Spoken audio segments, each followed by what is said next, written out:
Chapter 0 Prologue. "It's over, you lost," said a man as he looked at the form of his downed friend lying on the ground. The man who spoke was a tall man with tan skin and dark eyes. He had waist-length black hair typically styled in a center-parted fringe that framed his face. He often wore the standard shinobi dress of his era, consisting of dark red armor worn over a simple black suit with sandals. This armor was constructed from numerous metal plates, formed into multiple protective guards along his body. Each collar of his shoulder guards bore the Senju clan symbol. He wore a Konoha headband around his forehead and held a wooden spike in a reverse grip in his hand. The man on the ground with the spike aiming towards his stomach just chuckled. "Nothing is certain in life except for death. You should know that we both wanted the same thing, only that my point of view is more realistic," he said as he coughed up some blood. He was a fair-skinned man with spiky, black hair that had a slight blue tint to it. He let his hair grow to waist length with shoulder-length bangs framing the sides of his face, covering most of his right eye. He has several scars throughout his body. Although still relatively young, more prominent creases had developed under each of his eyes. He wore crimson armor with numerous metal plates, forming protective guards along his chest, waist, shoulders, and thighs. He carried on his back an orange-brown gunbai which had a long black chain running up it. The first man shook his head. "That might very well be. However, I already have my daughter Tsunade to continue my line after I die. You, on the other hand, have no one to continue your line, and so, your line ends here with you. You have been a great friend to me, and it greatly pains me to kill you. However, you are too dangerous to be left alive, Madara. Please forgive me," he said as he stabbed the wooden spike into his best friend's stomach. "Do not apologize to me, Hashirama. Each of us chose his path, and this is just the point where our paths cross. It is just unfortunate that we met as enemies, and that our beliefs didn't allow us to stay on the same side," the man, now identified as Madara, said as his eyes rolled into the back of his head and he passed out. The other man, Hashirama, looked at the half-dead form of his friend and allowed a few tears to fall down from his eyes. He turned around and started to walk towards where his wife was lying unconscious after sealing the Kyuubi into herself. Time skip. The next morning. At a house, not too far away from the place that overnight became known as the Valley of the End, a woman just finished dragging Madara over to said house. Once inside, she placed him on a bed and started to treat his wounds. It was only 3 days later that Madara woke up. With a groan, he sat up, rubbing his head while cursing his friend Hashirama. What he didn't notice was the blonde woman staring at him in shock. "How are you already awake? You should be out for at least another week," she asked. Madara turned his gaze to her. "And who are you?" he asked. The woman scowled. "I'm the woman who saved you from bleeding out on the ground. Honestly, you could at least be nice to me," she answered his question with a huff. Madara chuckled lightly. "I like you, you have a strong spirit. So, where are we?" he asked, looking around. The woman shrugged. "My home. It's a few hours' walk away from where you were impaled on a wooden stick. You should be fully healed in a month if the time it took you to wake up is anything to go by." Time skip. 20 years later. Madara stood over the dead bodies of the same woman who saved his life, the same woman who became his wife a few years ago, and the same woman who gave birth to his child about a year ago. Next to her body were the bodies of 5 bandits, the ones who killed her and gained the wrath of Madara Uchiha for themselves. In his arms was a little boy, his child. He was no older than a year old and had blonde hair, something he took from his mother. Madara intentionally wanted to give the child the last name of his clan, but now, he decided to name him after his mother's family. His name was Minato Namikaze. Time skip. 5 years later. It was 5 years ago that Madara decided to train Minato as hard as he could so that Minato would be able to defend himself and those he cared about. Madara was still angry about his wife's death and is training Minato so that he could leave him at the Leaf Village where he will live while Madara will be planning and executing his plan to create world peace through fear and war.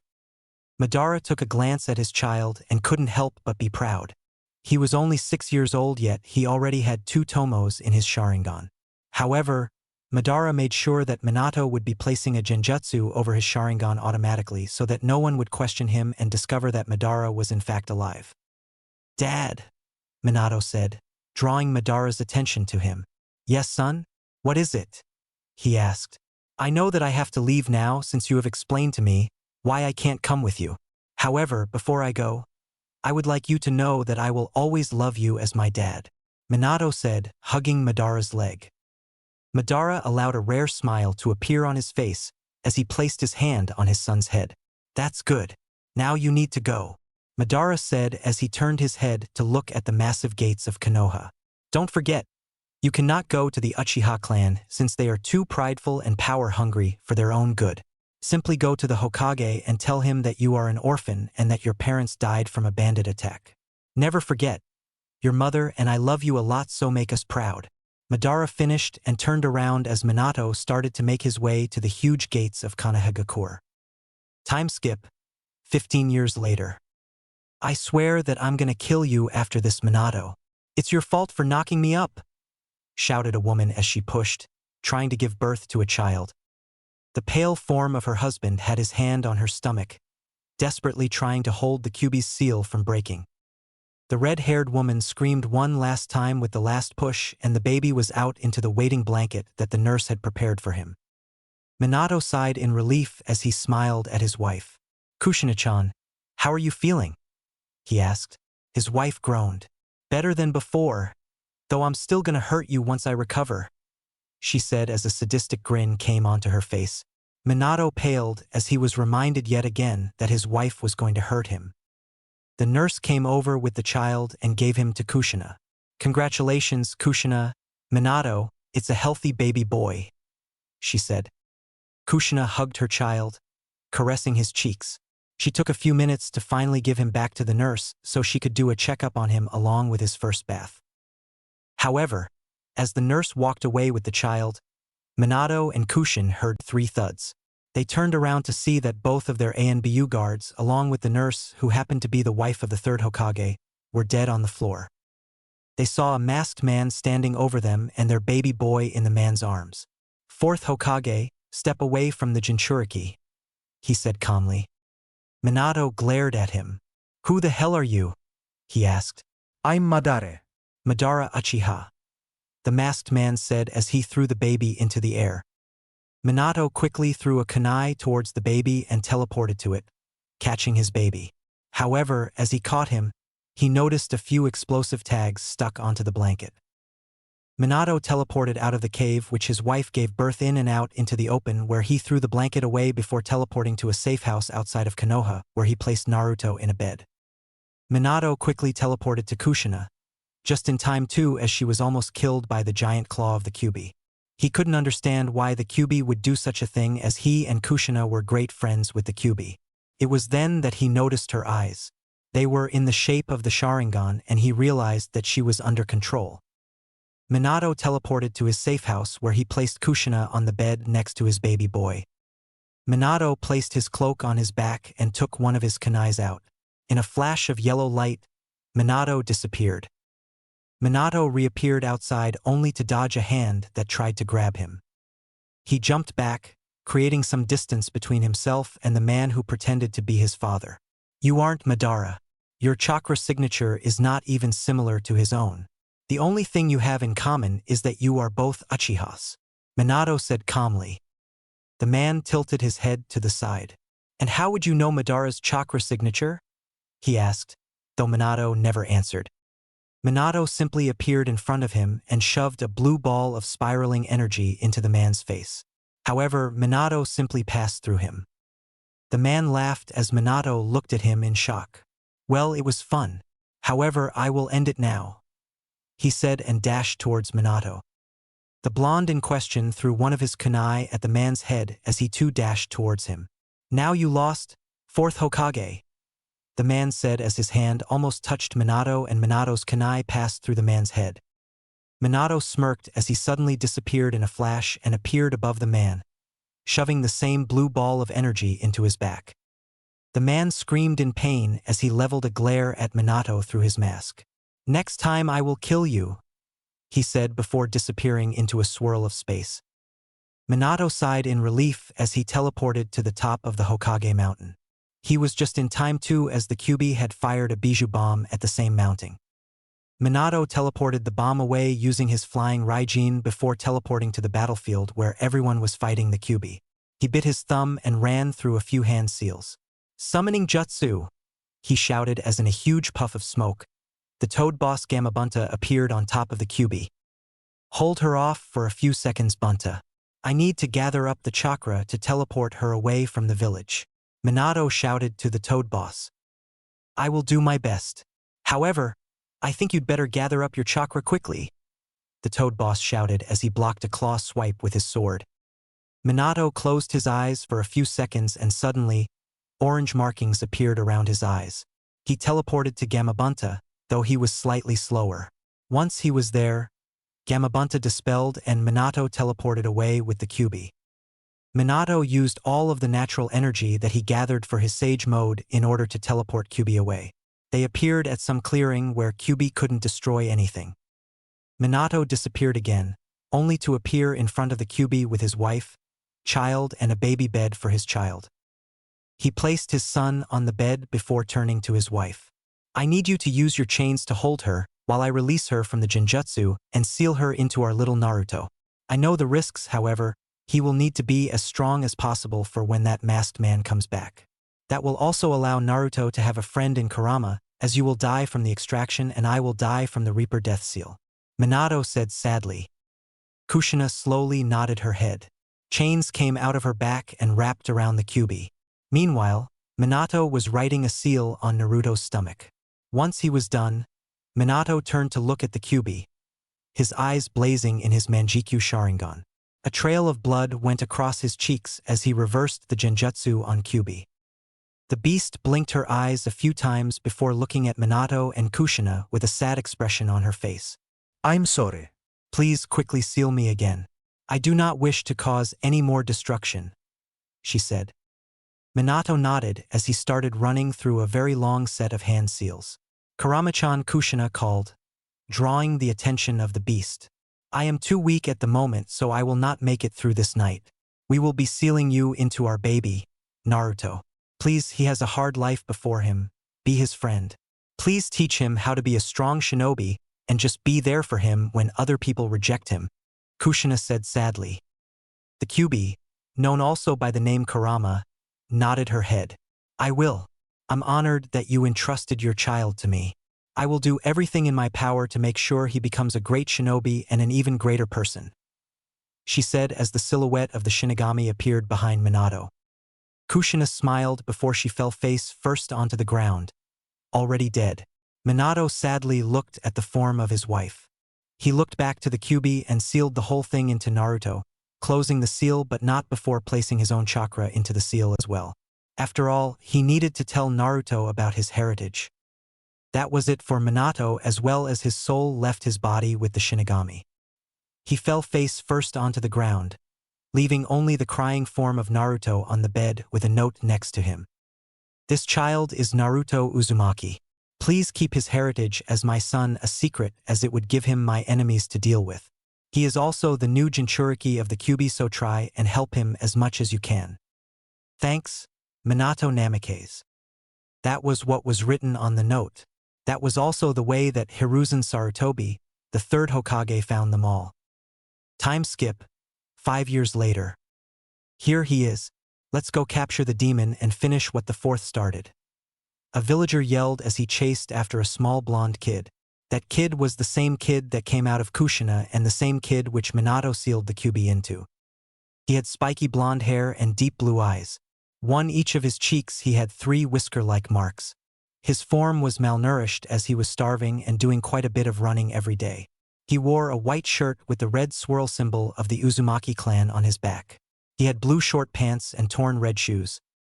The kid, Naruto as Minato introduced him, was running as fast as he could in order to get away from the mob of angry villagers that were chasing after him.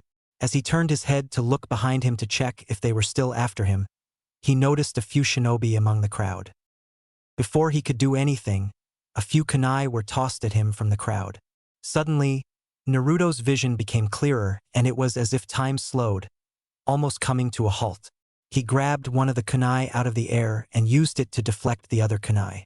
It was easy for him because they were moving in slow motion for him. He saw a fence in front of him.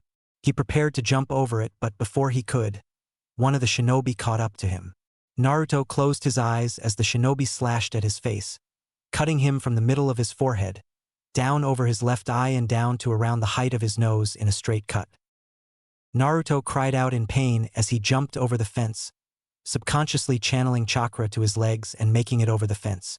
The mob climbed over the fence, but Naruto was already gone. As Naruto ran, holding the left side of his face where he was cut, he started remembering what happened in the last few times that he was caught by those same villagers. A memory of being stabbed through his wrists and ankles. Those same kunai went through his wrists and ankles and into a wall behind him, pinning him there while the shinobi among the crowd used him as a target for shuriken and kunai throwing. Another memory of being tied to a wooden log which was in the middle of a large fire. He remembered the feeling of being burned alive. Other than that, he remembered a few more scenarios where he was brutally tortured. The two things that were in all of those memories other than pain and suffering was that the villagers started it and that his grandfather figure, his Hokage Ojaizen, saved him from death in all of them. That was his last conscious thought as his vision turned black and white and he fainted. Naruto woke up in a sewer, wondering where he was. He knew it wasn't Konoha's sewer as he was thrown down there a couple of times, and that left him wondering just where exactly he was. "Follow my voice," a soft male voice said from one of the tunnels of the sewer. Naruto carefully walked down that hall, and once he reached the end of it, he walked into a huge sewer room with massive vertical bars. However, what caught his attention was the man standing before the bars. He couldn't ever forget that man as he was Naruto's idol. "Fourth Hokage?" Naruto hesitantly asked. The man in question smiled at him as Naruto walked closer and closer to him. Minato frowned as he saw just how young Naruto was. That, along with the fact that the left side of his face was slashed open, was enough to anger Minato. "Yes, Naruto, it's me. My name is Minato Namikaze and I was the fourth Hokage. I'm going to need you to listen to me very carefully for the next few minutes. Okay?" Minato asked as he realized that he had no time to waste. Naruto slowly nodded. "Good. The first thing I would like to tell you is that I am your father," he said, and watched as Naruto stared at him with his mouth open. "Why, you're my dad? Really?" Naruto asked as tears gathered up in his eyes. Minato nodded his head. "Yeah, I am. However, we don't have too much time left before my chakra runs out. I unfortunately am dead at the moment and have left a little bit of my chakra in you, so that I will be able to tell you about your heritage, since no one but your mother and I knew just how truly special you are," he said. He didn't expect Naruto to jump on him in a hug. However, he just hugged his son back. "You were saying that I have some awesome ancestors?" Naruto asked excitedly. "Well, other than you, that is," he added. Minato chuckled. "Yeah, I guess you could say something like that. Tell me, Naruto, do you know who Madara Uchiha is?" he asked. Naruto nodded his head. "Yeah, I think he was the leader of the Uchiha clan and one of the founders of Konoha along with Hashirama Senju, the first Hokage." Naruto answered in as much detail as he could, doing his best to impress his father. That worked as Minato was actually quite impressed with his 5-year-old son's knowledge. "Good. You actually are quite smart," Minato said with a smile, watching as his son squealed in excitement and happiness. "Naruto, please listen to me. You should know that Madara was actually my father, meaning that he was your grandfather," he said, and Naruto froze. A second later, Naruto was jumping around the sewer in excitement. "Yay, with Naisisters like you and Madara Ojaizen, there's no way I'm not becoming Hokage," he shouted. Minato laughed at Naruto's excitement before grabbing his shoulders. "I'm gonna need you to be focused for these last few things I have to say, all right?" he asked. Naruto's face became serious as he nodded. Minato smiled. "Good. Now what do you know about the Uchiha clan's bloodline?" he asked. Naruto thought for a second before he remembered. "I think I read about it once. It's a jujutsu called the Sharingan," he said, scratching his chin in thought. Minato smiled and nodded again. "Correct. Now you should know that the Sharingan has 3 levels. Each level increases the number of tomos in the eyes. The more tomos the eye has, the sharper it is and the better the sight is. If you look down at your reflection in the water, you will be able to see that you have unlocked the first stage of the Sharingan with 1 tomo in each eye. He finished. Naruto looked down at the water of the sewer and had to hold himself back from jumping around in joy again. His face twisted into a massive grin as he turned back to his father. Good, now let's continue. Do you know the woman who went by the title of the Red Death of Konoha? Minato asked, curious to see what Naruto knew about his own mother. Naruto nodded his head enthusiastically. Of course I do. She was the one to hold the record for ramen eating at the Ichiraka's ramen shop. That is before I beat her record. After I saw that she was actually a kunoichi, I did a lot of research about her since anyone who can eat that much ramen is an amazing person in my book. Naruto said, grinning. Minato was shocked. You want to tell me that you beat Kushina-chan's record of eating 57 bowls of ramen in one sitting? He asked in disbelief. Naruto grinned. Yap. It was hard and I only managed to eat 58 bowls but I won. He said with a massive proud grin. Minato chuckled nervously. Well, that woman, Kushina Uzumaki, was my wife and your mother. He said, watching Naruto go from shock to amazement before settling with stars in his eyes. Really? My mom is awesome, he said. Minato laughed. You just wait until you hear about her family, he said. Naruto tilted his head to the side. Who were they? He asked in curiosity. Minato grinned. Well, her mother is one of the legendary Sannin Tsunade Senju.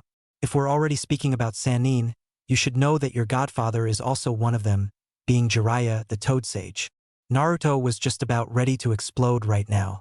He just learned that not only was he not a clanless orphan, he was actually a member of all 3 of the strongest clans in the world. His mother was at least part Uzumaki. His grandfather was the strongest Uchiha to ever live and his grandmother was one of the legendary Sannin as well as a very powerful member of the Senju clan. Minato cleared his throat. Stay with me, Naruto, we have 2 last things to talk about. First is your mother's grandparents. They were Hashirama Senju and Mito Uzumaki. Also, her granduncle was Tobarama Senju. He said, and that was it for Naruto. He started jumping around in the sewer, shouting some things about amazing old men. Minato noticed that his hands were starting to disappear and knew he had to finish the last subject. Naruto, I don't have a lot of time. Please listen to me. I have one last thing to say, he called. Naruto instantly appeared in front of him. Good. You must be wondering where we are, right? He asked and Naruto nodded. We are inside of your mind. This is also where something else is. Do you know about the Kyuubi attack that happened 5 years ago? He asked. Naruto nodded. Good. Well, let's say that the Kyuubi is actually immortal, meaning that I couldn't have killed it. Because I knew that I had to do the next best thing. I had to seal her into someone. The only one which I could trust with the Kyuubi's power was my own son, and so I have sealed her into you. Kurama, please step forward. He called out. Naruto seemed to have reached a realization. So that's why they hate me? Because they think I'm Kyuubi? He asked rhetorically. Naruto smiled to himself. Alright, now that I know, I can finally do something about it. I'll prove to them that Kyuubi isn't as bad as they think, and if it is, I will simply show them that I'm not the Kyuubi, he said, happy. Minato smiled seeing that his son didn't hold a grudge against anyone. Just then, the giant form of the Kyuubi stepped into the light. Greetings, Naruto. I have wanted to see you for a while now. I'm glad we could finally meet. I have grown tired of simply healing you up while you got hurt. She commented offhandedly in a soft feminine voice. Naruto ran into the cage and hugged her paw. Were you healing me all this time? Thank you very much, he said. Kyuubi smiled at him. No problem. I owe you that much for forgiving me so quickly, she commented. Minato walked into the cage and stood next to Naruto. Naruto, before I run out of chakra, let me tell you what happened on the day you were born, he said and went on to explain what happened when Kyuubi attacked and how she was controlled. Once he was done, Naruto understood everything. Thanks for telling me, Dad. I will be sure to clear Kyuubi's name, he said. He looked up at the same 9-tailed beast. Kyuubi, could you leave the scar on my face? I mean, heal my face but leave the scar. I would like for it to be a reminder of the day I made the promise to clear your name. Besides, it would give me an advantage if my opponent would underestimate me because they thought I could only use one eye. He explained. Kyubi slowly nodded. I can do that. However, once a few weeks will pass, it would be impossible to heal, she said. Naruto grinned up at her. Good, because I don't think I'll be able to clear your name in just a few weeks, he said. She was genuinely surprised by his words. She smiled down at the form of the small child. All right, I'll leave the scar there. And call me Kurama, she said with a big smile. Naruto nodded. All right, thanks Kurama, he said. Minato cleared his throat, drawing Naruto's attention. All right Naruto, my chakra will be running out any second now. Just remember that Kurama is here to teach you how to be a strong and good shinobi, as well as make you a good person and be your friend. Please just promise me that you will not go to the Uchiha clan as a family. They will simply use you as a weapon, Minato said, and after seeing Naruto nodding, he ran through a few hand seals before clapping his hands. Seal release, he said as the gates of the cage swung open. Just as the gate opened, freeing Kurama, Minato disappeared into nothingness. Naruto clenched his fist and held it up. I promise Mom, Dad, I'll make you and everyone else in the family proud, he said as he sat down with Kurama, planning his new training program. Time skip, the next day. It was early evening and Naruto and Hiruzen were walking through the market part of Konoha. Naruto was just done explaining to Hiruzen about everything his father told him. From Madara and Hashirama to the Kyubi and her controlled attack 5 years ago. Now, after Naruto told Hiruzen about his new goal in life and Naruto's new desire to get strong, they were going to buy Naruto some training gear. Naruto walked into a shop only for the shopkeeper to start walking angrily towards him, probably going to kick him out. Just then, Hiruzen placed his hand on Naruto's shoulder. Seeing that, the shopkeeper went right past them, as if he didn't even see them. Naruto grinned. With Aji-san here, they can't do anything to me, he thought. Naruto went over to the shinobi side of the store and started putting kunai, shuriken and senbon into some bag that he had gotten to carry it all. Once they were done, Naruto paid for all 300 kunai, 300 shuriken and 500 senbon before they went to the next store. They went into a shinobi store where Naruto bought himself some shinobi clothing that had a fitting seal on them, meaning that they will grow along with him. In the same store, he bought 50 empty scrolls, 300 empty tags, 150 brushes, and a shitload of ink. Their last stop was at the weapons store. There, Naruto bought himself a bakken to train with as well as a 28-inch katana. It had a white hilt, a golden handguard, and a metallic black blade. The sheath was also pure white. Once they were done, they went to drop everything at Naruto's apartment before going together to the Hokage office. Time skip. 5 years later. It was Naruto's 10th birthday and honestly, even though he didn't know it quite yet, it was the most important day of his life. Over the last 5 years, Naruto has taken to walking around with his left eye closed, giving people the illusion that he couldn't use that eye. Along with that, Naruto had gotten to around a high Jonin level of skill. His taijutsu was at Jonin level because of the fact that he was still growing and that his body wasn't fully mature yet. The same couldn't be said about his ninjutsu though. In ninjutsu, he could only be classified as a monster. Naturally, having affinities for all 5 chakra natures and having chakra levels that could rival the Ichibi himself made him into someone who defeating in a ninjutsu battle was next to impossible. However, unlike his ninjutsu that was unmatched and his taijutsu that was rather good, his genjutsu was shit. He couldn't cast a genjutsu to save his life. Without his Sharingan, that is, using his Sharingan he could use some genjutsu, but without it, he was helpless in genjutsu since his chakra reserves were so big. In Fuinjutsu, much like in ninjutsu, Naruto was unmatched. Being one of the last members of the Uzumaki clan and having Fuinjutsu literally in his blood made it rather easy for him to learn the art. He was already a level 20 seal master, making him the highest level possible. Though to anyone without Uzumaki blood it was impossible to go over level 15. Kenjutsu, he was rather good. He was slightly better with Kenjutsu than in Taijutsu, but that was simply because of the fact that his body was still growing and his sword wasn't. While he still couldn't hope to match the level of one of the 7 ninja swordsmen, let alone Kushina, he was on the right path there. Finally, his dojutsu, the Sharingan, has already fully matured to a 3-tomo Sharingan 4 years ago, making him the youngest Uchiha to ever mature his Sharingan. Normally, this amount of progress in only 5 years would be impossible, but thanks to one of the jutsu that Kurama taught him, he was able to do so. That jutsu was the Shadow Clone Jutsu. It allows the user to create solid clones that transfer their memory to the original every time they are dispelled. Meaning that Naruto could send clones to train, and at the end of the day, he would receive all of their experience. That was what was happening right now actually. Kurama just suggested that Naruto try to combine 2 chakra elements to create a new one. More specifically, she suggested that he try combining the earth and water elements to create his great-grandfather's would release.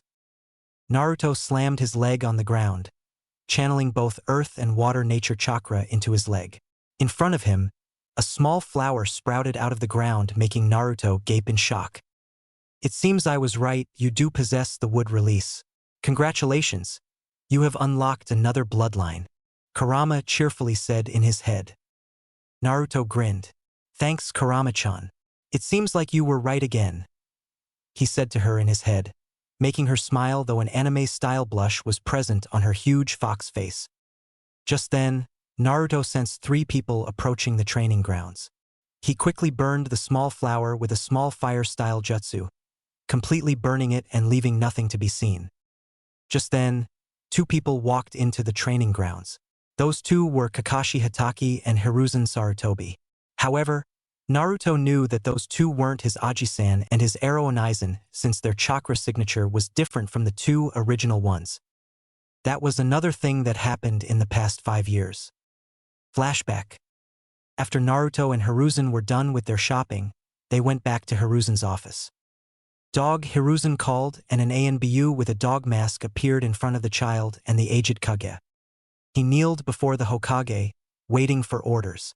Remove your mask, Kakashi. From today until I tell you otherwise, I want you to train Naruto-kun. He already knows about his father, so you should be able to talk with him about your old days. Who knows, it might just get you out of your depression, he said with a smile. Kakashi removed the mask and turned to Naruto.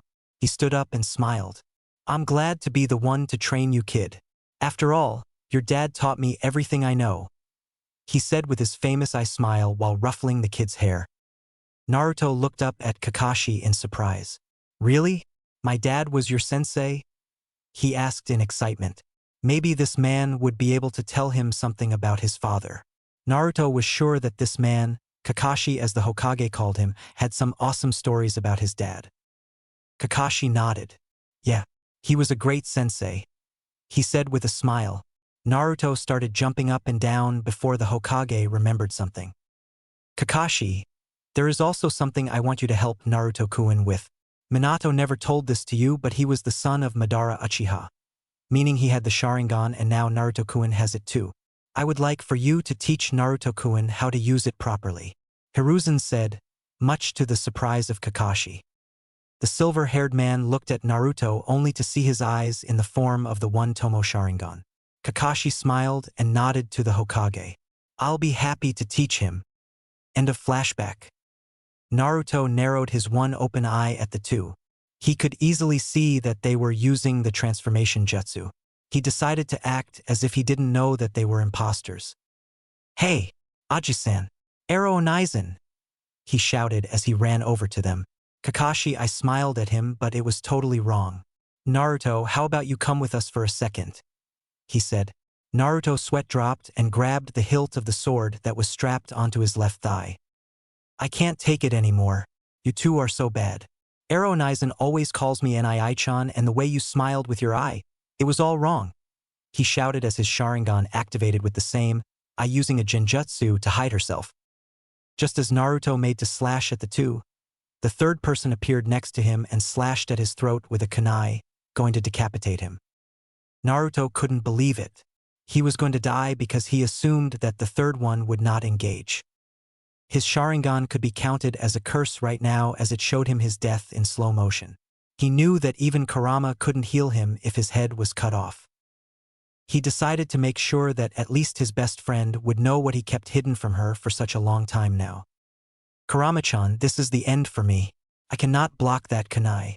Before I die, I would like you to know that in the last few years, you were my best friend and I have started to love you. Even though I still don't understand the whole concept of love, I know it means that I will forever be by your side, and that's something that I wish could happen. I don't really care that you are not a human. I would simply like you to know before I die that I think I love you." He finished talking in his head. He didn't know what love was since no one ever told him. Other than that, he never had the talk as he was only 10 years old. However, from the romance books that his clones read when they read the entire library of Konoha, he knew that people who love each other are always there for each other, and that was what he wanted with Kurama. Had he actually gone into the mindscape, he could have seen that there was no fox in there. There was simply a woman crying. She never expected Naruto to love her, and subconsciously, she has grown to love him as well. The fact that he said that to her as he was about to die left her crying. However, just as a tear dropped out of Naruto's eyes in the real world and the kunai was about to make contact with his neck, both of Naruto's eyes shot wide open and his Sharingan revealed with no Genjutsu hiding it, spinning very fast. The kunai went through Naruto's neck just as the Sharingan stopped spinning, and it settled in the form of the Uzumaki clan swirl in black along with the outside in red. The kunai passed through Naruto's neck in a clean cut, but nothing happened. It was as if Naruto's neck was not really there, as if he was a ghost. Naruto didn't question this and slammed his leg on the ground, channeling a little bit of Kyuubi's chakra into the earth and water chakra that he sent into the ground. That resulted in both of the transformed enemies being impaled on large wooden spikes, killing them instantly. Naruto turned to the last person, the one that almost killed him. He glared at him, his newly awakened Manjikyu Sharingan glowing with power. Naruto slowly walked towards the man, drawing his sword at the same time. Just before Naruto could kill him as well, his hand was grabbed by the real Kakashi. Naruto looked at him, and once he saw his brother figure, he calmed down. His Sharingan deactivated as he fell to his knees. Naruto placed his sword back inside of its sheath before he started to cry. "I killed them. I really killed someone. They tried to kill me first, but I killed them myself," he said. That was all Kakashi needed to know to understand what was going on. Again, on Naruto's birthday, people tried to kill him. Usually, they never got even close to doing so, but apparently, this time, they were able to get close enough for Naruto to feel threatened. He figured that as he saw Naruto's Manjikyu Sharingan, that would only activate in life or death situations. Looking around, he saw the two impaled in two wooden spikes. Kakashi's eyes widened in realization. Not only did Naruto awaken his Manjikyu from this, he also awakened his great-grandfather's bloodline, the wood release. Just then, he noticed that Naruto had fainted and that the guy that tried to kill him was getting away. Kakashi appeared next to the man and knocked him out before getting back to Naruto. Kakashi pulled both dead bodies out of the wooden spikes before burning them, leaving no evidence that Naruto had awakened his bloodline. He sealed both dead men into a scroll before picking Naruto and the unconscious man up and using the body flicker jutsu to get to the Hokage's tower, where they would wait for Naruto to wake up so he could tell them what happened. Meanwhile, inside of Naruto's mind, when he fainted, Naruto went into his mindscape, totally forgetting what he said to his best friend and just wanting to have someone with him as he tried to deal with the fact that he had just killed someone for the first time. As he entered his mindscape, he noticed the beautiful grassy fields that he had created for Kurama. However, what he couldn't see was the person that he was looking for. Just then, he saw the form of a woman a little further away from him. She had knee-length blood-red hair with red eyes that has a vertical slit in the middle of them. She stood at the height of 5 feet 8 inches and had fair skin. She looked to be around 17 years of age. Her face was heart-shaped and it was equipped with a small button nose and full lips. Her bust size was around an E-cup. Her wide and rather busted chest became thinner at the waist and then flared out into a massive ass. Down from her rather fat ass, her legs went down to thick thighs and long legs. All in all, she was perfect and had the perfect version of an hourglass figure. She wore a red top that strained against her rather large bust and revealed her stomach. That top also had a small V-cut, showing a little bit of her cleavage. She also had a skirt that reached down to just a little below her middle thighs and was barefoot. As Naruto ignored the woman for now and started searching for his friend, the woman caught sight of Naruto. With tears in her eyes, she ran over to him. He didn't notice him approaching until she had her hands wrapped around him and his face pressed into her bust. Naruto could hear her crying. He pulled his head from her breasts and looked at her face rather curiously. Is something wrong? He asked her, hiding his own desire to simply cuddle up on top of his friend's head and cry in her fur. She looked at Naruto for a second before something clicked in her mind. Suddenly, her ears disappeared and instead, 2 fox ears appeared out of her head and at the same time, 9 foxtails appeared out of her backbone. He finally realized what she was. Kurama-chan? He asked in surprise, his voice cracking and tears gathering in his eyes. Kurama grabbed his face and kissed him on the lips. I love you too, Naruto-kun. I thought you were going to die. I thought that I lost you. She was cut off as Naruto kissed her again. Tears began falling out of their eyes as they each let out their sorrow in each other's arms. Naruto has created a comfortable bed where they could cuddle together and cry. They simply held each other for a few hours, just enjoying the other's presence and the fact that they have finally confessed their feelings to each other. Finally, Naruto broke their silence. Kurama-chan? He asked softly as he felt her soft hands running through his hair as his head rested on her chest between her large breasts. He heard her humming softly in response. How do I get you out into the real world? He asked, surprising the fox lady that was laying in bed with him. What? Why would you want to do that? She asked in surprise. Naruto scratched his chin. Well, you are my best friend and now I guess mate, so I want you to be out with me. I think it's the least I can do for you after everything you've done for me, he said with a small smile. Kurama wrapped her arms around him. She lifted his head upwards and kissed him on the lips. Thank you, Naruto-kun, but there's no way for me to be out and you to stay alive, and that's something that I can't have happening, she said sadly. Naruto thought for a second. If you get out, I die because my body has gotten used to you as a power source, right? He asked. Yes, my demonic chakra is flowing through your normal one, and so, if I am extracted, your chakra will have no demonic chakra to feed on, resulting in your death. She answered. Naruto grinned as he turned around and sat up. Kurama sat up, looking at him. I have an idea. How about you push all 9 tails of your chakra into my coils? That will result in an overflow of the coil, which will probably force my body to create another one where it'll store your chakra and start creating demonic chakra of its own. That way, you can get out and regain the chakra which you have given me while I will have your power inside of me as well. It should work because my body is already immune to your chakra, as I was exposed to it since birth. Naruto finished his plan. Kurama thought about it for a few minutes, thinking if it could work. Finally, she nodded. That would work. However, there will be one side effect. You will be transformed into what is known as a Hanyu, or a hybrid between a demon and a human. Demon fox in our case. That means that you will have fox ears and tails just like me. Though, like me, you will be able to make those features disappear, she said before another thing came to her mind. That actually might work very well. Because you already have more chakra than a chibi does, you will most likely have 10 foxtails, making you the single most powerful being on the planet. In terms of raw chakra, that is. As of now, even if you have 20 tails, you won't beat me in a human form battle since your skills are only at the level of a jonin, she said teasingly, getting a pout out of Naruto much to her amusement.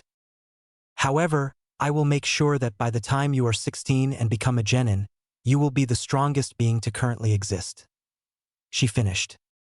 Naruto grinned and kissed her again. Thank you, Kurama-chan. I love you so much, he said lovingly. She just smiled at him. Once I wake up, I'll explain what happened to Aji-san and Aronizan, and then I'll go place some chakra suppression seals in my house where we'll release you, he explained, and she nodded, giggling at his disrespectful nicknames for both the Hokage and his other sensei/big brother. Outside at the Hokage's office, Naruto's eyes slowly opened. He sat up on the couch that he was sitting next to. Looking around, he could see Hiruzen doing his paperwork and Kakashi sitting on a chair in front of Hiruzen's desk, reading his porn. Naruto groaned, drawing their attention to him. Aji-san, for how much time have I been asleep? He asked. Around 2 hours, answered the old man, and Naruto nodded. The aged Kage gained a more serious expression onto his face.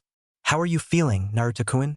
The first kill usually is the hardest one, and sometimes it ends shinobi's careers before they even started, he explained.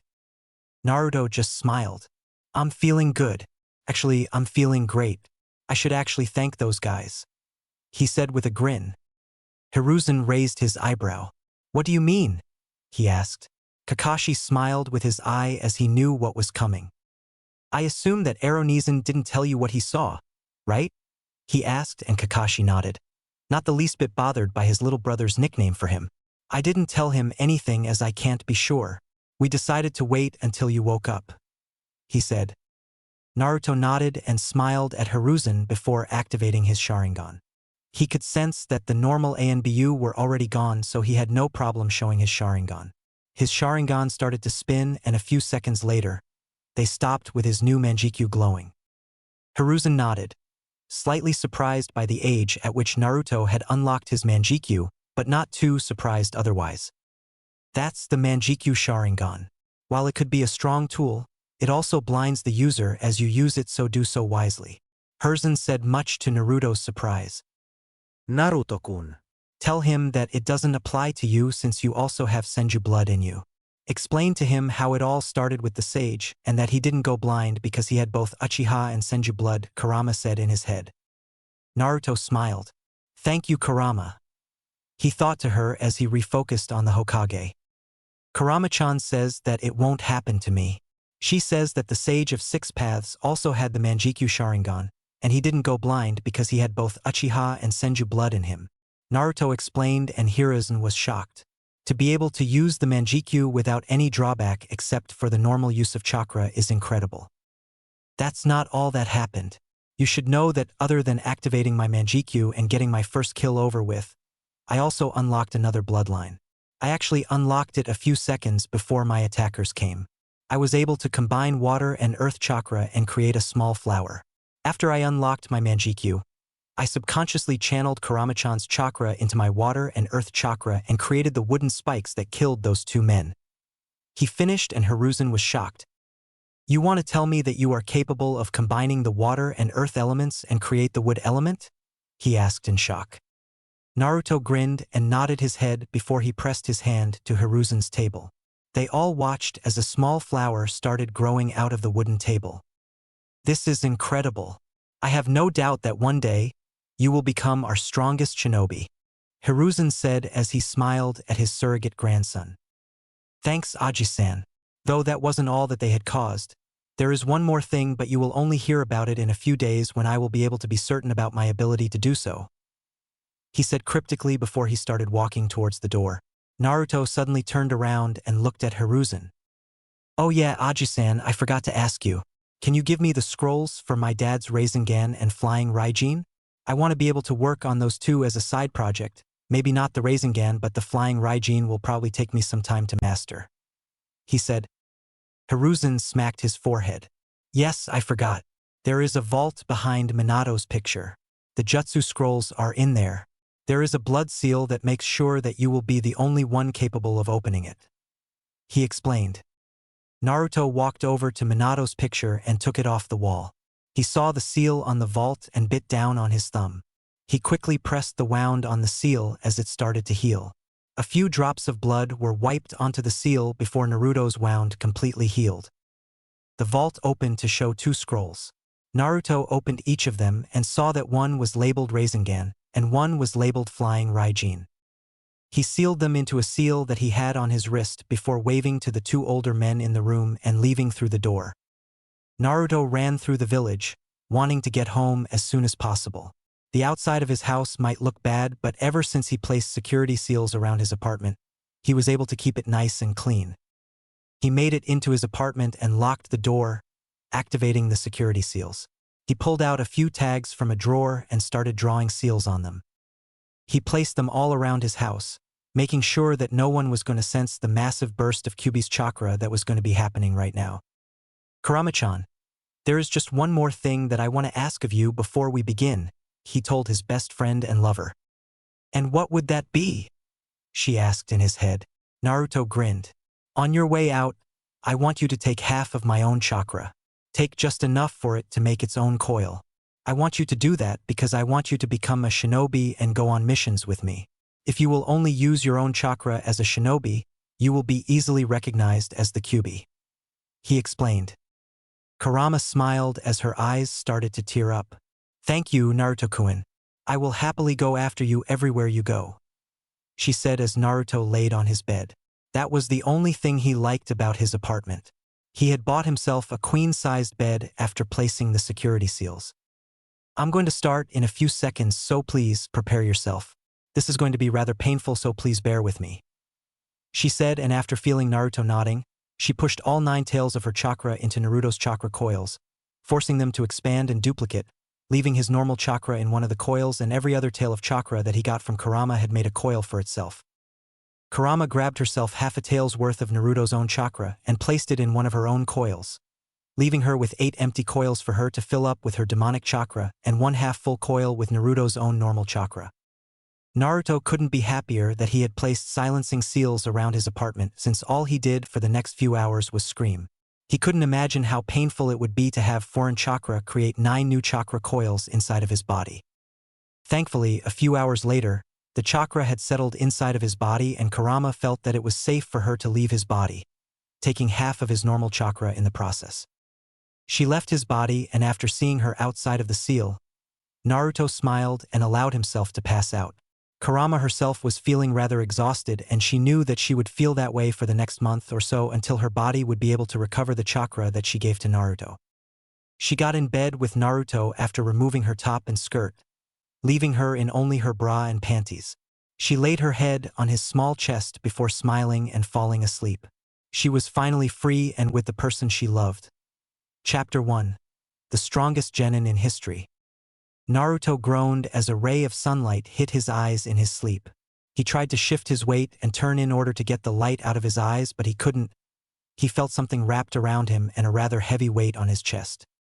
Naruto opened his eyes, trying to see what was going on around him, and couldn't help the massive smile that crept onto his face when he saw the form of his best friend and lover almost glowing in the sunlight. He leaned down and kissed her forehead, remembering from the romance books that women look to be woken up with kisses. Kurama slowly opened her eyes and smiled weakly at Naruto.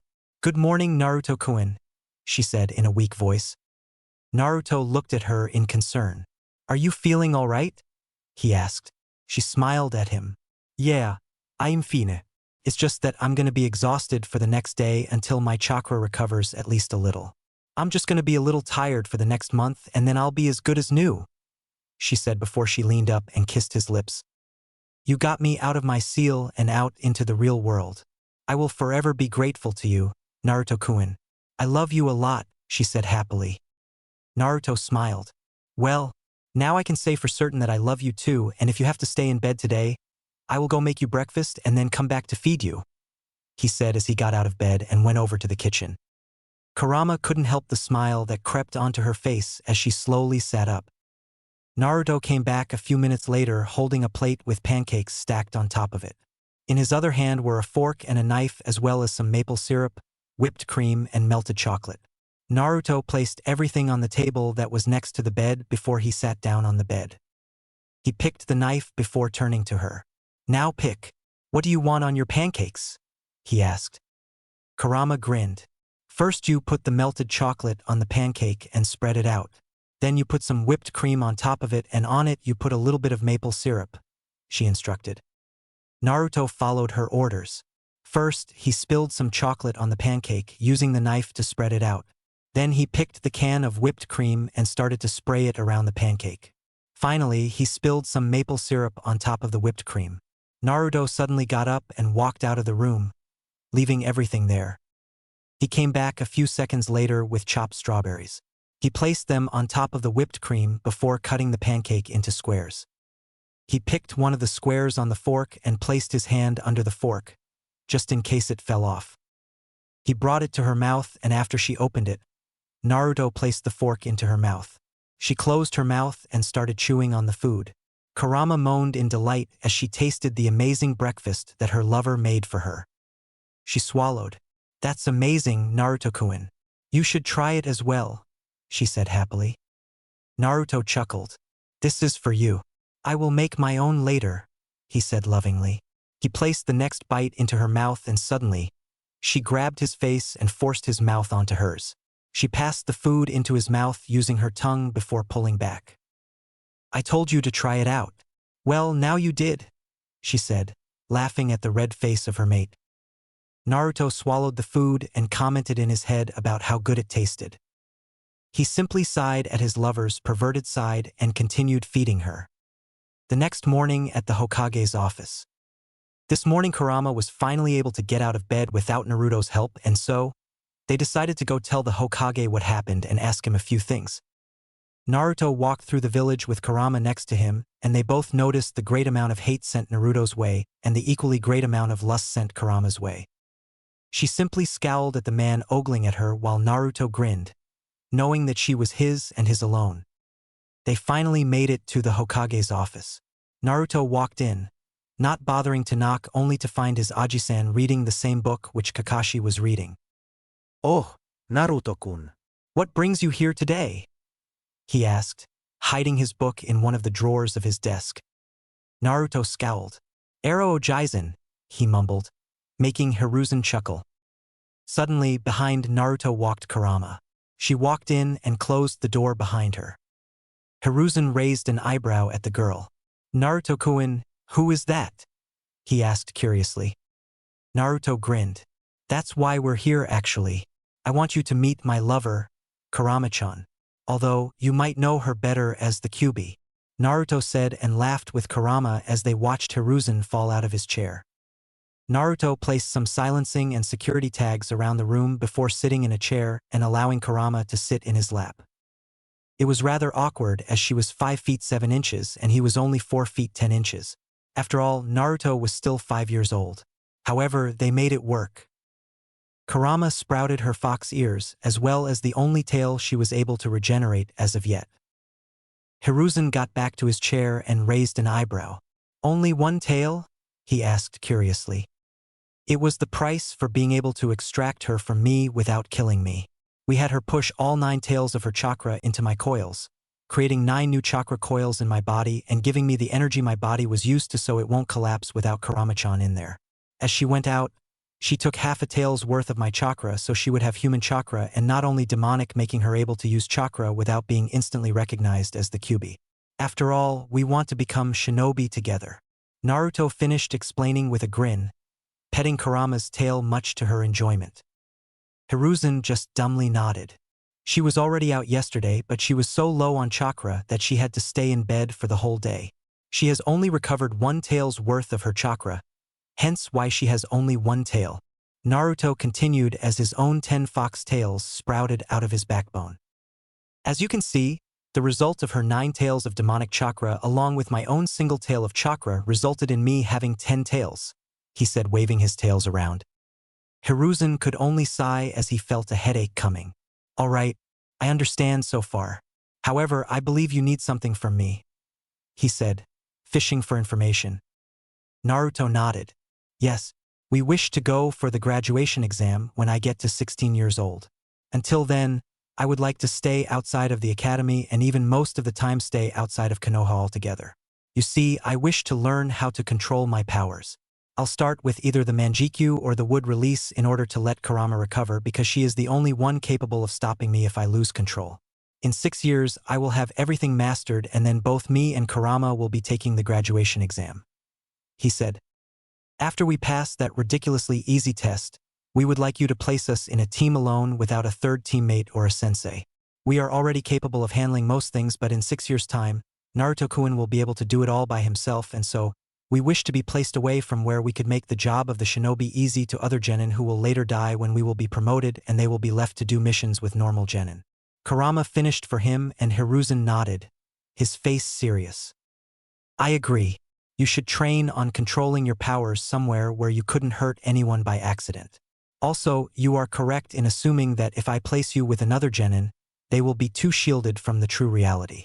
I grant you permission to go for only the final exam at the academy as well as leave and enter the village as you please, Hiruzen said seriously. Naruto grinned. Thank you, Aji-san. You won't regret it. I'm gonna get super strong and then take that hat of yours, he said cheerfully. Hiruzen and Kurama smiled at him. Kurama wrapped her single tail around his waist and stood up, forcing him up as well. She turned her head to look at Hiruzen as both her tail and Naruto's tails disappeared. "We are going to start Naruto-kun's training. Thank you again," she said with a smile as she and Naruto left the room. Hiruzen chuckled to himself. "That boy is going to be a force to be reckoned with when she is done with him," he said to himself before pulling his book back out and starting to read it. Time skip. 6 years later at Konoha's main gate. Two figures walked towards the gate. The first form was easily recognizable as Kurama since she didn't change at all. She had knee-length blood-red hair with red eyes that has a vertical slit in the middle of them. She stood at the height of 5 feet 8 inches and had fair skin. She looked to be around 17 years of age. Her face was heart-shaped and it was equipped with a small button nose and full lips. Her bust size was around an E-cup. Her wide and rather busted chest became thinner at the waist and then flared out into a massive ass. Down from her rather fat ass, her legs went down to thick thighs and long legs. All in all, she was perfect and had the perfect version of an hourglass figure. She wore a red top that strained against her rather large bust and revealed her stomach. That top also had a small V-cut, showing a little bit of her cleavage. She also had a matching skirt that reached down to just a little below her middle thighs and had red shinobi boots. The new addition to her attire was a sword on her left thigh. The man with her, however, was different from Naruto, who was running around the village 6 years ago. Naruto had shoulder-length spiky, wild blonde hair and one blue eye. His other eye was closed with a scar running over it from the forehead down over the eye and just above the mouth. To see how the scar actually looks, look at Zoro from One Piece. In his one blue open eye there was a vertical slit. He stood at the height of 6 feet 1 inch and had a slight tan coloring to his skin. He had 3 whisker-like marks on each cheek along with a strong, square jawline, a straight nose and full lips. Out of his lips poked 2 sharp fangs. While he might look to be a little older, Naruto was only 16 years old. His body was well muscled. He had big, strong arms, a wide back, an 8-pack for his abs, and a well-muscled chest. He wore a back-open trench coat. It had long sleeves with the symbol of the Uzumaki clan on each of his shoulders. On the upper right side of his coat chest was a small drawing of a fox with 9 tails, and on the upper left side, right above his heart, was a drawing of a 9-tailed fox. On the lower back of his coat was a symbol for yin and yang, but instead of the normal yin and yang were 2 foxes wrapped up in each other in the same position of the yin and yang symbol. One of the foxes had 10 tails and the other had 9. Around his collarbone were 10 red tomos, and on the upper part of his back were the kanji for 9 and 10 next to each other. He had a black pair of ANBU pants with 2 swords strapped to his left thigh and black shinobi boots. The two calmly walked towards the main gate of Konoha, his hand wrapped around her waist and her head resting on his shoulder. The two calmly walked through the main gate of Konoha only to be stopped by the guards. Halt! "State your business in Konoha," one of them said as both Chunin walked and stood in front of them. They glanced at the man before ogling at the woman. "You're a really pretty one. How about I take you out on a date tonight? Who knows, I might just show you how a real man feels tonight if you'll be a good girl," one of them said to Kurama. She got several tick marks on her head as Naruto placed his head in front of the man's own. He stared into his eyes, they both unflinching. Suddenly, Naruto's eyes glowed red and he blasted the man with his killing intent. "If you ever make such a comment towards her again, I promise you, you will suffer. I will cut your little dick from your body and shove it down your throat before slowly burning your balls off," the blonde said. The man took a step back and pissed himself from fear. Naruto and Kurama started walking away from the two towards the Hokage's tower. "And just so you'd know, neither of you stand a chance of satisfying me after what Naruto Koi did to me," Kurama commented as they left, kissing Naruto on the lips with her pupils turned into hearts. The two men stared in shock at the pair. Wasn't Naruto that demon brat? He disappeared 3 years ago, but before he did, he was never this intimidating. One of the guards commented to his scared friend. Meanwhile, Naruto and Kurama walked through the village and ignored the looks they were getting. Both Kurama and Naruto were getting aroused stares. After all, Naruto had his trench coat wide open with no shirt underneath, allowing his bare chest and abs to be revealed. Kurama was just hot in general, so it was obvious that she would be getting those stares. They quickly made it into the Hokage's tower. They walked and made it to the Hokage's office. Like always, Naruto opened the door without bothering to knock. He walked in with Kurama half hiding behind his towering form, wanting to see if the Hokage would recognize Naruto. Naruto grinned. "Hey Aji-san. It's been quite a bit of time since I last saw you," Naruto said kindly. Hiruzen studied the man for a few seconds before his eyes widened. And Naruto-kun. "Is that you?" he asked in shock. Naruto nodded his head enthusiastically as Kurama stepped next to him. Hiruzen made a hand gesture and his umbu left. Naruto placed a silencing and security seal on the door by simply pressing his hand onto it before sitting down in the empty chair. Like always, Kurama sat in his lap, her back pressed against him and her head resting on his chest. Naruto wrapped his arms around her stomach and placed his head on her shoulder. Hiruzen smiled at the teenager. "Tell me, how have you been in those past 3 years? Ever since you decided that there's no point in coming back to the village every night and decided to live in some cave that is?" he asked, happy that his surrogate grandson has returned. "I'm doing great. Actually, I'm doing better than great. I was able to do everything I wanted to. I can use all 10 tails of my chakra without any problem. Use the wood release and Manjikyu Sharingan as easily as throwing a kunai, mastered the flying Raijin, and so much more," Naruto said happily. He then grinned at the old Kage, deciding to play a prank on him. "Though you should know that I moved out of the village because I didn't want anyone reporting me for making a lot of noise late at night as Kurama usually does," he said teasingly, kissing Kurama's neck. Kurama slightly blushed but decided to go with Naruto. "It's only because you are so good. Those 10 tails of stamina are amazing," she said back as she started rubbing her ass on his crotch. That was it for the old Hokage, and he flew into a wall with a nosebleed. Kurama and Naruto started laughing uncontrollably, rolling on the ground together while laughing.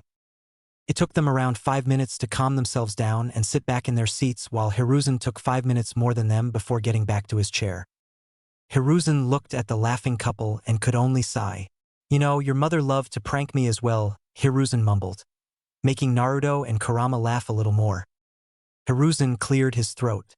"Anyways, tomorrow is the final exam in the academy. Give this to the teacher. His name is Irika Umino and he is teaching the class of the clan heirs. Inuzuka, Aburame, Hyuga, Yamanaka Akimichi, and they even have the supposed last Uchiha in their class," Hiruzen said, chuckling a little. "Anyways, just be there tomorrow at 8 a.m. for the exam and try not to do too much trouble for Irika," Hiruzen said as Naruto and Kurama got up. They decided to get the old Kage with another comment. "Well, see you later Aji-san," Naruto called before turning to Kurama. "The bed in the apartment isn't properly tested yet. You know, I designed a silencing seal just for your screams so we can test out the bed," Naruto said, grinning at the blushing face of his lover. Hiruzen was thrown into the wall behind him once again, his nose bleeding. Naruto laughed before he walked out of the office with Kurama glued to his side. "We're still gonna test that bed, right?" she asked somewhat shyly. Naruto grinned at her before placing her in front of him and wrapping his arms around her chest. He nibbled on her ear, breathing hot breath into it. "I don't know. I think we need to go home and see if you were a good girl lately," he whispered huskily into her ear. Kurama shivered and whimpered slightly in want. Naruto grinned. "Well, I think you were good enough." "Fine, let's go," he said before he scooped her up into his arms bridal style and started running across the rooftops. Kurama grinned excitedly as she felt the strong hands of her lover carry her towards their apartment, where she was sure to get the time of her life. Time skip. Next morning. Naruto's eyes slowly opened as they were mercilessly attacked by the sunlight. He could only smile as he saw the big grin on his lover's face. Her beautifully naked form was lying on his naked chest, her arms wrapped around him while she was unconsciously rubbing her face into his chest. He brushed a bit of her hair out of her face before kissing her forehead. She slowly opened her eyes. "Good morning, princess. You had a good night?" Naruto asked with a small smirk. Kurama smiled. "Good morning, Naruto-koi. I had the best night of my life," she said happily. Naruto grinned at her before grabbing her chin and bringing it up to his own, kissing her. Kurama moaned in his mouth, enjoying the loving feeling he gave her. Suddenly, Naruto flipped them around. Kurama was laying on her back with the rather big man holding himself over her. Kurama could feel his rather hard tool on her stomach as he continued to make out with her. A few seconds later, Naruto broke the kiss and Kurama started panting for air. "I think I need to take a shower," he said and got out of bed. As he was going, he turned to her with an evil smirk on his face. "Though I need someone to help me wash my back," he commented. Kurama grinned excitedly as she thought about what could happen in the shower. She quickly ran up to him and went along with the act. "I guess I could help and wash your back for you, though I might want you to pay me back in some way," she said, grinning. Ash himself started to grin as he crouched down and picked her legs off the ground, throwing her body over his shoulder. Kurama giggled as she hugged his waist, pressing her breasts into his back.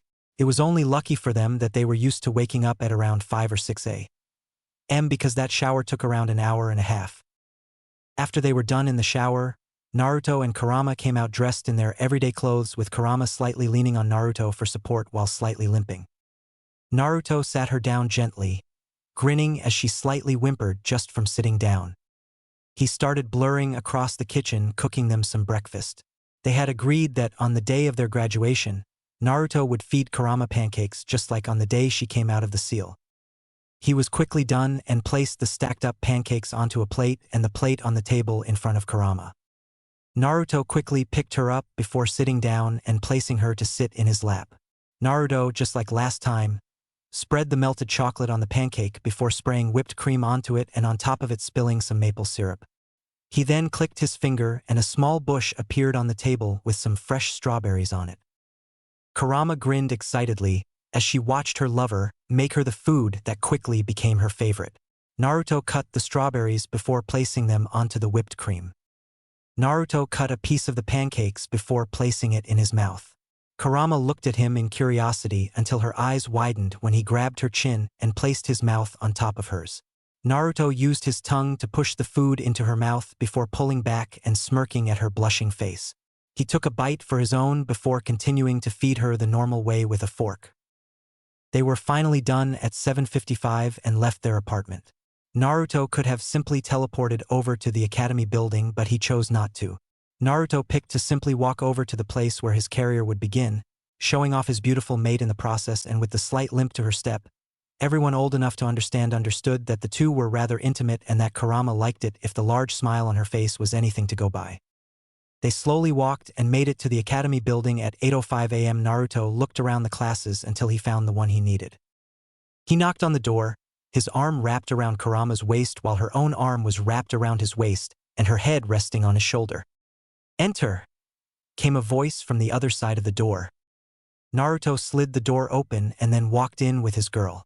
Naruto ignored the looks everyone in the class was giving him and walked over to the teacher, Irika, as Hiruzen introduced him. "Good morning. I have been told that the graduation exam would be taking place in this class today. We both have come to participate in it under the orders of the Hokage," Naruto said respectively towards Irika. He held out the note from the Hokage to the teacher. However, no one was responding as everyone was just staring at Kurama. Either a lustful look or a glare of jealousy, or in the rare case, simply a scowl.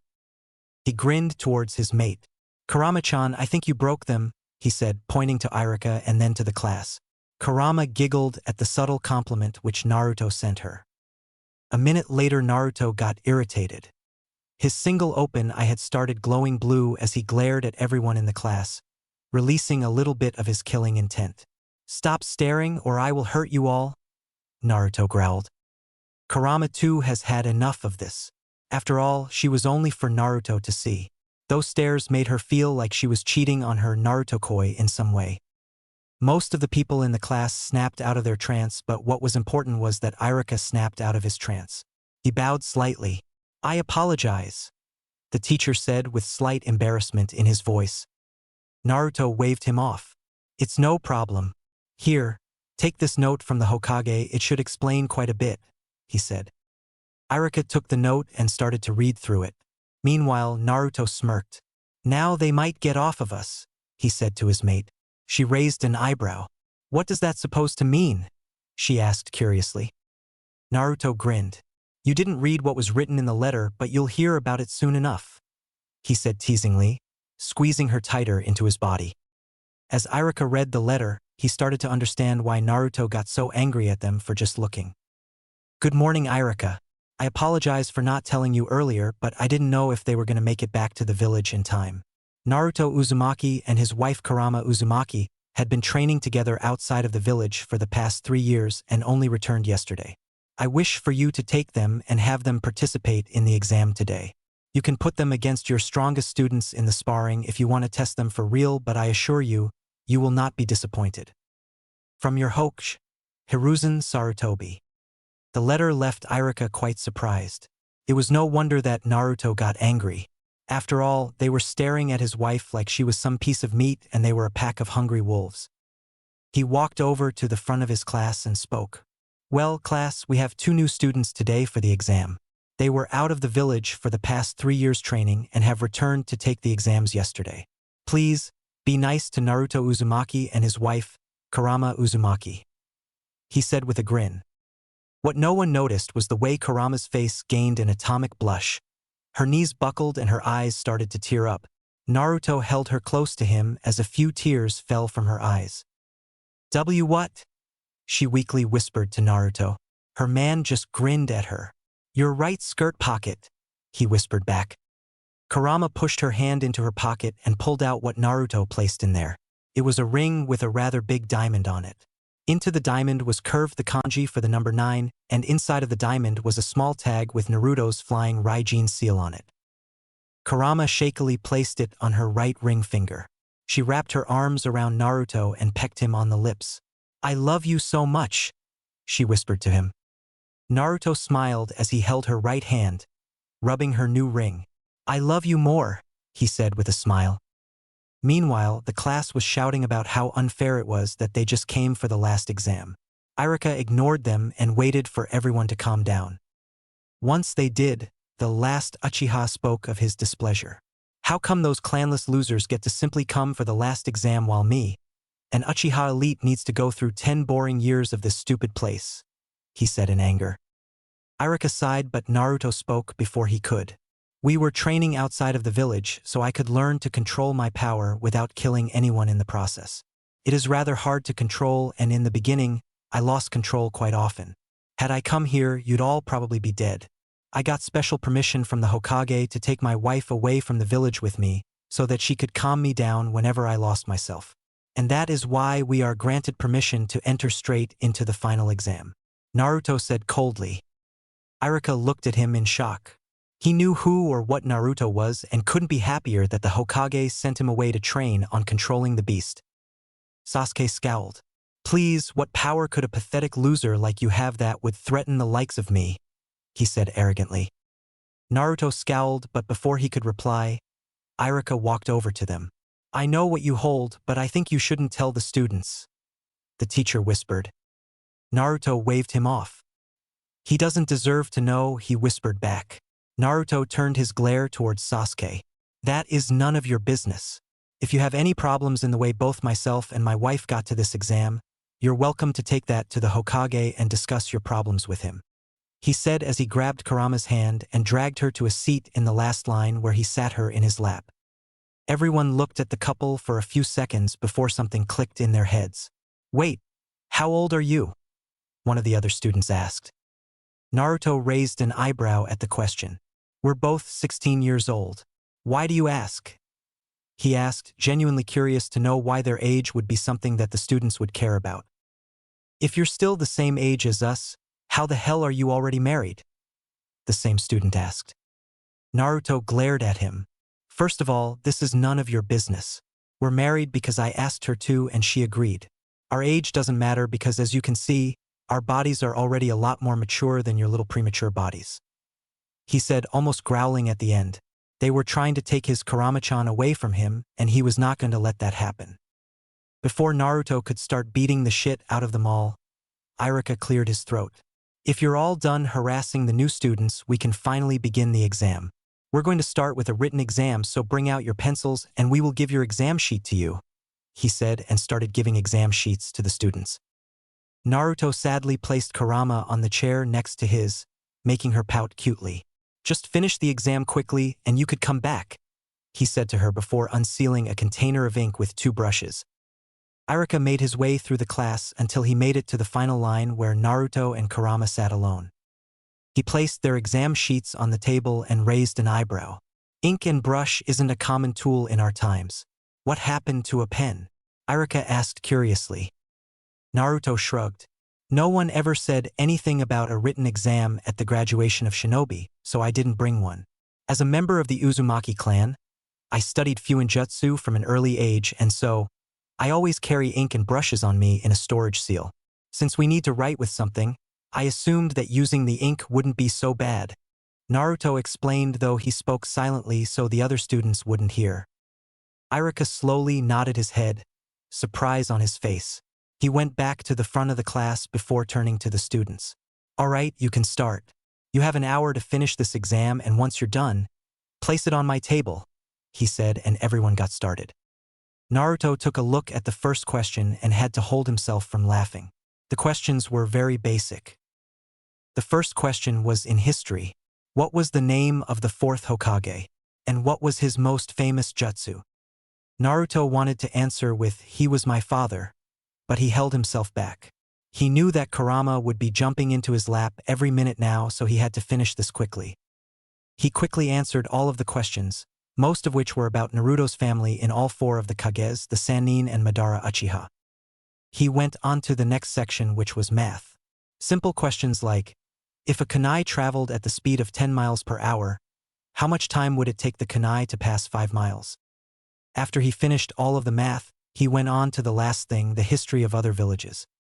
The questions were like, the 4th Hokage killed 1,000 shinobi with a single jutsu during the 3rd Great Ninja War. Which village did the shinobi belong to? Were asked. Naruto knew about his father and grandfather's hubby to piss off IWA, and so he knew the answer. He continued to blur through the questions, and 2 minutes into the exam, Naruto stood up, followed by Kurama a few seconds later. They both placed the brushes into the ink container and started walking down towards where Irika sat. They placed the exam sheets onto his desk, much to his surprise, and went back to their seat where Naruto sat down and Kurama sat in his lap. Everyone took a few seconds to look in complete shock at the pair, who finished in under 2 minutes of the exam's beginning. Kurama just pressed her breasts into Naruto's lower chest and rested her head on his chest, her arms wrapped up around his back. Naruto just wrapped his own arms around her back and smiled down at her. Kurama finally allowed tears to fall down her cheeks as she started sobbing lightly. She brought her right hand in front of her face and looked at her new ring. She finally had time to analyze it, and she had to say, it was beautiful. She raised her head and looked at Naruto through teary eyes. Thank you, Narukoi. The ring is beautiful. I love you so much, she said as a few tears fell down her cheeks. Naruto smiled as he kissed her cheeks dry. Naruto kissed her lips for a few seconds before pulling back and looking her straight in the eyes. Don't thank me. You earned it. You are the only reason I got out of my childhood with my mind intact, he said before he actually thought about it. Actually, mostly intact, he said jokingly, making Kurama giggle lightly. Let's leave the matter of my sanity to another day. For now, I want you to know that I love you. I am yours just like you are mine forever, he said before kissing her again. Kurama nodded, their lips still together. They broke the kiss and Naruto brought his hand to the back of her head. He pushed her head into his bare chest before starting to rub her back. Kurama wrapped her hands around his back once again and pulled herself as close as she could into his body. They continued sitting like that in silence for the rest of the exam, ignoring the looks everyone around them sent them. After an hour was done, Irika collected the papers from all of those who didn't finish yet and went back to the front of the class. All right, class.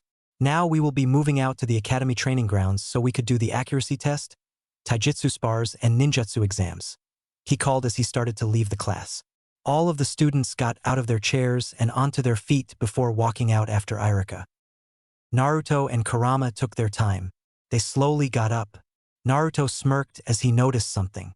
Kurama-chan, look what you did, he said teasingly as he pointed at his crotch area that had a puddle in his pants. Kurama's face resembled a tomato as she looked away from Naruto's eyes. I'm sorry, Narukoi. I just got excited, she said in complete embarrassment. Naruto just grinned teasingly as he used Fire Nature Chakra to dry his pants. Don't mention it. Though once this exam is over we should do something about your excitement, he said as he wrapped his arms around her shoulders and they started to walk, still connected. They made it outside to the training grounds just as Irika started explaining what they needed to do for the test. Each of you in his turn will be getting 10 kunai and 10 shurikens.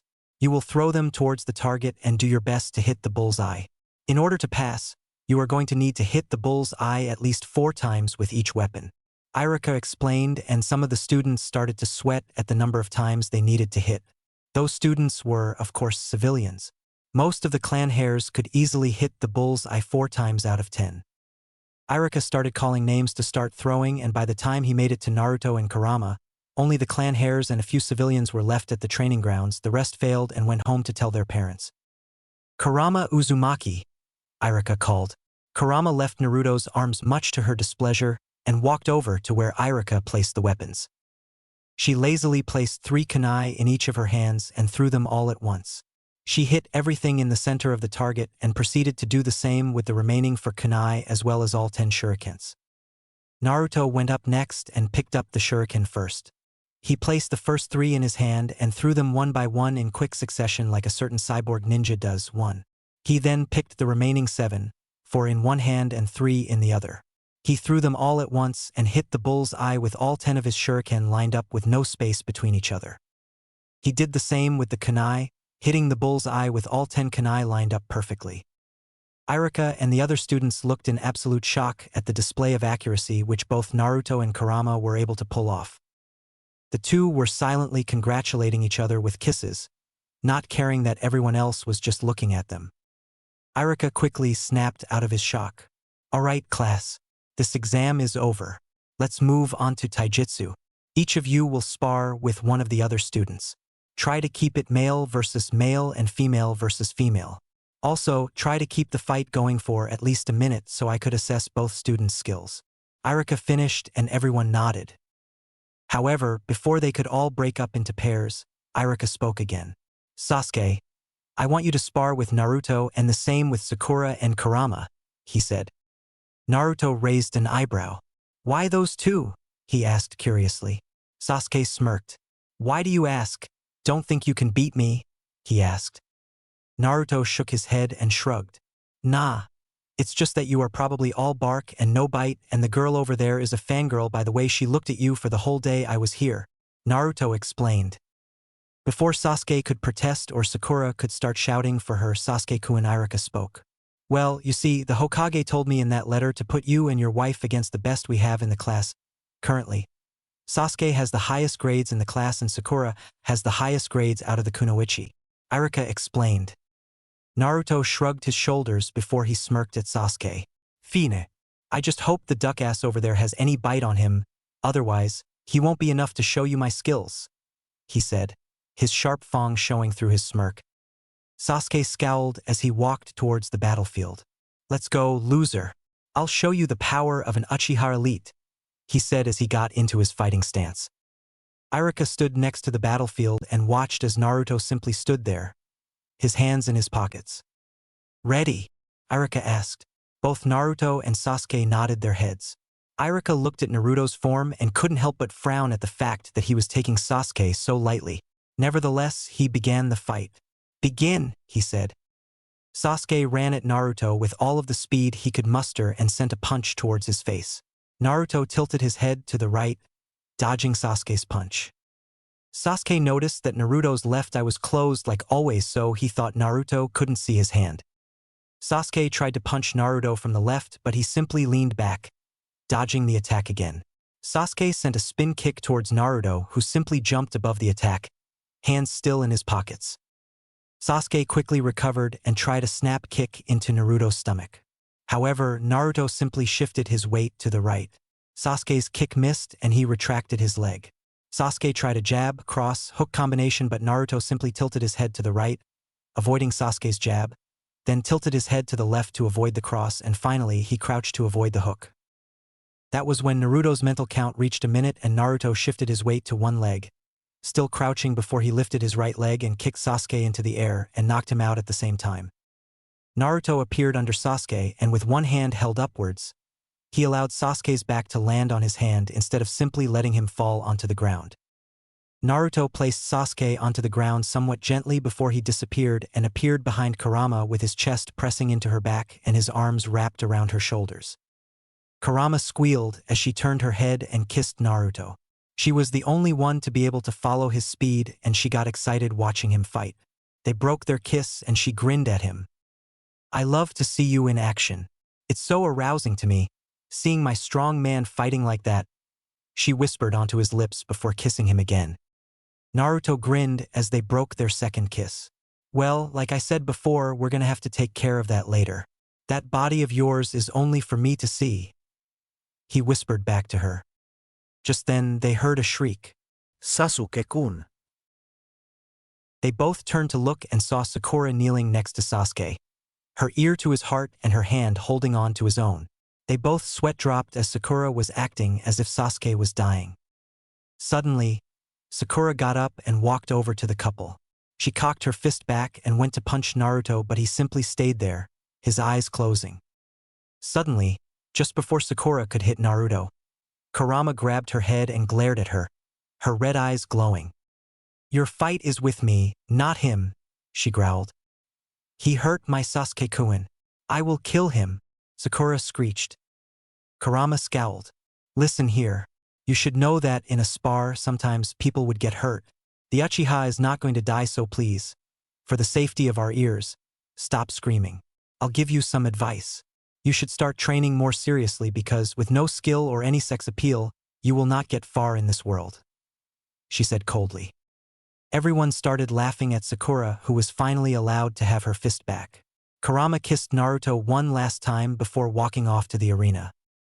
Naruto just smirked. His girl was the strongest and most beautiful girl in the world. Other than that, she had a sharp tongue which ended up making things interesting and more amusing for him. Sakura and Kurama stood on the battlefield across from each other as Irika got into his position as the referee after taking Sasuke to the academy nursery. "Ready?" he asked. Both girls nodded, Kurama sporting a big, taunting smirk while Sakura glared at her. "Begin," Irika called. Sakura instantly dashed towards Kurama, her fist cocked back. Kurama, much like Naruto did before her, simply sidestepped the attack. However, she wasn't as nice as Naruto was and had decided to taunt her opponent. She gave Sakura a slight push on her back in her punching position, making Sakura stumble forward and struggle to stay on her feet. "You need to work on your aim, it sucks," Kurama taunted. Sakura growled as she straightened up. The pink-haired girl rushed forward for another punch, but she was dodged again. Sakura watched as Kurama tilted her head to the side, avoiding her punch. She didn't give up just yet and quickly took back her hand before throwing a spin kick. Kurama dodged that too by leaning back and allowing Sakura's foot to pass in front of her. Sakura jumped back to try and get some space away from Kurama and think. However, just then, her minute was over. Kurama appeared in front of her in an instant and flicked her rather large forehead with her middle finger. Sakura was sent flying back with her consciousness taken away. She flew out of the arena and quite far away from it before dropping to the ground. Kurama grinned as she watched Sakura's unconscious form on the ground. She mouthed a silent, "Take that, you bitch. No one tries to punch my Narukoi and gets away with it," towards Sakura before she disappeared. She appeared in Naruto's waiting arms and wrapped her legs around his waist along with her hands around his neck. Kurama quickly placed her mouth over his own, getting her congratulatory kiss. Irika wasn't even surprised anymore. He simply took Sakura to the infirmary and continued calling the next matches. It was finally time for the ninjutsu test. "All right, I'm going to call you all one by one. You are going to need to make at least 2 clones, substitute with a log, and finally transform into me," he said. That was uneventful. Most of those who made it all the way to the ninjutsu test were able to do the required techniques. Soon it was Kurama's turn. "All right, Kurama Uzumaki," Irika called as the girl stepped forward. "First, make at least 2 clones," he instructed. Kori made a cross with her fingers and two clones puffed into existence next to her. Irika nodded, confirming that it was all right for her to dispel them. Once the clones were gone, Irika placed a log on the ground next to him. "Substitute with this log," he said. Kurama didn't even need to do any hand seals, as in a puff of smoke, the log, and her swapped locations. Irika nodded. "Now transform into me. Try and make it look like me as much as you can," he instructed. Kurama puffed into smoke, and out of it came a perfect copy of Irika. He nodded for the final time before going through the exact same thing with Naruto. Finally, he was done with everyone and he could go to calculate their scores. He came back into the class where all of the students, even those who failed, were waiting for him. Irika stood at the front of the class, looking at the students. "All right, the results are here. The highest score on the exam goes to Naruto Uzumaki and Kurama Uzumaki. However, since they both arrived only for the last exam, the titles of Rookie of the Year go to Sasuke Uchiha and Kunoichi of the Year goes to Sakura Haruno," Irika said, and everyone was silent as both Sasuke and Sauka were still at the infirmary. Irika started to go through everyone who passed, giving them a headband. He made it to the final row where Naruto and Kurama sat. "Congratulations, you both passed the exam with a perfect 100% score," he said with a smile as he handed them both a headband. They smiled at him. "Thank you, Irika," Naruto said for them both. Once given their headband, Naruto placed his on his forehead, while Kurama had Naruto help her tie hers around her neck. Once done placing their headbands on them, they both walked out of the classroom, only being stopped by Irika so he could tell them that they needed to be at the academy in a week for the team announcements. Chapter 2. First Real Fight. Naruto and Kurama just used Naruto's flying Raijin to teleport away from the academy after getting their headbands. They appeared just outside of a food stand and walked in, pushing the curtains out of the way. Like always, Kurama was wrapped in Naruto's arms. They went over to where the bar was and Naruto sat down on the chair in the middle, setting Kurama in his lap. Oi! "Tuchio Jaizen, make some ramen to the strongest Jennine in existence," Naruto shouted. A man came out of the kitchen section of the stand. He wore his chief uniform and had dark gray hair. His skin is light brown, and his eyes are always seen close. He also has eyebrows too. Oh, Naruto-kun. "Kurama-chan, you're finally back," he asked in surprise as he had not seen his favorite customer and his girlfriend in the past 3 years. He smiled before turning around. "I am. Get over here," he shouted. A few seconds later, a woman came out of the back. She was a slender girl with long, dark brown hair and large black eyes, plus fair skin. She wears a white robe with the sleeves folded, a sort of dark blue apron with ribbon ties at the top and a bright white bandana. "What is it, Tusan?" she asked as she stepped next to him. "Look who's back," he said happily. Ayam looked at the only people in the ramen stand and her eyes widened. In an instant, Ayam appeared in front of them and leaned over the table, hugging the two. Naruto-kun. "Kurama-chan, you're finally back," she shouted in happiness. Both Naruto and Kurama hugged her back. Ayam had slowly become something of an older sister figure to Naruto and a great friend for Kurama, and so, the two liked her very much. The three broke the hug. "So, how about you get us some ramen?" Naruto asked excitedly. Tuchi laughed. "Sure, I'll be right back," he said and left to the back. Finally, Ayam noticed the new ring on Kurama's finger. She squealed. "Kurama-chan, did Naruto-kun give you that ring?" she asked excitedly. Kurama blushed slightly. "Yeah, it was actually earlier today. The Hokage introduced us as a married couple and Naruto didn't deny it. He got this ring out of nowhere and placed it in my pocket, so when the academy teacher called me Kurama Uzumaki, he was quick to tell me where the ring was," she explained, pressing her back into Naruto and turning her head before kissing him. Ayam squealed again as she started jumping up and down. After all, her best friend and little brother were now officially married as the Hokage declared them as such. As Ayam calmed down, Tuchi came out of the back with 2 steaming bowls of ramen. He placed them in front of Naruto and Kurama before smiling at them. "Well, since you two are celebrating such an important thing, the first round is in the house," he declared. Naruto grinned. "Thanks, Aji-san. Naruto said before he held his chopsticks in his hands. Ita de Kamasu, he shouted before he started to inhale his ramen. He was quickly done and placed his bowl aside before pushing his chopsticks into Kurama's bowl and bringing the ramen to her mouth. Kurama happily ate the food fed to her, enjoying the taste of the food as well as the touch of the one feeding her. It was 30 minutes and 60 bowls later, 50 of which Naruto ate. They were done and had gone out of Ichiraka's ramen stand to go home. They quickly made it home and got in, locking the door after them while also activating the seal combination, silencing and security seals. They walked towards the bedroom, and when they made it in, Naruto suddenly grabbed both of Kurama's hands, spreading them apart above her head. He placed his leg between her knees and pushed upwards, drawing a moan out of his lover. He pushed her onto her back and quickly followed her, laying on top of her on the bed. Naruto placed his mouth on top of her own, his hands still preventing her from resisting. Kurama simply moaned into his mouth as she felt his thigh working her sensitive areas over. Naruto released her mouth before he leaned down and slightly bit down on her neck, drawing a very pleased moan from Kurama.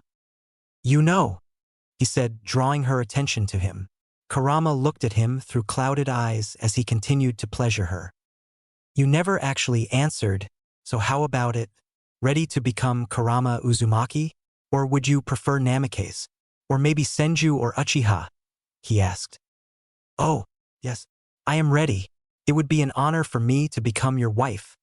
Naruto Koi, it would be an honor for me to become Kurama Uzumaki." She moaned loudly as she hit her climax and had her orgasm wash over her.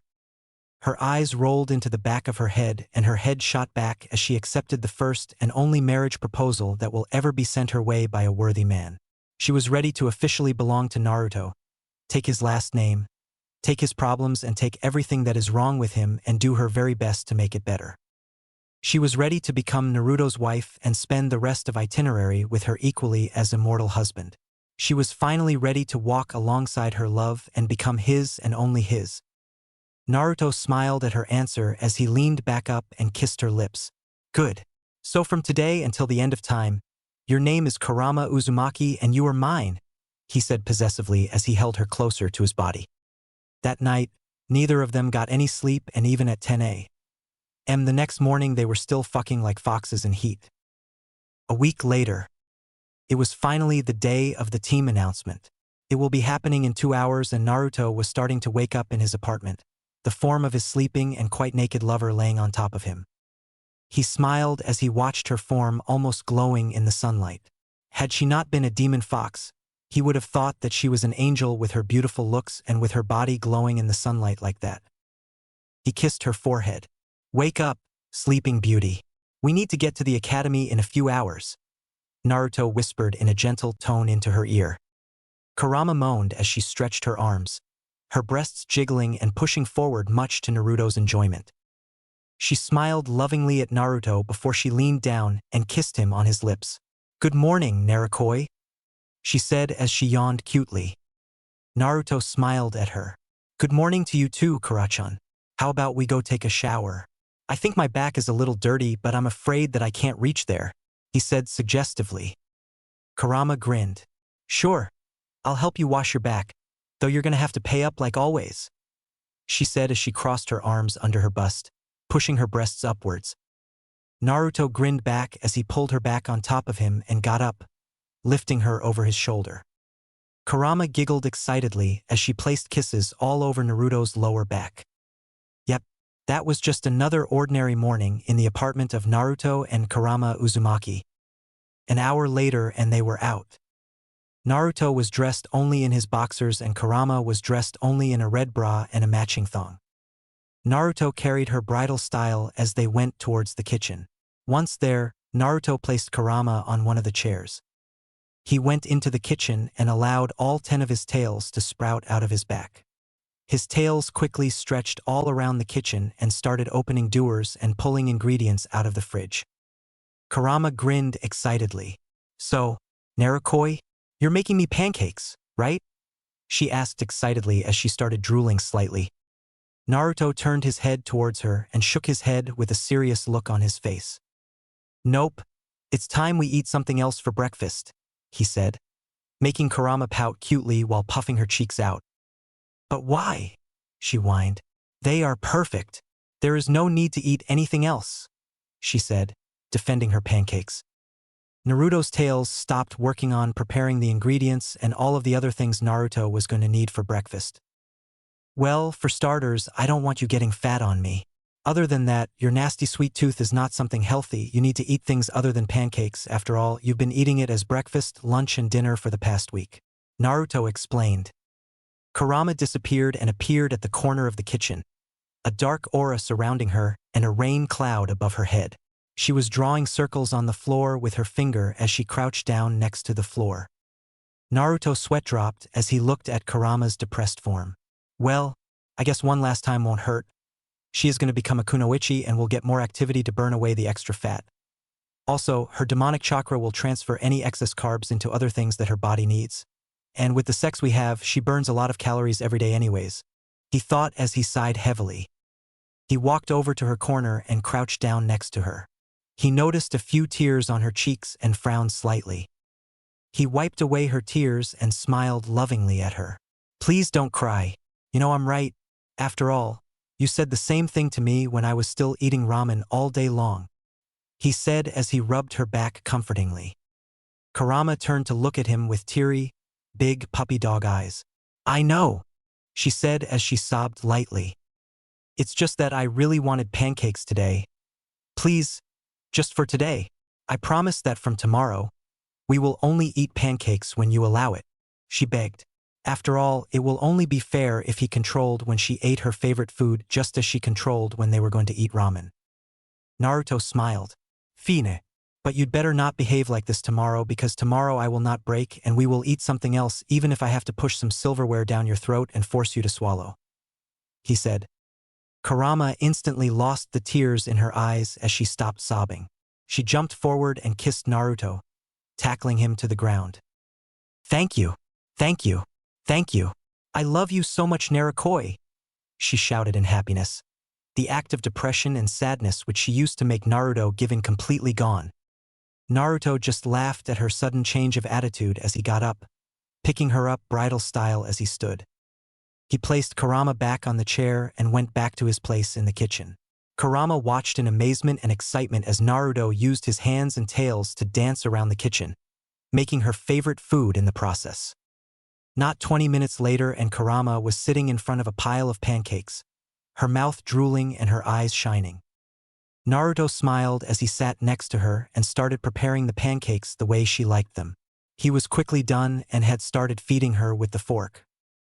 Kurama happily gulped down all of the food, purring happily as she did so. She shared a little bit of it with Naruto but kept most to herself.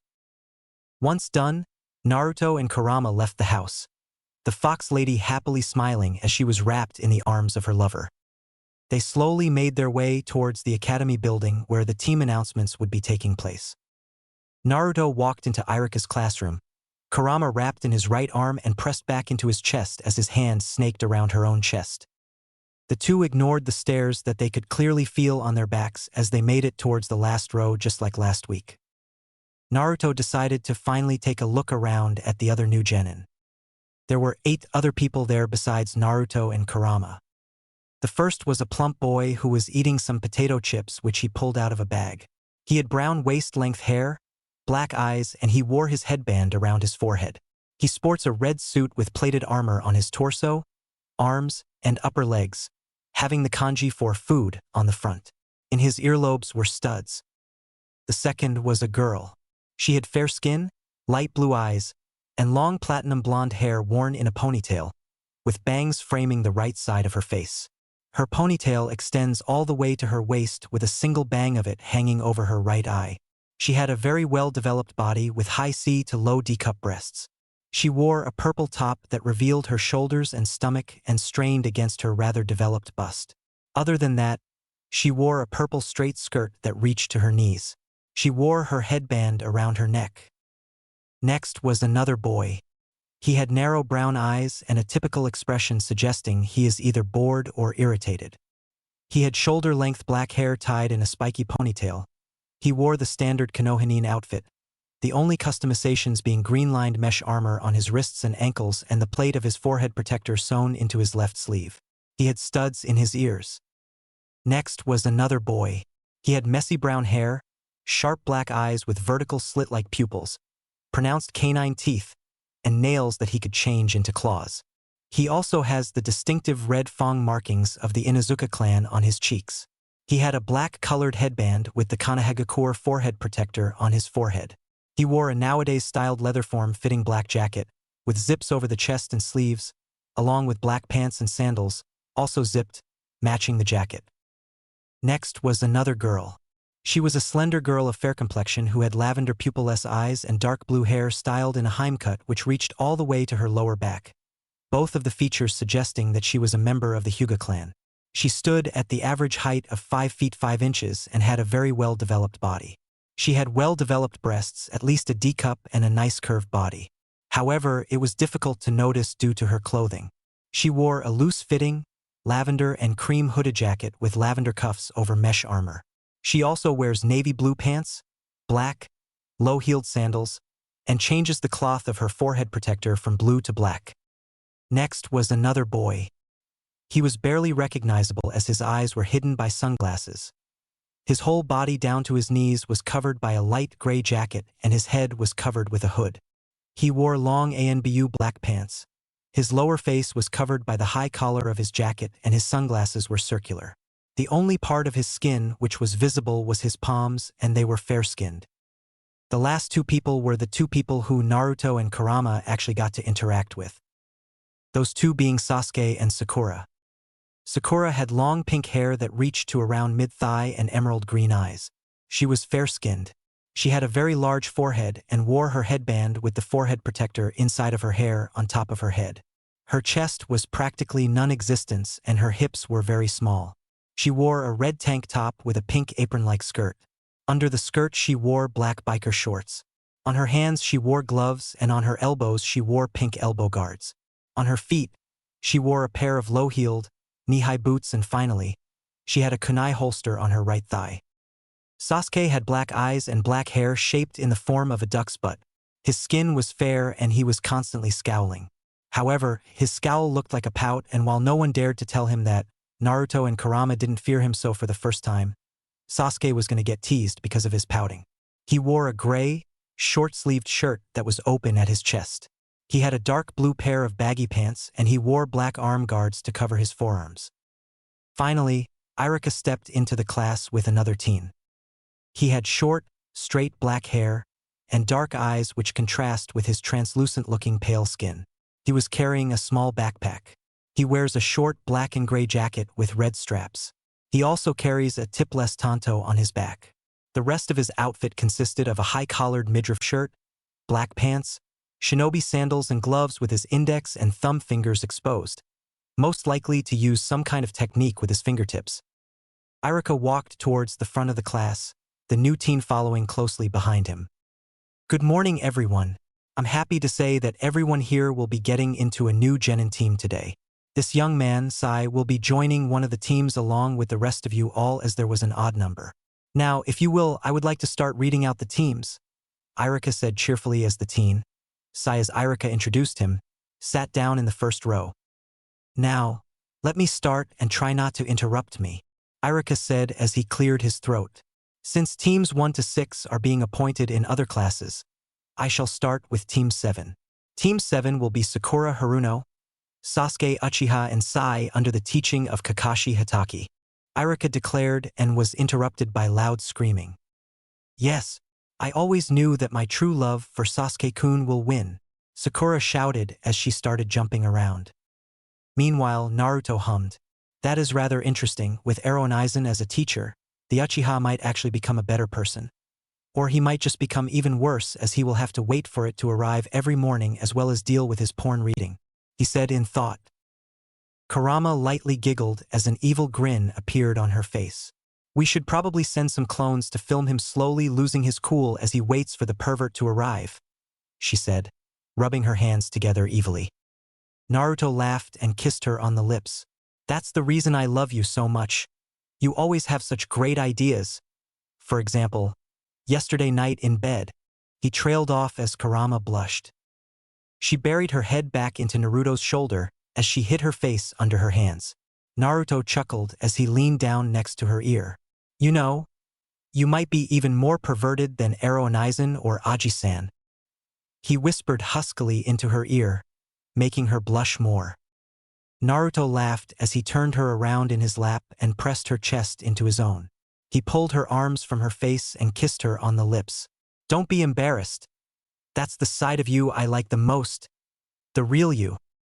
He said as he laughed, kissed her again and pulled her closer, rubbing her back as her head rested on his shoulder. Kurama smiled to herself as she placed her hands on Naruto's exposed abs and rubbed them, enjoying his warmth and enjoying the thought that she found such a handsome man for herself. Irika cleared his throat after Sakura calmed down. Anyways, Team 8 will be Hinata Hyuga, Kiba Inuzuka and Shino Aburame under the teaching of Kurenai Yuhi. He said and waited for a reaction. However, he sighed in relief as none came. He smiled. Since Team 9 is already assembled from last year, we will be moving on to Team 10. Team 10 will be Shikamaru Nara, Choji Akimichi, and Ino Yamanaka under the teaching of Asuma Sarutobi.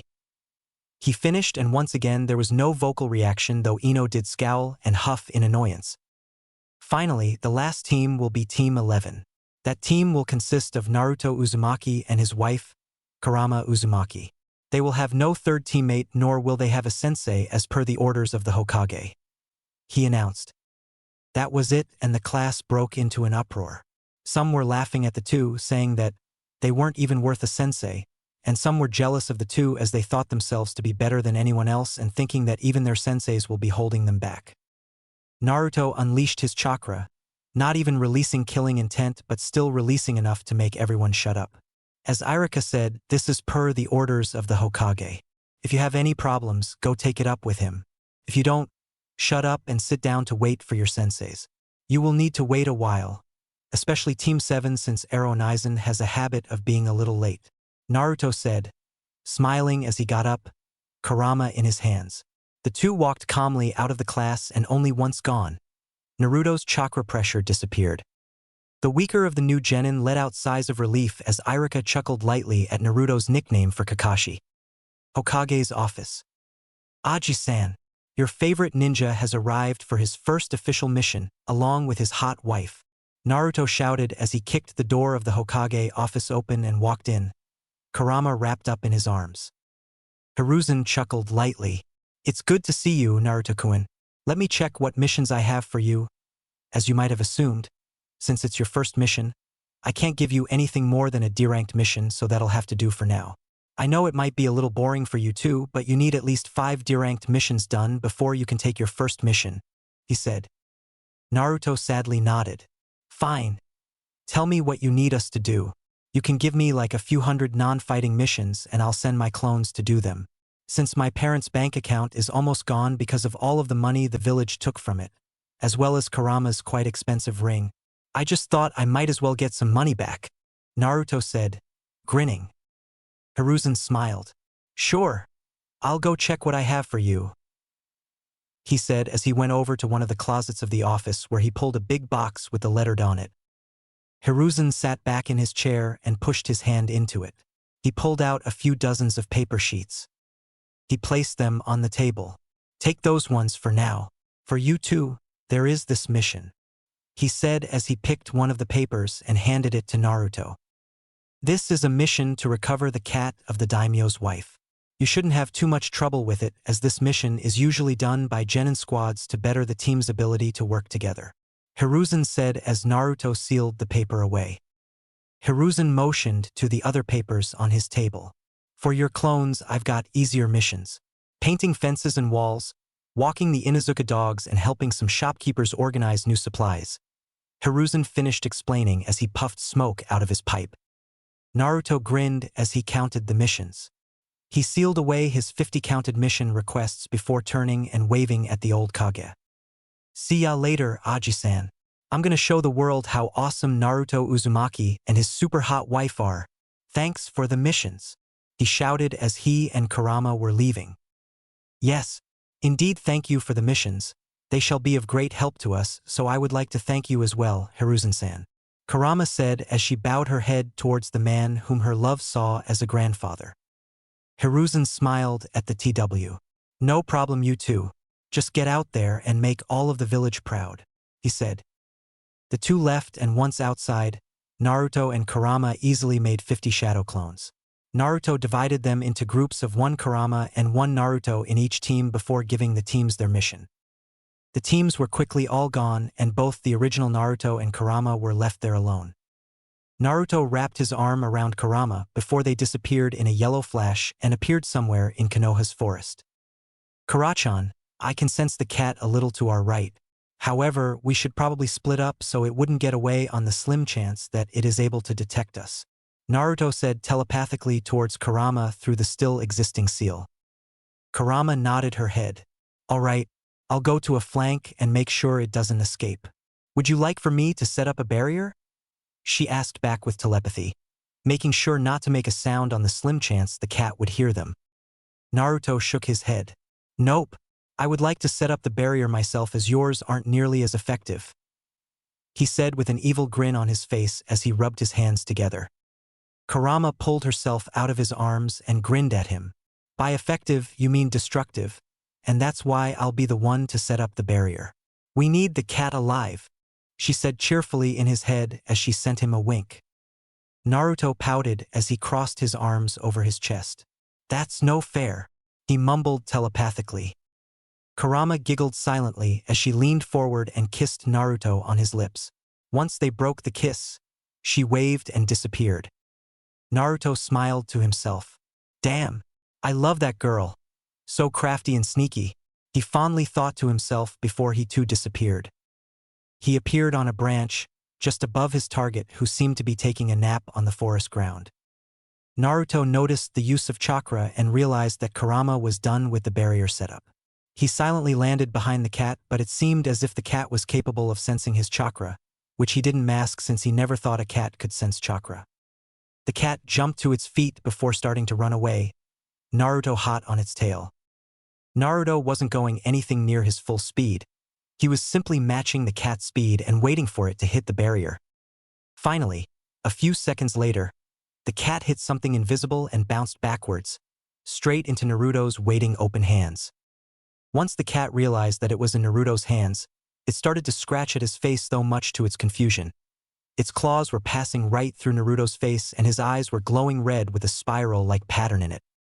Suddenly, the cat felt rather sleepy and it fell asleep in Naruto's hands. Kurama appeared right next to Naruto and patted the little cat on its head. Good job, Kurachan. Though you were too merciful with that rubber barrier. Not even a solid wall, he said, pouting at the lack of destruction and damage. Kurama laughed. I know, but look at this little one. Isn't it cute? She asked rhetorically as the two watched the cat enjoy its Genjutsu-induced sleep. Naruto raised an eyebrow. You want a pet? He asked curiously. Kurama sighed dreamily. Yap, a little cute fox would fit us perfectly, she said before she scowled. Though I don't want to simply summon one of the members of the demon fox summoning clan. They aren't cute at all. Simply strong and sadistic, she said as she shivered and shook her head. Naruto raised an eyebrow. Sadistic? But you are the opposite of it. You usually like some rough play at night, he said teasingly. Kurama slightly blushed.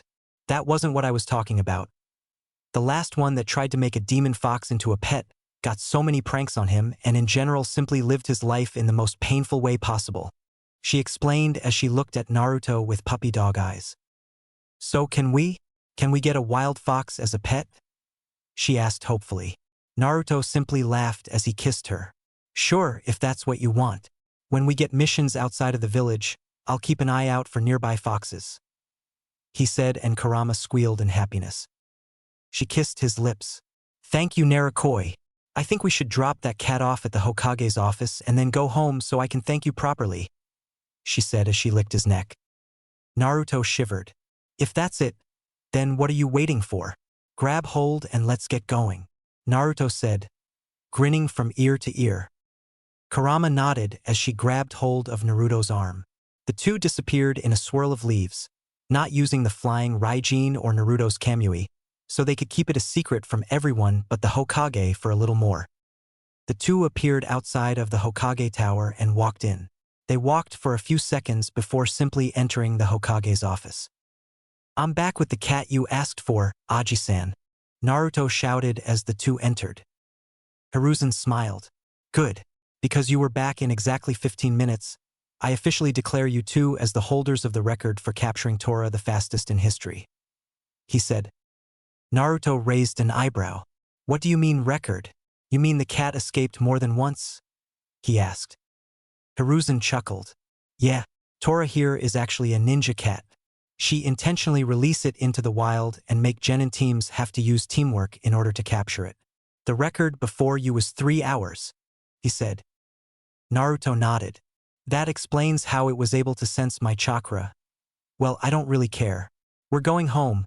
Kurachan has promised me something and you'd better believe I'm gonna hold her to it," he said, grinning as he grabbed Kurama in his hands, and the two disappeared in a swirl of leaves. Hiruzen flew into the wall behind him with a nosebleed as he imagined Kurama's quite attractive bod playing with Naruto. The ANBU guards laughed at the Hokage from the shadows as they waited for him to recover. Time skip. A month later. It was around 10 a.m. and both Naruto and Kurama were making their way towards the Hokage's office for their daily missions. In the past months, Naruto and Kurama went to the Hokage every morning, sending 50 clones of each to do D-rank missions and taking a C-ranked mission for them both. They would usually take a few hours to get to where the mission was, most of the time a neighboring village in Hainokuni Fire Country, and a few more hours to deal with whatever they were asked to do in said village. The two quickly became famous among the clients of Konoha as the best team of Genin, which were currently active as they were strong, had useful jutsu with Naruto's space-time jutsu and other things, and they were solving everything they were required to in mere moments before putting their plans into actions. The two were actually specifically requested sometimes by clients who liked them because of their nice personalities, great skills, and amazing seriousness once it was needed. The two were now going to the Hokage's tower to give their report for yesterday's mission, which Naruto held in his hand, and get a new mission for the day. The two entered the Hokage tower before kicking the door to the Hokage's office open and walking in. "Good morn." Naruto's shout was stopped halfway through the sentence as he noticed the Hokage looking worriedly at a piece of paper while Irika sat next to him and curiously looked at the Hokage. Hiruzen sighed in relief as he saw Naruto. "Great timing, Naruto-kun. I have an important mission for you two. I need you two to take it very seriously and get going as soon as you can," he said, and Naruto nodded, his serious face active. Kurama stood next to him with equal seriousness on her face as she listened to the Hokage. "I got a message from Kakashi's summoning dog saying that he and his team have encountered 2 Chunin-level missing Nins in the beginning of their first C-rank mission, and that he requests backup because he fears that the next one will be at least Jonin level. I want you two to go assist him. As you might know, Naruto-kun, as Kakashi's student, you'd know that he's easily better than a normal Jonin, but he has 3 genin and a civilian to protect while he fights, so I'm worried," Hiruzen explained. Naruto nodded his head sharply. "I understand. We will depart at once. See you later," he said calmly. He and Kurama walked forward and took the mission scroll from the Hokage. He grabbed hold of Kurama's hand and they disappeared in a swirl of leaves. Lucky for them, they came with their things packed in storage scrolls already, so they didn't have to go back home before departing. The two appeared in front of the main gate of Konoha. "Kotetsu, Izumo, we're leaving on another mission. Here's the scroll," Naruto said as he appeared in front of the guard's booth. Kotetsu had long, spiky, black hair and dark eyes. He has a strip of bandage running across the bridge of his nose and a light-colored marking on his chin. He wears the standard attire of a Konoha shinobi, complete with a forehead protector and a flak jacket. Izumo has brown hair and dark eyes. His hair is combed down and always covers his right eye. He wears his forehead protector like a bandana along with the standard Konoha shinobi outfit, which goes all the way up to his chin. Izumo took the scroll from Naruto and after reading it, he rolled it up and gave it back to Naruto. "You can go now," he said. Naruto nodded before he and Kurama disappeared. They jumped through the trees for a little while before Naruto stopped. Kurama came to a halt right next to him. "What's up?" she asked. Naruto pointed forward to where something they were searching for was. It was a small orange fox with a single orange tail that ended in a black tip. Its ears were orange with the tip also being black. The fox was standing on 3 legs as its front right paw was lifted off the ground. It slowly backed away as it whimpered at the sight of 3 massive bears towering over it. Kurama went to jump in front of it, but Naruto grabbed her shoulder, stopping her. "We don't have time for this. Those are only bears, so we can leave a clone each to get us that fox. As strong as we might be, I don't want to take the risk of sending my clones to deal with Jonin-level ninja," he explained before a clone puffed into existence right next to him. Kurama nodded her head at Naruto's deduction, as it made more sense to send clones to deal with 3 bears over an A-rank shinobi. A clone of her appeared right next to her as well, and the 2 clones jumped towards the small fox together. "Let's get going," Naruto said seriously, as they continued to jump from branch to branch towards Kakashi's scent. It didn't take them too long to get there, and they couldn't have been happier to have left their clones to deal with the bears. They saw a clearing, and in it, a man was holding Kakashi inside of a water bubble while his clones, all of which were wielding one of the 7 swords of the mist, the Kubikirabocho, Executioner's Blade, were running towards where Sasuke and Sai were laying on the ground, unconscious and with a shitload of scratches and slash wounds on them. Sakura was standing in front of an old man, a kunai in her shaking hands, as she looked in horror at the unconscious form of her love. The man holding Kakashi stood at the height of 6 feet 0 inches and was noticeably a muscular man with light grayish skin, short spiky black hair, dark brown eyes, and very small, borderline non-existent eyebrows. He was wearing bandages like a mask over the bottom half of his face. He wore his forehead protector with the scratched-out symbol of Kirigakure sideways on his head. He was seen shirtless, with his chest only covered by a belt to which he attached his Kubikirabocho, wearing baggy pants with the striped pattern typical of Kirigakure and mimetic wrist warmers extending up to his elbows, with matching leg warmers. The old man behind Sakura was a gray-haired, bespectacled man with a large beard and dark eyes. He wore a sleeveless V-neck shirt with an obi, pants, and a pair of sandals. He also carried a towel around his neck and wore a pointed hat on his head. Naruto glanced towards Kurama. "That is Zabuza Momochi. He is an A-ranked missing nin from Kiri. He is the wielder of the Kubikirabocho and has great skills in Kenjutsu. However, he isn't alone. There's someone waiting in the trees. I'll take Zabuza, you just take care of the other one," Naruto said. Kurama nodded, accepting Naruto's plan. Zabuza's clones were just in front of Sasuke and Sai, their swords slashing downwards. Naruto appeared in front of the 2, each hand holding one of his swords and blocking the clones' massive swords. The clones looked in absolute shock as some kid was blocking them both at the same time, using one hand for each of them. Naruto suddenly released his pressure over the swords before jumping and throwing a spin kick that made both clones disperse into water along with their swords. Naruto looked down at his long black pants. "Man, now my pants are soaked," he whined to himself as he channeled fire-natured chakra into his pants, drying them. He then leveled a glare at Zabuza. Naruto held a single hand seal with one hand and held the other up. Suddenly, a bolt of lightning materialized in his hand. He threw it towards Zabuza's hand, the one holding the water prison, with extreme precision and speed. Only Zabuza's years of experience allowed his reflexes to take his hand back, avoiding the attack and releasing Kakashi at the same time. Kakashi was dropped onto the water, where he used chakra to kneel on top of the surface while panting heavily. Zabuza jumped back, grunting as he glared at the new teen that joined the fight. "You okay, Ero Onaizen?" Naruto asked, using his nickname for Kakashi, not caring that the situation was serious. Kakashi looked at him for a second before he chuckled lightly. "Don't worry about me. I'll be fine. You just kick his ass," he said tiredly. "This isn't good. He has been using his Sharingan too much. He will not be able to operate well in the next few days," Naruto thought to himself. Suddenly, Kurama appeared next to Naruto while another teen appeared next to Zabuza. His outfit consisted of the standard Kirigakure pinstriped outfit which stopped at his knees. Over this he wore a green haori with white trimmings, and around his waist a brown sash with a fringed trail wrapped around his waist twice. He also wore light brown platoon sandals with straps in the same color as his kimono and nail polish on his fingernails and toenails in matching blue-green color. His long hair was gathered in a white bun holder, while 2 locks of his hair fell loose framing his face, bound with metal hair cuffs at the ends. He also wore a black forehead protector with the Kirigakure symbol upon it. He also wore the standard hunter Nin mask of Kirigakure. Naruto raised an eyebrow at the newcomer. "Is that the one which was hiding?" he asked towards Kurama. She nodded her head. "Yes, I found him hiding in one of the treetops," she responded.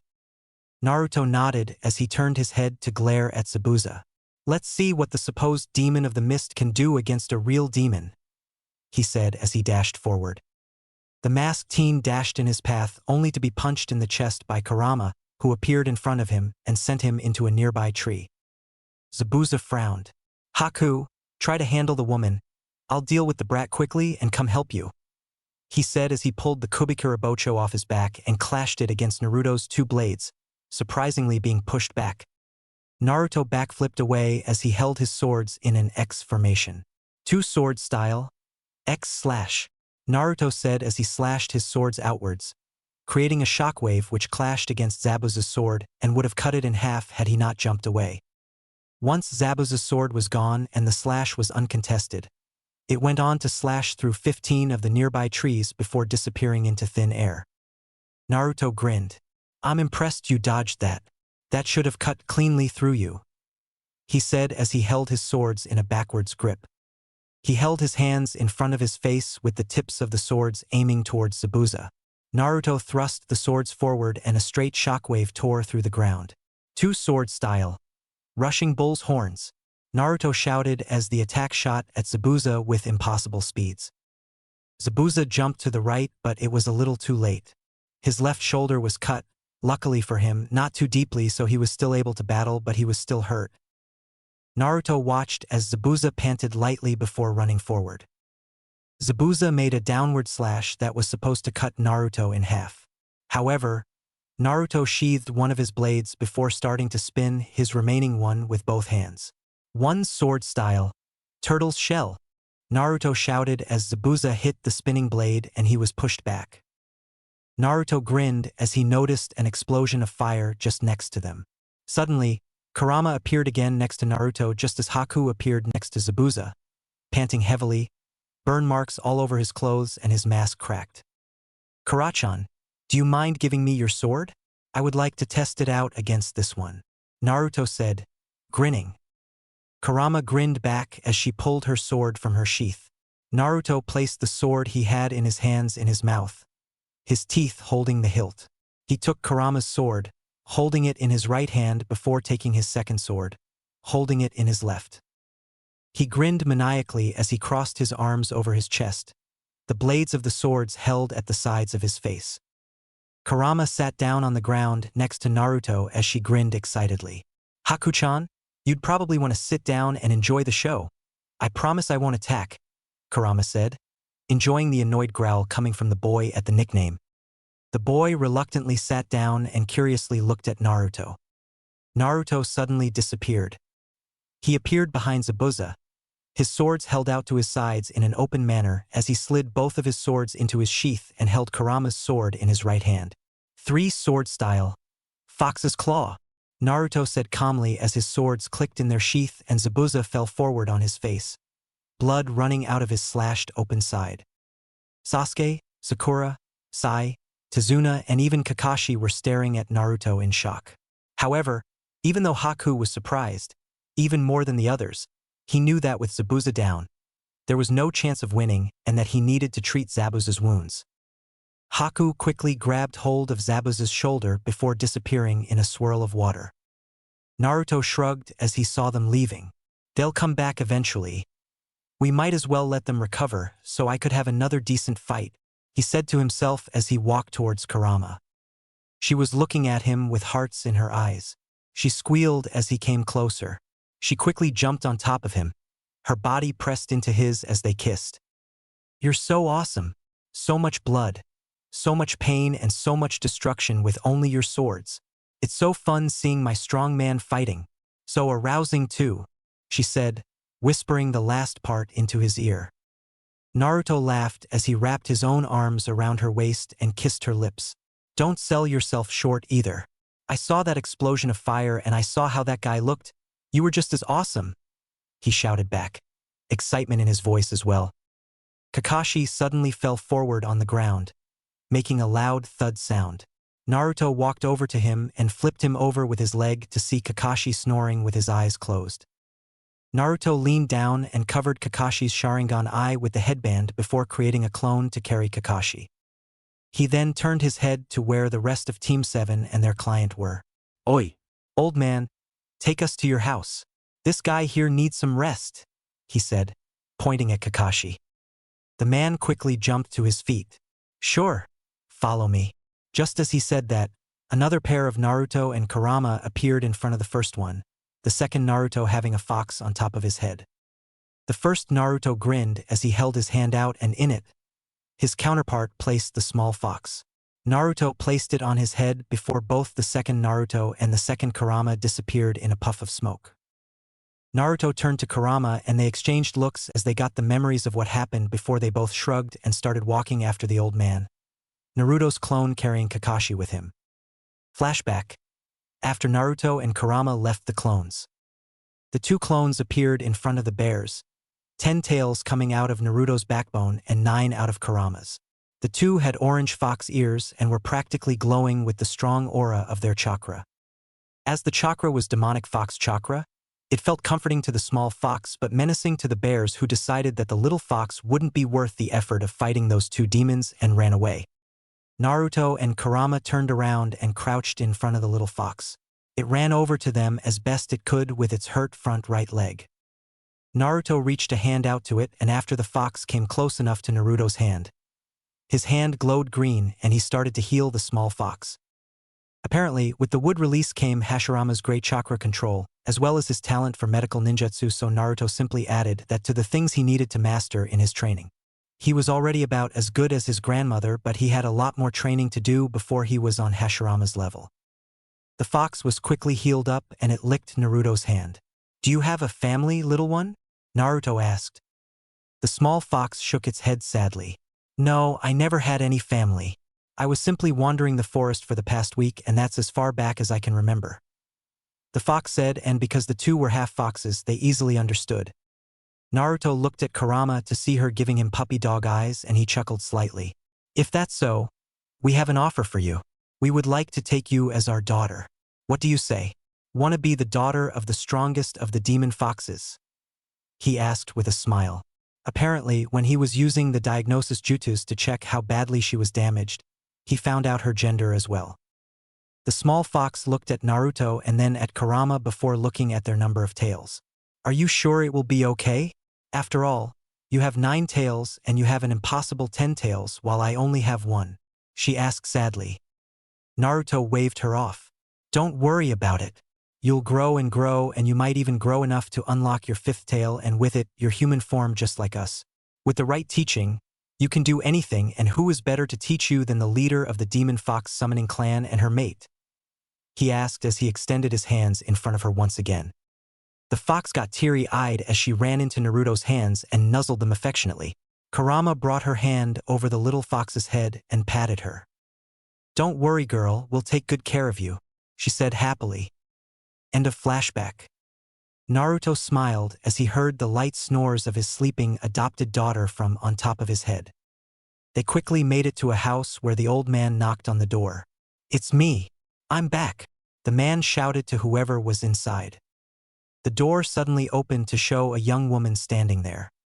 She had long blue-colored hair and black eyes. She wore a short-sleeved pink shirt with the end of the sleeves and the collar being red in color. She also wore a long blue skirt. Once she realized who was standing in front of her, she ran forward and hugged the old man. Tusan, you're back, she said. The man rubbed her back. Yeah, of course I'm back. It is all thanks to those super awesome ninjas, especially the blonde brat and the redhead, he said gratefully. The woman separated herself from her father and bowed to the shinobi. You have my gratitude for escorting my father here safely. My name is Tsunami and I am Tezuna's daughter, she said. Before the members of Team 7 could speak, Naruto stepped forward. He smiled, and while pulling Kurama into his chest with one hand, he held his other hand out to her. My name is Naruto Uzumaki, and she is my wife, Kurama Uzumaki. Those three are Sasuke, Sakura, and Sai, he said as he gestured to the person he was introducing. Tsunami nodded. It's nice to meet you, she said. Naruto nodded back, acknowledging her. Is there a place where we can allow that guy to rest? He is Kakashi Hatake, by the way. He is the Jonin sensei of the other 3-inch, he asked, pointing with his thumb over his shoulder to where his clone was carrying Kakashi. She nodded her head and stepped out of the doorway. Of course, you are all welcome in our house. I will show you to your rooms. We have 2 rooms available, so I believe you should split up into girls and guys, she said as they entered. Naruto quickly shook his head. That would be unnecessary and unwise. With all of my respect for Karachan's patience, Sakura will not leave that room alive. I suggest myself, Karachan and Kakashi in one room and the others in the second room. I say it because I am the one most knowledgeable in medical ninjutsu, meaning I should be with Kakashi and Karachan stays with me, he said. Tsunami shrugged as she turned to Sakura. Are you all right with sharing a room with them? She asked. Sakura nodded. It's fine, as a team we are used to it, she said, trying to speak normally but her voice still being too loud for normal conversation, waking up the fox on Naruto's shoulder and making all 3 foxes cringe at the pain in their sensitive ears. Tsunami nodded as she took the group up a set of stairs where there were 3 rooms. She pointed to the one on the right and the one on the left. Those are your rooms. The room in front is my son's room, she said. The group walked into their rooms and closed the doors after them. Naruto laid Kakashi on the couch present in the room before his hand started to go over Kakashi's body, glowing a light green. A few moments later, Kakashi started to wake up. Thanks, Nichan, he said as he sat up. Naruto waved him off. Don't mention it, though you'd better start training your team more seriously. Zabuza is going to come back in a week or 2 and he will target them as he knows that normally, he can't defeat me, Naruto said. Even though he was holding back so much against Zabuza, if he somehow got his hands on hostages, it would not end well. Kakashi nodded his head. Yeah, you're right. I'll teach them tree climbing tomorrow. I need to rest for today, he said as he stretched his hands and laid back down. Naruto nodded. All right, we'll call you when dinner's ready, he said as he grabbed Kurama's hand and they left the room, going down the set of stairs to where Tsunami was making dinner in the kitchen. Would you like help, Tsunami-san? Naruto asked as he and Kurama entered the kitchen. She turned to look at him with a curious eyebrow raise. You know how to cook? She asked curiously. Naruto chuckled. Of course I do. I mean, I've never had any parents to cook me anything, he said cheerfully as he shrugged his shoulders. It took him quite a while to get over his childhood, but with Kurama's help it wasn't too hard for him to simply let go. Tsunami was taken aback by the cheerful way he said it. Are you all right? She asked in slight concern. Naruto chuckled lightly. Yeah, I'm fine. It's just that my parents died just a few hours after I was born. After that, I wasn't very well liked in my village for something which I didn't know at the time. It was only when I met Kurama-chan when I finally realized how hard my life could be if I kept complaining about what is wrong with my life and about how unfair it was, so I had to learn to let go and move on. That's why I can talk with such nonchalance about my childhood, he explained. Tsunami sadly nodded. Anyways, now that I'm done with the depressing things, let's get started on dinner, Naruto said cheerfully. Time skip. 40 minutes later. Naruto and Tsunami were just finishing with dinner, and so Naruto decided that they should go call the residents of the house. Naruto went up to his room and woke Kakashi up before calling Sasuke, Sakura and Sai. Meanwhile, Tsunami went to call her son and her father to come eat. Finally, everyone sat down next to the table and looked at the food with watering mouths. Naruto and Tsunami had made fish, rice, steamed vegetables, and Naruto even made some rice balls. Everyone picked whatever they wanted and placed it on their plates before saying a quick "itadakamasu" and starting to eat. Naruto and Kurama, as usual, shared a single plate and fed each other the food, enjoying Naruto's food as well as each other's company like always. It was around 5 minutes later that they were all interrupted. Tsunami's son, Inari, as she introduced him, slammed his hands on the table, making Sakura and Tsunami jump while Naruto and Kurama glared at him for interrupting their fun time. Why do you even try? Gato will kill you all. Escape this doomed country while you can, he said dramatically. Naruto grinned as he turned his head to look at Sasuke. He reminds me a lot of you, Sasuke. Brooding, check. Dramatic, check. Depressed, check. I think we found your tween, Naruto said, laughing. Kurama giggled and Kakashi snickered as Sasuke glared at Naruto. Inari slammed his hands on the table again, regaining their attention. There's no one in the world strong enough to defeat Gato. You should just leave, he shouted. Naruto raised an eyebrow. But Gato is only a tyrant. He hired an A-ranked missing nin and some thugs. It shouldn't be a problem for 3 trained shinobi such as myself, Eren Aizen and Karachan, he said, still smiling. Inari scowled. It's not about strength. You people live in a big, rich village. You have no idea what pain and suffering is, he shouted. Tsunami gasped next to them, having heard the brief story which Naruto told her. Naruto glared at him. Do you have any idea who you are talking to? He asked, his single open blue eye glowing. Inari slightly cowered in fear. You still have family to take care of you. You are living in a big house and you have food on your table every day. Do you know how it feels to grow up without parents because they died just a few hours after you were born? Do you know how it feels to have no friends and be hated by the people of your own village because of something you could never control? Do you know how it feels to be tortured for a whole week straight just because some guy got drunk and decided that he felt like it? You don't know how it feels, and I wish you never will. Those were horrible things that happened to me in my childhood. For example, the scar on my eye. I was 5 years old at the time and I was chased down by a few Chunin-level ninja of our very own village along with a few Sevelances. I was able to escape because my bloodline activated in time, but I was left with this scar over my eye as a reminder for a promise I made that same day. I made a promise that I would get stronger in order to achieve my dream. That was also when I realized something. Do you know what it was? Naruto explained his life story with a sugar coating to it, but he couldn't describe being burned alive to some 10-year-old kid. Inari slowly shook his head and Naruto smiled. I realized that I shouldn't be ashamed of being weak. However, I should be ashamed for staying weak. And so that's what I did. I trained and trained and trained some more. And now, there's no one in the world that could defeat me, he shouted, pumping his fist into the air, making Kurama giggle slightly as she rubbed his back and kissed his cheek. Naruto then pointed at Inari. So that's it, kid.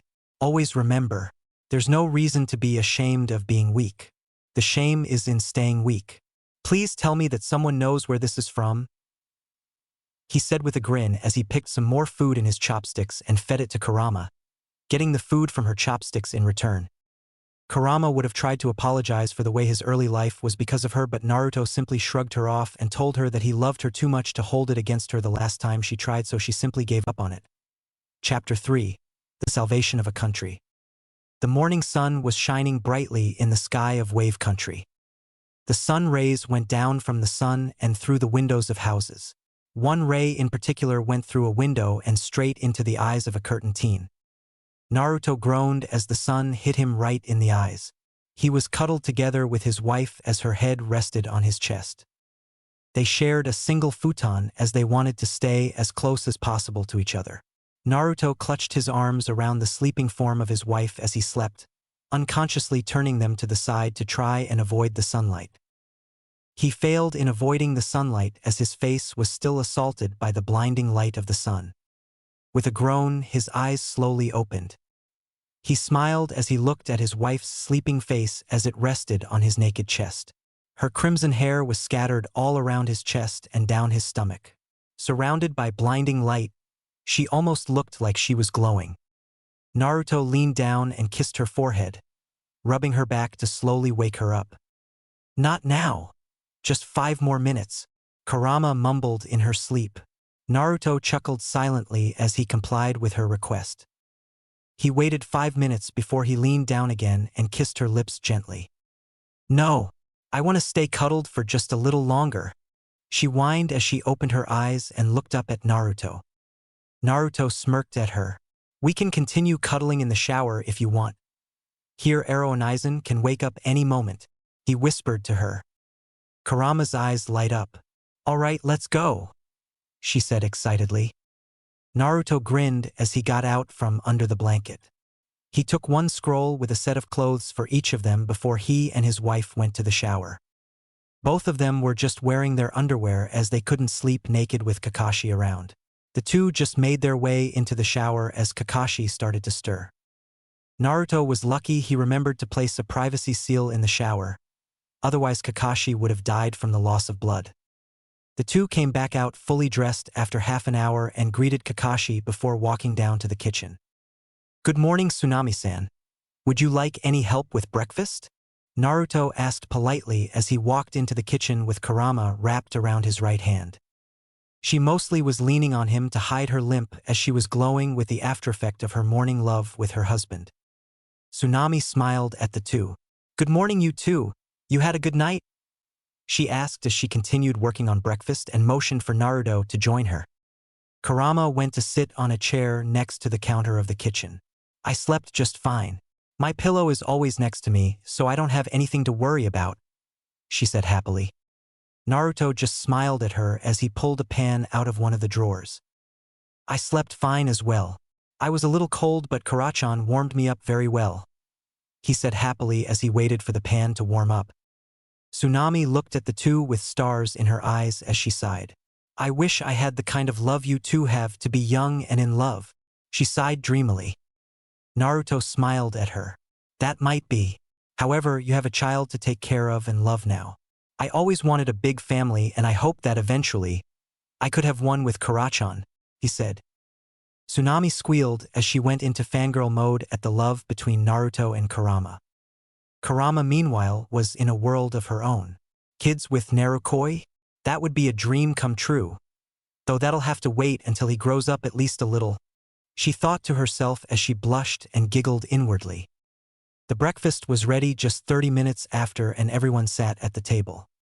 As usual, Naruto and Kurama ignored everything around them and had Kurama sit in Naruto's lap as they fed each other the tasty food.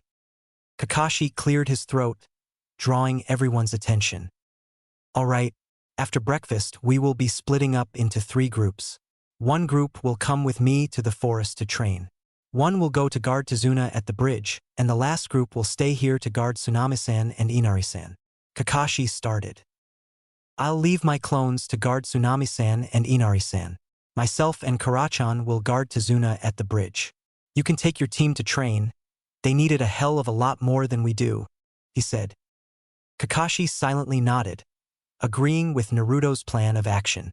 However, the plan didn't sit well with 2 people at the table. Sasuke slammed his hands on the table.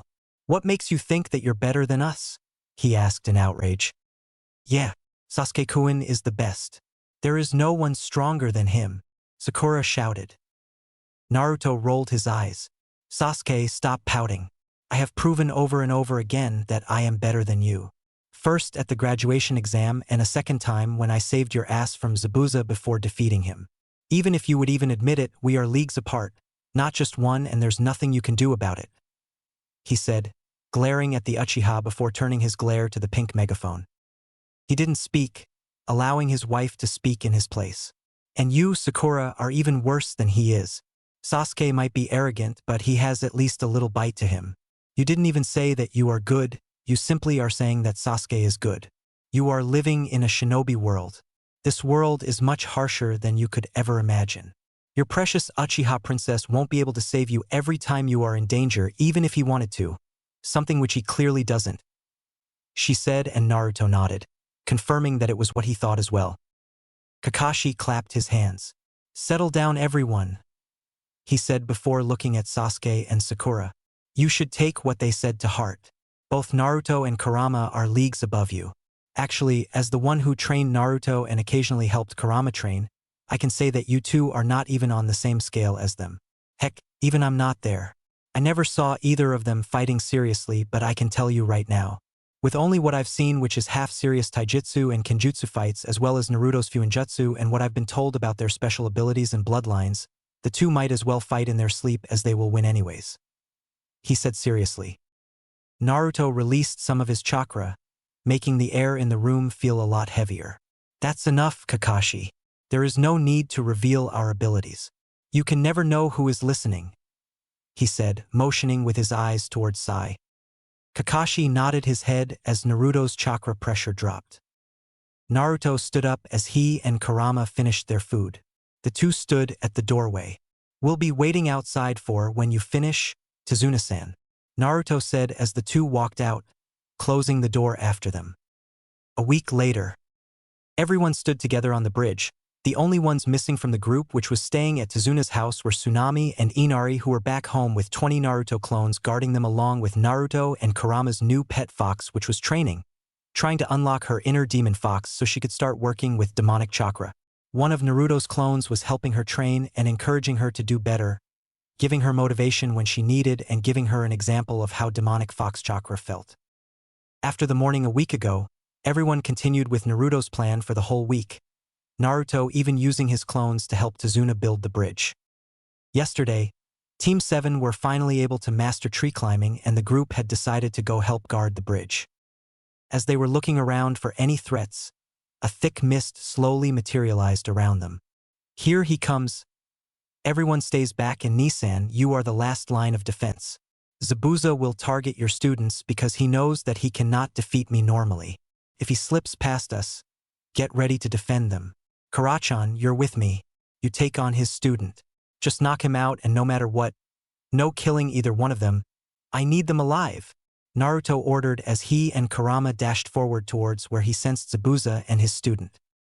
Sasuke seethed his teeth in anger as he was forced into a circle around Tazuna along with his teammates and sensei. Naruto and Kurama entered a little space on the bridge with Zabuza and his student. There wasn't any mist. Naruto sent a smile towards his two enemies. Hello, Zabuza. How about we avoid fighting? I believe we both know that you are incapable of defeating me. How about we talk, and if you want, I can help you kill Gato if you are only after money, he suggested. Zabuza narrowed his eyes. What's the catch? He asked. Naruto smiled. I have something I wish to discuss with you. I understand if you do not trust me, but please, try to understand that there's a good chance that we are both on the same side, he explained. Zabuza was slightly taken aback. All right, talk. If I see that you truly have something which might interest me, I will turn to your side. However, you need to understand that if I turn on Gato now, my reputation is destroyed.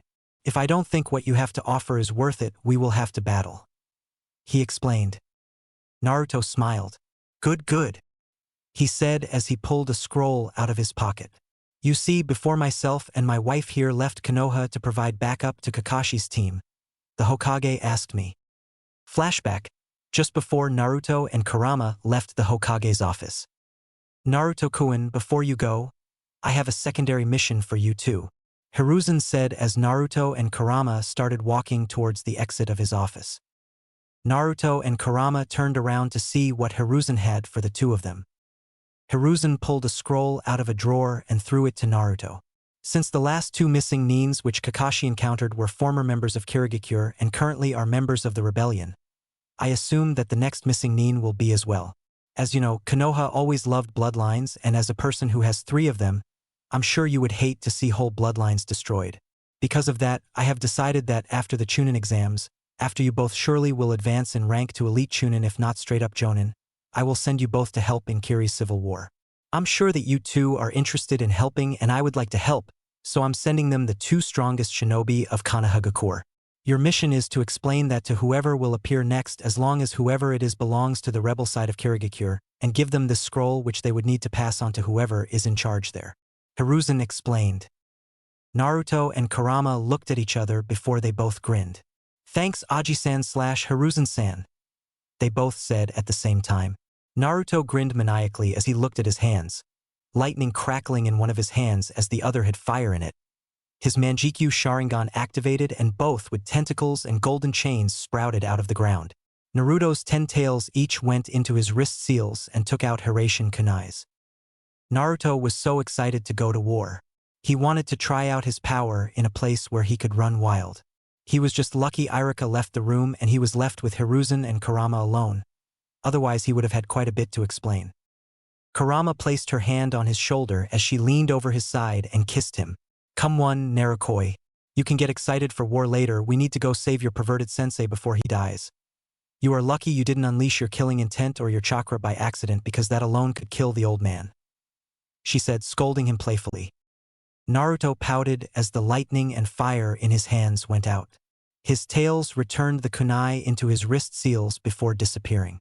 His Sharingan deactivated and the wood tentacles went back into the floor.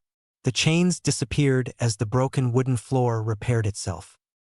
Fine, let's go, he said in depression. Kurama grinned pervertedly. Don't be so down. I think I found a different way you can use those wooden tentacles until we get to war, she said. Naruto looked up at her, and after seeing the perverted grin on her face, he understood what she meant. He grinned himself as he leered at her, ignoring the way Hiruzen flew into the wall with a nosebleed. The two ran out of the door, waving to Hiruzen, who was seeing stars on the floor with a trail of blood coming out of his nose. End of flashback. Naruto explained to Zabuza how Hiruzen said that the leaf loves bloodlines and so they couldn't stand for their annihilation. Zabuza and his student were both shocked to hear that Naruto had 3 different bloodlines, yet he defeated Zabuza without using any of them. Zabuza nodded his head. I understand what you are saying. I will deliver the note to our leader, Mei Terumi. However, I will do so only after I am done with my mission. I am the person who provides the most for the rebel side of Kirigakure, and I cannot have my reputation damaged by turning on the person who hired me. If by any chance Gato will betray us, I shall join your side and help you defeat Gato, he said. Naruto smiled and nodded. I understand. I will do my best not to kill you during our battle, he said cheerfully. Kurama giggled as she looked at the masked form of her former opponent. Well, I guess I'll do the same with you, Haku-chan, she said, only to be cut off by Naruto.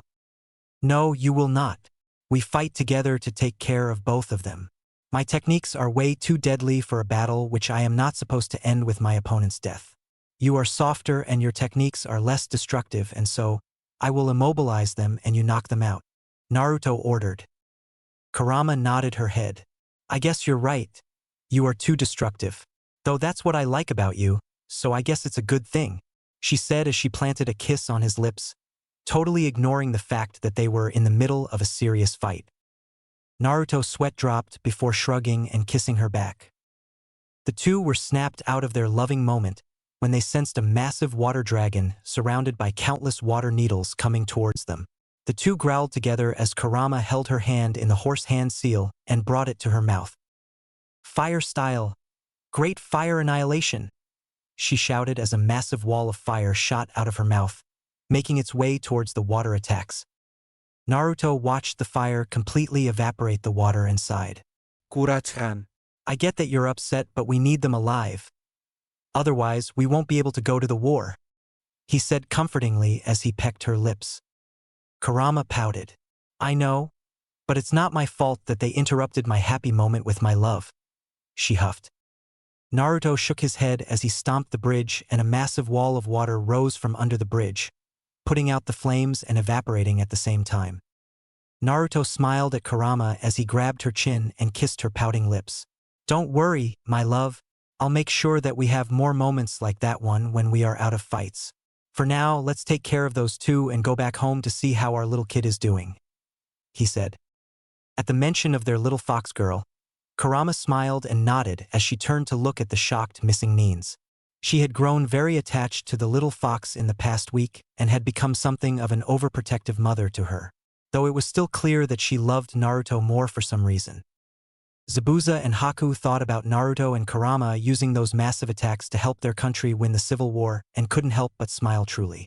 With power like that, and probably even more as they have not seen a single one of Naruto's bloodlines yet, they could easily turn the war around in their favor. As they thought about those things, a pair of golden chakra chains sprouted behind their backs.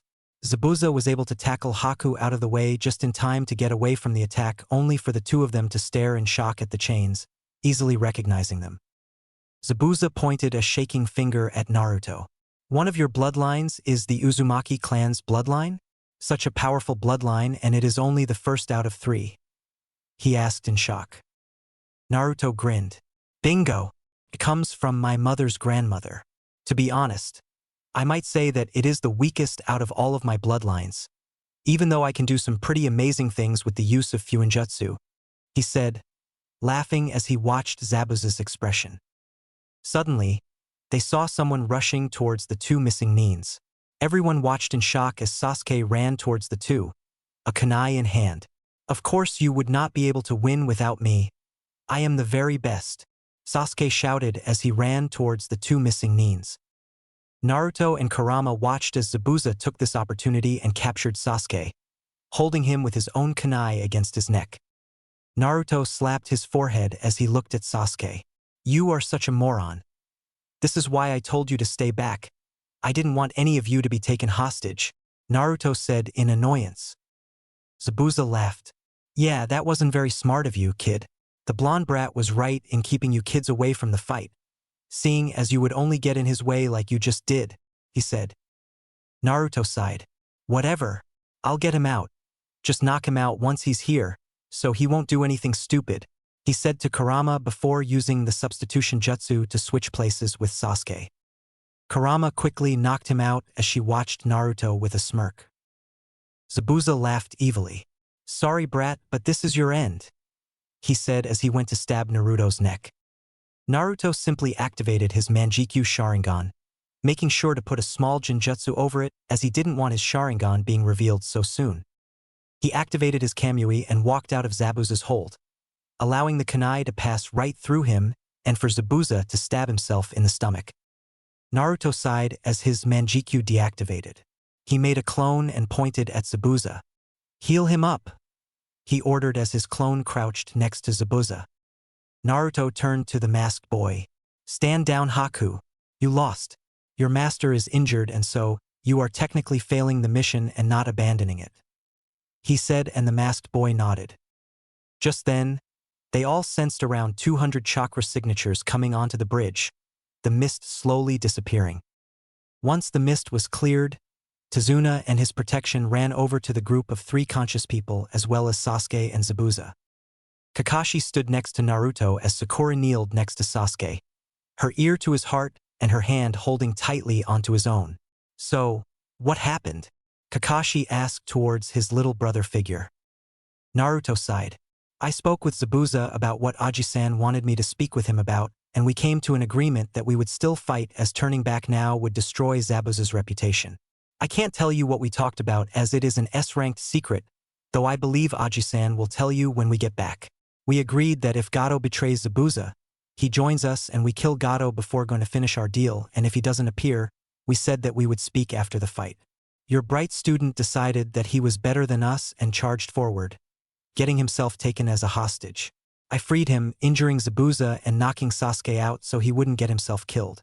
Now that Gato did come to betray them, Haku will fight with us, and once Zabuza recovers with the healing of my clone, he will join us. Though you all should step back. I'll take care of this with Karachan, he said as he stepped forward with Kurama to his right.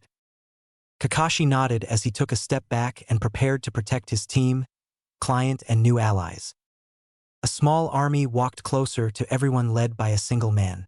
The man was Gato according to the description of Tsunami and Tazuna. Listen up, men. I want all of the men killed and the women brought to me. Whoever brings me that red head gets a 1,000,000 yen bonus, Gato shouted to his thugs. Naruto growled, hearing him talking about his love in such a way. Karachan, please stay back. I would like to handle this one on my own, he said in a growl as his single open eye glowed. Kurama nodded as even she gulped. She knew that once Naruto got serious or angry, even she couldn't hope to come close to being able to match his power. All she could do if that situation ever came, she could only try to calm him down. Naruto released his only tail's worth of normal chakra, causing a shockwave which knocked everyone but Kurama and Kakashi to the ground. The air pressure increased tenfold and it was very hard to breathe. Naruto grinned maniacally as he ran through hand seals. Once done, he took a deep breath. Foxfire style. Great fire annihilation, he shouted as he spat a massive wall of light blue flames. Naruto clapped his hands together and closed his single eye. Naruto's flames seemed to be coming to life as they chased down each and every member of Gado's thug army, leaving no one but Gado alive. Naruto slowly walked towards Gado, the man cowering back in fear. Everyone watched in amazement at the strength of Naruto Uzumaki. Even Kurama was impressed that he could pull that off with only a single tail of normal chakra. That foxfire style was very draining as it gave the ability to control the blue flames and not simply launch them. Usually it took demonic chakra to use it, and that's why most of the time only someone with demonic chakra could use it. Naruto stood in front of Gado, his grin still in place and his single eye staring into Gado's soul. I will make you a deal. You sign everything you own over to me and I won't kill you, he said. Gado's eyes widened. And no, you can't ask that. He started only to gulp and nod silently when he saw Naruto's hand lighting up in light blue fire. Naruto gave him a sheet of paper and a pen, and Gado quickly signed everything he owned to Naruto. Naruto grinned as he picked Gado up by the collar of his shirt. Now that you don't own anything, you are not useful to anyone. And since you wanted to take my love away from me, you will face her wrath, he said, grinning as he threw Gado over to Kurama. Before Gado could start running away, for chains sprouted out of the ground, binding his limbs to the floor and pinning him in place. Kurama smiled as she went over and kissed Naruto. Thanks, love. I'll take good care of him, she said happily as she walked over to Gado. Kurama ripped apart Gado's pants and underwear before her hand lit up in a red fire. She didn't want to use her demonic chakra to get the foxfire's blue flames, so she settled for red flames. She smirked at Naruto. Look at that, Narukoi. He is so small. It's like a peanut, she said, laughing. Naruto laughed with her. Now, Kurachan. Don't be too mean. It just means that you have less to burn, he said happily, not bothered in the slightest seeing Gado's small, borderline, non-existent manhood. Gado had tears falling out of his eyes as he was humiliated and will have his manhood completely burned in a few seconds. Kurama sighed. Whatever, she said as she turned her palm upside down, causing the fire to fall on his manhood, burning the small thing clean off, Gado screaming in pain all the while. Just before he could pass out, Kurama leaned next to his ear. Next time you threaten to rape a woman, make sure she is not the nine-tailed demon fox. Take this as a lesson. I am the strongest woman in the world, but let me tell you something. My husband is a lot stronger than I am. He is also a lot more sadistic, so be thankful that I only took your tiny little penis. He would have taken a lot more. Your lesson is that trying to rape women will end up bad for you. If you want to do that, make sure that you are the strongest man in the world. Otherwise you are as good as dead, she said cheerfully before standing back up and leaning on Naruto's side, pushing his arm between her breasts and kissing him on the lips. Thank you for letting me do it, she said to him. Naruto nodded before he flicked her on the forehead. Sure, though that man deserved much worse. If it was up to me, I would have taken more than what you did. Perhaps his eyes, his arms, legs. He was silenced by Kurama's lips pressing up against his own. There's no need to do any more than I did. Besides, we are leaving him here for the villagers to do whatever they want with him, she said, smiling gently at Naruto. Naruto shrugged. Whatever, I don't really care. I just want to get home. We weren't able to have sex in a bed for almost 2 weeks now. It's frustrating, he said, making Kakashi raised an eyebrow as Haku and Sakura blushed. You say it as if you have been having sex since you got to this country, he said questioningly. Naruto nodded. Yeah, of course. Every morning in the shower. I placed a silencing seal so you won't get off to it, he said, grinning as he wrapped his arms around Kurama and pressed her head into his chest. Haku dropped back with a nosebleed as he laid next to Zabuza while Sakura simply scowled and blushed. Sai just stood there and looked at everyone as if he was a statue. Kakashi cried anime tears as he looked at the two. You are so mean, he shouted before pulling his book out and shoving his nose into it. Zabuza suddenly sat up, Naruto's clone leaning back and dodging him. Zabuza groaned slightly as he felt pain from his stomach. What happened? He asked himself. Haku tapped him on the shoulder. Let me explain, Zabuza-sama, he said and started to explain what happened to Zabuza, avoiding speaking about their deal with Naruto as Naruto stated it to be an S-ranked secret. Once he was done, Zabuza stood up slowly. He held his hand out. Naruto tossed him the scroll from the Hokage. "You know who to give this to, right?" Naruto asked, confirming. Zabuza nodded. "Yeah, she'll get it, don't worry," he said before starting to walk away. Naruto appeared in front of him. "You are not going anywhere until you are fully healed.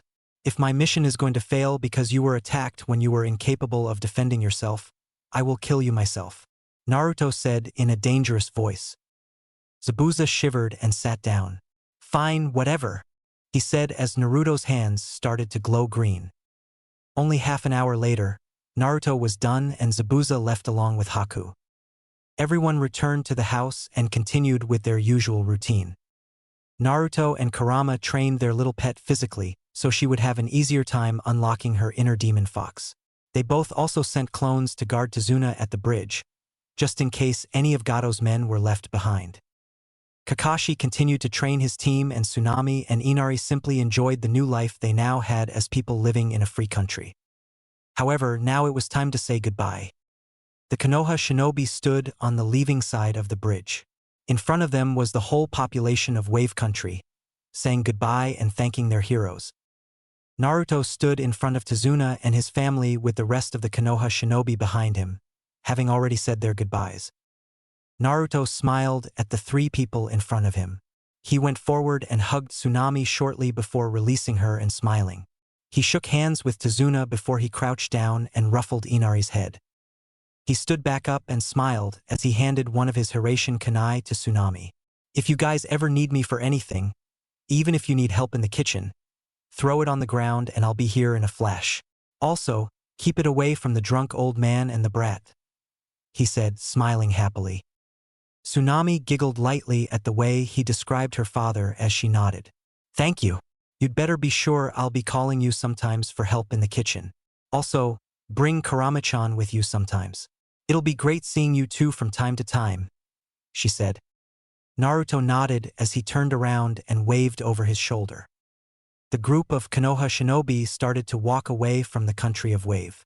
As they walked, Naruto noticed that Sasuke was activating and deactivating his one Tomo Sharingan while smirking arrogantly. It was something which was happening in the past few days. Apparently, when Zabuza threatened his life, Sasuke was able to awaken his Sharingan. Ha has been getting off to using it for the past few days and it was starting to annoy Naruto. Also, Sakura shouting about how her Sasuke-kun was so cool with his new Sharingan was very painful for everyone but the emotionless Sai, Sakura herself and Sasuke who was too focused on getting aroused by his own insignificant power. Naruto finally snapped when he saw his poor little girl whimpering on his shoulder as she tried to cover her ears with her paws and grabbed hold of Kakashi and Kurama while his clones grabbed hold of Sakura, Sasuke and Sai before teleporting to the Hokage's office. The group appeared in the middle of the office, making Hiruzen raise his head from his paperwork. He smiled seeing the group and raised an eyebrow seeing Naruto petting a small fox on his shoulder and whispering soothing words to it. Hiruzen cleared his throat. "You guys want to explain what happened?" he asked. Naruto explained the short version of the story to the aged man, skipping the talk with Zabuza and only saying that he completed both of his missions.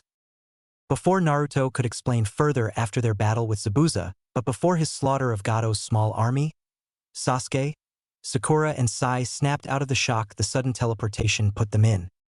Sasuke pointed at Naruto. "You, tell me what you did to get us here and after that, I demand you teach me how to do it. You should feel honored to teach a member of the Uchiha clan," he shouted arrogantly at Naruto. Naruto smiled very sweetly. "First of all, you have no authority over me. Second of all, I have no reason to teach you anything even if I wanted to. And third, it was a normal shunshin, you can ask your sensei to teach it to you. However, let me tell you that if you will continue with this attitude, you will not last long. I promise you that if you try to order me one more time before you outrank me, I will hurt you," he said coldly, his single blue eye glowing. Naruto turned his head and smiled at Hiruzen. Anyways, as I was saying, Naruto continued to explain to Hiruzen everything that happened in their mission. Once he was done, Hiruzen dismissed them all. Naruto grabbed Kurama and wrapped her in his arms. his head resting on her head and her back pressed into his chest. The two waved tauntingly at Sasuke as they disappeared in a swirl of leaves, reminding him of the so-called Shunshin, which was used to get them to the Hokage's office. Chapter 4. The Lonely Jinchuriki. It was a beautiful morning in Konoha. The sun was shining brightly and the birds were chirping. Naruto and Kurama were sleeping together in their bed, enjoying each other's company and warmth very much. As usual, they were both completely naked, their bodies wrapped together with Naruto laying on his back and Kurama on top of him, her chest on his own and her head resting on his shoulder. Naruto was barely awake when he heard the doorbell ring. Groaning, Naruto replaced himself with a pillow and got up, making sure his love remained asleep for now. He had the decency to put on a pair of boxers as he walked towards the door. He opened the door as he yawned. His one unscared eye was half open with a lazy and tired look which almost looked like Kakashi's. "How may I help you today?" he asked without even fully opening the door. However, once he did, his eye fully opened and he smiled. He stepped out of the doorway.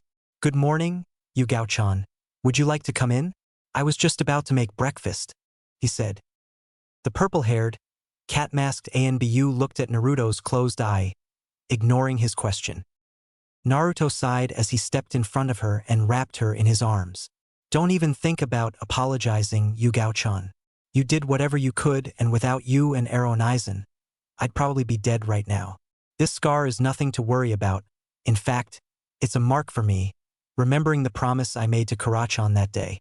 Please stop feeling bad for being away on a mission that day," he pleaded, his hands rubbing Yugao's back. She nodded into his chest. "All right, we can discuss how much I am to blame later. I was sent here by Hokage-sama. He told me to call you and Kurama-chan in for a mission," she said as she pulled back and looked at Naruto through her mask. Naruto nodded, turning around. "Narakoi, come back to bed. I want to cuddle more," Kurama whined from their bedroom, clearly disliking the loss of the warmth Naruto supplied. Naruto smiled at Yugao. "Tell Aji-san that we will be at his office in half an hour," he said before walking back into the house, the door closing after him. Yugao quickly disappeared in a swirl of leaves, a message to deliver with her. Naruto walked back into the house, going to his shared bedroom with his wife. "Sorry, Kurachan, but Yugao-chan just came over and said that Aji-san has a mission for us. We need to be there in half an hour. I'll have my clone pack breakfast for us while I repay you for leaving the bed so early in the shower. How does that sound?" he asked. Kurama sat up and grinned at Naruto. I guess. Though it depends what you plan to do with me in the shower," she said, getting up and grabbing 2 scrolls from next to their bed. She threw one to Naruto as she grabbed his hand and dragged him over to the shower. Naruto quickly made a clone before he went into the shower with Kurama, expecting the next 20 minutes to be rather pleasurable for him. Time skip. Half an hour later. Naruto and Kurama just finished getting dressed in their shinobi uniform and putting all the things they might need in a mission inside of their container seals. Naruto grabbed the scroll where his clones sealed off their breakfast, consisting of rice balls, orange juice, and some baked salmon. Naruto sealed their breakfast into his wrist seal as he grabbed hold of Kurama, his arm going around her shoulders and pulling her head into his chest. The two disappeared in a flash, appearing in an alley right next to the Hokage Tower, assuming that if they were summoned for a mission, their client is probably in the Hokage's office and wants to keep Naruto's Hiraishin a secret for the Chunin exams.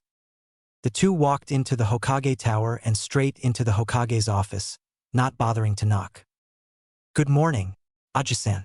How can we help you today?" Naruto asked as he walked in, Kurama still wrapped around his arm. Hiruzen looked at Naruto with a small smile appearing on his face. The teen always brought a smile to his face, no matter how depressed he was feeling. Hiruzen sat on his chair, and on the other side of his desk sat a teen around Naruto's age. She was a petite kunoichi with tan skin who wore an orange clip in her short, layered mint green hair that matched her eye color, which was also orange. Her ninja outfit consisted of a short sleeveless white midriff shirt with fishnet armor underneath, long white armlets, and fishnet shorts with a short white apron skirt over it. Her forehead protector was worn on her right arm and bore the symbol of Takigekyur. She also carried a cylindrical object in red wrapping on her back, probably carrying a scroll inside. Naruto and Kurama both looked at the girl for a few seconds, both sensing the same thing from her before they smiled at the two who were present in the room. I see, so she is our client. Well, my name is Naruto Uzumaki and this is my wife, Kurama Uzumaki. What would you like us to help you with? He asked kindly. The girl looked Naruto and Kurama over for a few seconds before she stood up, sighing. She looked to be very uncomfortable as she walked over to the two. Fu. I was sent to Konoha by my V village to acquire support. Our border patrol has been eliminated and so, we suspect someone is planning to attack our village in the near future. Since we have no information, I, as the strongest and fastest genin of my village, was sent to Konoha to request support against this unknown threat, just in case. She finished explaining, her body stiff and her tone as well as stuttering reflecting on how nervous she was. Naruto and Kurama both nodded their heads. Both noticed how nervous Fu was and understood that she probably lived her childhood like Naruto did and grew up to distrust people she didn't know. Naruto had decided to himself that he would tell her about his and Kurama's being part demon fox once they left the village where no one could hear them. Kurama, on the other hand, just wanted to tell Fu on the spot. She opened her mouth and stepped forward only to feel a hand on her shoulder. Not now. Let's get going right now and we can talk on the way, he said as he shook his head. Kurama nodding in understanding, realizing what Naruto truly meant. Fu nodded her head stiffly. As you have said, we should get going right now so we could support my village if a threat is to arrive, she said as she walked to the door and left the room. We'll see ya later, Aji-san, Naruto said as he and Kurama followed after Fu. The three jumped onto the roof of the nearby building and started to jump from roof to roof all the way to the main gate. Fu was going around 80% of her speed and she could say for sure that the Hokage didn't give her anyone weak as Naruto and Kurama could easily keep up with her. As they passed through the gate, Naruto and Kurama went to Fu's sides. Fu, I understand that you may not trust us too much, but if you would allow us to show you something, I can assure you that you would get more comfortable around us, Naruto started. I'm sure Komi-chan has already noticed. Isn't that right? Kurama asked, seemingly to no one only for Fu to hear a voice in her head, though she easily recognized it as her bijou, the seven-tailed beetle. It has been quite a while, Kurama-chan. I have missed you, though I have some questions, said the nanabai inside of Fu's mind in a feminine voice. Fu narrowed her eyes at Kurama. What are you? She asked suspiciously. Kurama grinned at her as 9 fox tails sprouted out of her backbone. I'm the QB, but you can call me Kurama, she said, grinning. Fu stared at her with wide eyes. W what? Ich how? WY? What is going on? I'm confused. Fu tried to form words, but she couldn't get a full sentence out. Kurama giggled. Tell me, do you know any clone techniques? She asked Fu. Fu hesitantly nodded her head. Yeah, I know the water clone jutsu, she said. Kurama nodded. Make a clone and let Komi-chan take control of it. I would like to catch up with her, she asked. Fu did as she was ordered, making a water clone, though instead of her normal orange eyes, her eyes were green. Kurama-chan, I haven't seen you in such a long time, Fu's clone said, jumping over and hugging Kurama, the fox woman not bothered by the extra weight, and hugged her stepsister while she continued to jump. Yeah, I missed you too, Komi-chan. It's been around 500 years since I last saw you, Kurama said. Naruto and Fu watched in shock as Chome and Kurama connected at the lips, kissing each other shortly. Kura-chan, you're so lucky she is female, and that you two made it look so hot. Otherwise you sleep on the couch for the next few months, Naruto said as he jumped next to the two. Chome jumped out of Kurama's arms and stopped on a branch, right in front of Naruto as she glared at him. 7 bug-like wings formed behind her back as she released her chakra and killing intent. Kurama stopped on the branch next to theirs as she chuckled nervously. Komi-chan, I really wouldn't do that if I were you, she said, watching her stepsister try to put her love down with her power. How dare you speak to her in such a manner, human? She roared. Naruto glared down at her, totally unfazed by her killing intent and power pressure. His second eye opened as both of his eyes shifted into the Manjikyu Sharingan. His tail sprouted out of his backbone and he released his chakra pressure as well as his killing intent. Chome was forced down to her knees as she looked at Naruto with wide eyes, a look of total fear on her face as she experienced the power of the strongest beings in the world. "Don't give me that. You have no say over my life or my mate's life," Naruto growled. Chome bowed down. "I apologize for my actions, Jubi-sama. You are more than worthy of Kurama-chan," she said in fear. It was the first time she ever felt such overwhelming power and she was actually scared for her life for the first time. Before things could escalate further, Kurama appeared next to Naruto and wrapped her arms around him. "That apology is enough, isn't it, Narukoi? Please contain yourself, you are scaring Fu and Komiai-chan too much. I ask that you please forgive Komiai-chan. She is just not used to anyone being allowed to speak to me in such a manner," she said, rubbing her head into Naruto's chest. Naruto took a deep breath as he calmed himself down, his scarred eye closing as his Manjikyu disappeared, his tails going back into his body, and with that, his chakra pressure and his killing intent were gone. "I apologize for losing myself there. It is just that Kurachan is the most important thing in the world to me, so when you tried to prevent me from speaking to her I kind of saw red," he said, scratching the back of his head nervously. Kurama giggled as she patted his chest. "That's the Narukoi I know. You can easily change your nature in the blink of an eye, going from an angry war god to a kind and lovable man. The man that I love," she said as she leaned up and kissed him.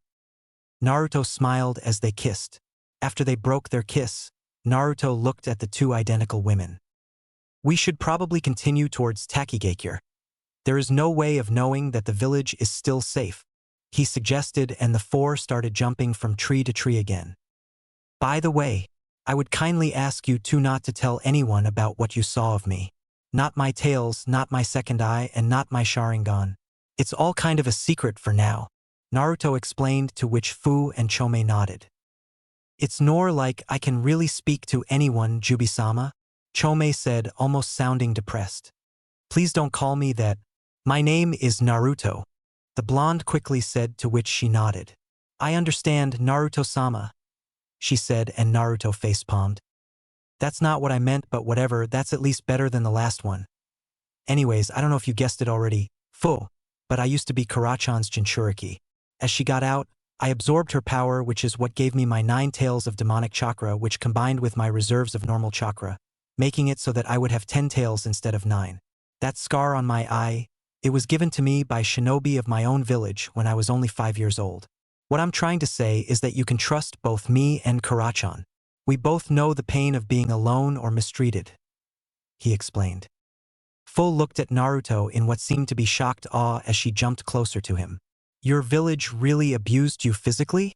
For me it was only insults, higher prices, and loneliness. No one ever abused me physically," she said sadly. Naruto shook his head. "Don't shrug it off like that. Even though I've been stabbed, slashed, or even burned alive, I can tell you that the thing that hurt me the most was my loneliness. It is something that all Jinchuriki experience at one point in their life, so there's no need to hold it in.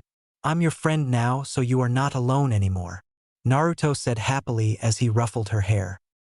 Fu ignored her desire to pout as Naruto ruffled her hair as she looked at him with her eyes sparkling.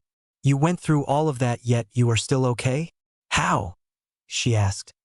Naruto smiled. "That's because I had Kurachan with me. She had trained me and made me the man I am today.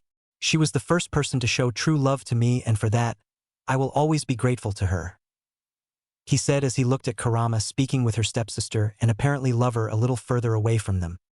Fu nodded. "So you were able to find love and that saved you?"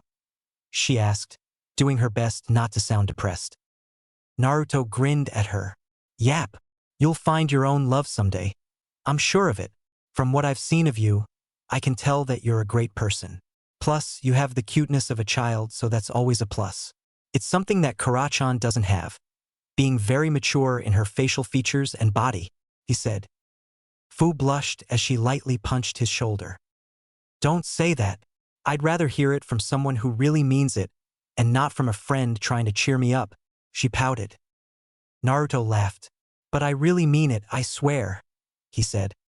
Fu opened her mouth to speak, but her stomach growled loudly, making her blush brightly. Naruto patted her head. All right, let's make a quick breakfast break. I'm glad I made extras, he said and stopped in a clearing, Kurama jumping next to them while Chome dispelled.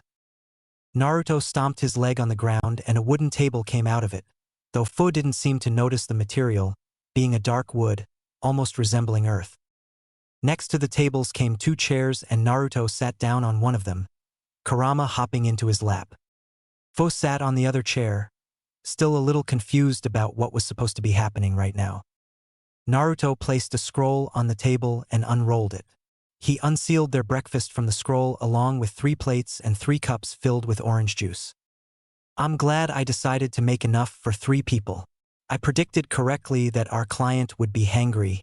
It's not a good idea to fight on an empty stomach, so let's eat, he said, picking a plate and handing it to Fu before taking the other 2 for himself and Kurama. Fu looked at the food in amazement. This looks amazing. You want to tell me you made it? She asked towards Naruto. Yeah, of course. I make all the food for me and Kurachan. Seeing as last time she tried to make something she blew up the whole kitchen, he said, only for Kurama to smack him on the head as her face was lit up with an atomic blush.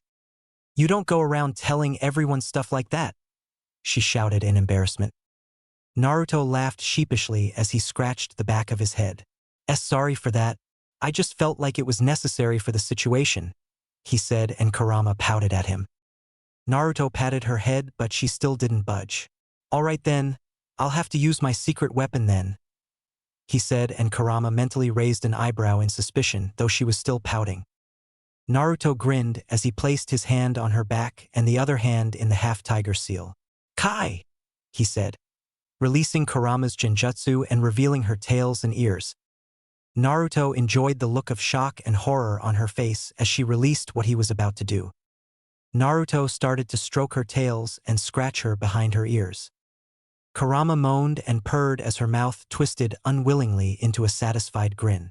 Her eyes threatened to roll into the back of her head as she melted back into Naruto's chest. That's not fair, she managed out. Naruto laughed. See, you can't resist my secret weapon? He exclaimed happily as he stopped and grabbed her chin, bringing her face to his own in a kiss. Fu looked enviously at the 2. She wanted what they had so badly. She wanted someone to love and someone who would love her the same way Naruto and Kurama had for each other. She told herself that it was the love she was jealous of and not anything else, and she really wanted to believe that, but she couldn't help but send jealous glares at Kurama. She still couldn't understand why she was so jealous of Kurama specifically, but she still was. Kurama noticed her glares as Naruto fed her the food, but she shrugged them off as Fu's loneliness made her want love like she had with Naruto. The 3 continued to eat, having small talk as they did, and after 15 minutes, they were all done and continued jumping from tree branch to tree branch. When they ate, Fu commented on how Naruto's food was the best she had ever eaten, and Kurama invited her to come to eat with them tomorrow morning when Naruto had promised to make her pancakes. At first, Fu was hesitant to accept as she thought she was intruding on Naruto and Kurama's private time, but after they reassured her that it was all right, she agreed.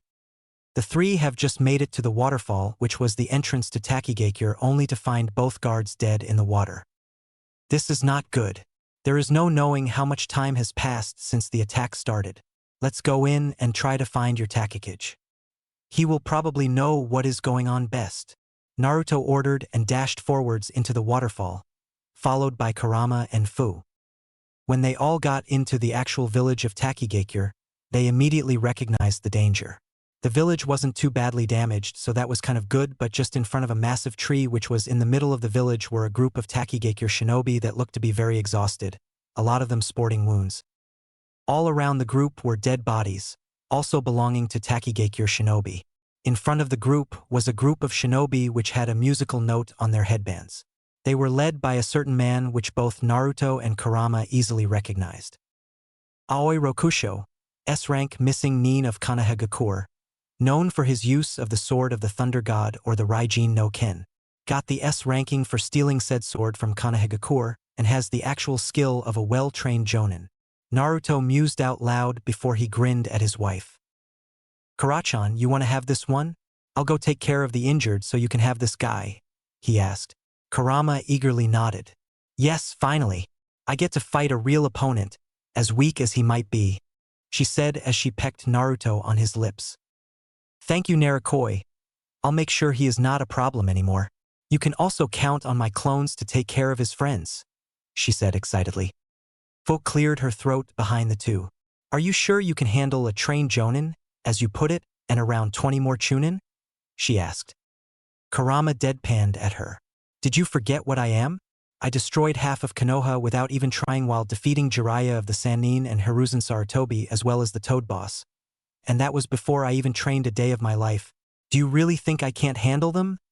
She asked rhetorically. Fu scratched the back of her head sheepishly. Yeah, sorry. I forgot, she said. Naruto clapped his hands. Anyways, it looks like I'll need to step in for a second. It looks like someone is trying to fight them off and is quite injured. After I get him out, you can take it from there, he said before he disappeared. In the fight, there was Aoi who used his lightning sword and he was fighting someone who used a water sword. He had ink-black eyes and long, dark brown hair. He wore a forehead protector symbolizing his status as a shinobi of Takigakure. He wore a light yellow kimono jacket and light gray pants with a red scarf around his neck and a turquoise haori. He also had his hair in a low ponytail. The man was holding his water sword defensively, doing whatever he could to defend and find an opening to attack.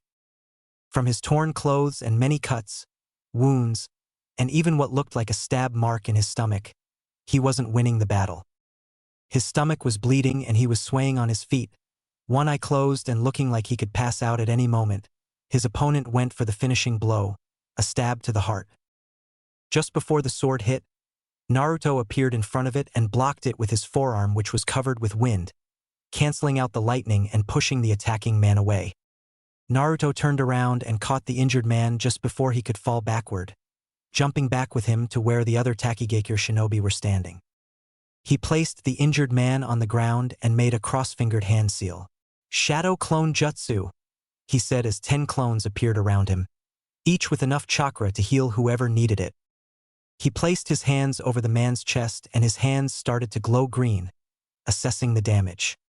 Just then, Kurama and Fu appeared next to him. Fu knelt next to Naruto and his patient. Shibuki-sama. She mumbled. And Naruto-kun, please, don't let him die. I can't live in this village without him, she begged. Naruto smiled as he patted her head. Don't worry, when it comes to medical ninjutsu, I'm one of if not the best. Plus, he isn't that badly injured. He simply lost a lot of blood, something which I am fixing right now, he said as the glow of his hands intensified and the hole in Shibuki's stomach was closed. Fu let out a sigh of relief as Naruto healed the man who took care of her, as if she was his own little sister. Meanwhile, Kurama stepped forward. Aoi Rokusho, you are a missing nin of Konohagakure and as such, I, as a Konohagakure shinobi, shall put you down. She spoke as she drew her sword. The man leered at her chest as he grinned. And what do you think you can do? You look like a fragile doll that will break at the smallest amount of force. I think I should keep you for myself after I am done, he said, his sword crackling with lightning. You should be more careful with your words. The last person who threatened me with what you just did ended up getting what makes him a man burned down before he was killed. My husband is right over there and he is rather sadistic, Kurama whispered into Aoi's ear as she appeared behind him, her hand held in the half-tiger seal as she spat fire onto his back. Aoi quickly jumped back and ripped his shirt apart, getting rid of the flames. You are very skilled for a Konoha shinobi. How about you join Otogakure and become my little pet? He asked, totally ignoring what she said before. Kurama didn't bother to answer him as she appeared in front of him and thrust her sword forward towards his heart. Aoi barely reacted in time and got the sword into his shoulder instead of his heart, Kurama pulling the sword out very roughly and slashing diagonally across his chest. Aoi placed his sword in front of Kurama's own at the last second, blocking her from cutting his chest open as he jumped back. Kurama smirked at the man. You look very scared for someone who was taunting me a few seconds ago. Did you finally realize how far away your skill level is from my own? she asked arrogantly. Aoi growled as he ran through hand seals. You will pay for this, bitch. Lightning style. Electromagnetic murder. He shouted as a wave of electricity went towards Kurama. Kurama snapped her fingers and a tornado of wind appeared inside of the lightning wave, completely destroying it. The man grabbed his hair in frustration, almost pulling it out as he tried to think of something which he could use to hit Kurama. Ag. Fine. You asked for it. Men, go kill her. Whoever knocks her out gets to keep her, he shouted. His men roared in approval as all 25 Tunin level shinobi charged forward. Kurama easily dodged every single one of them, occasionally using her sword to block. However, that was exactly what Aoi wanted. While Kurama was killing his men one by one, he was charging up his chakra. Finally, after 5 whole minutes, he was enveloped by electricity, his blade crackling with even more lightning, becoming longer and mostly made out of pure lightning. Kurama was still surrounded by 5 men, the only ones who were still alive after she killed the rest. Aoi laughed maniacally as he slashed his sword in the air. Raiji no Ken true style. Lightning slash. He shouted a slash of lightning shooting off towards Kurama, ignoring the members of his group who were still there. Kurama decided that it was best to jump out of the way, and in one leap, she was a few feet to the right. The lightning slash hit the 5 Otogekure shinobi and electrocuted them to death in under 5 seconds. Kurama looked at the new form of the sword and the new lightning crackling around Aoi's body. That looks like a bastardized version of the 4th Raikage's lightning armor. I didn't see much back then, but I remember once that Kushina-chan used my power to battle the Hachibi and his Jinchuriki while Minato-kun fought the 4th Raikage, who used something like this and was able to keep up with Minato-kun's speed. I shouldn't underestimate this form of his. I should counter his lightning with wind, as much as I dislike using wind instead of fire. Kurama thought to herself, her sword being enveloped in a green aura of wind. Aoi thrust his sword forward, and what seemed to be a bullet of lightning came out of it. Raiji no Ken true style. Lightning bullets, he shouted as 5 bullets shot towards Kurama. The red-haired fox woman deflected all of the lightning bullets with her wind sword as she dashed forward. Kurama clashed her blade against Aoi's own, pushing the man back. However, the man suddenly backed away with his sword, leaving some room for movement, and took advantage of that by using speed to send his sword back into Kurama's own. Kurama actually being forced to use more strength if she didn't want to be pushed back.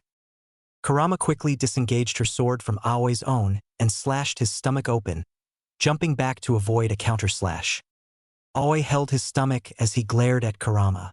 All right, now you are dead, he shouted as he held his sword with both hands, the tip pointing at Kurama as a lot of chakra gathered on the tip.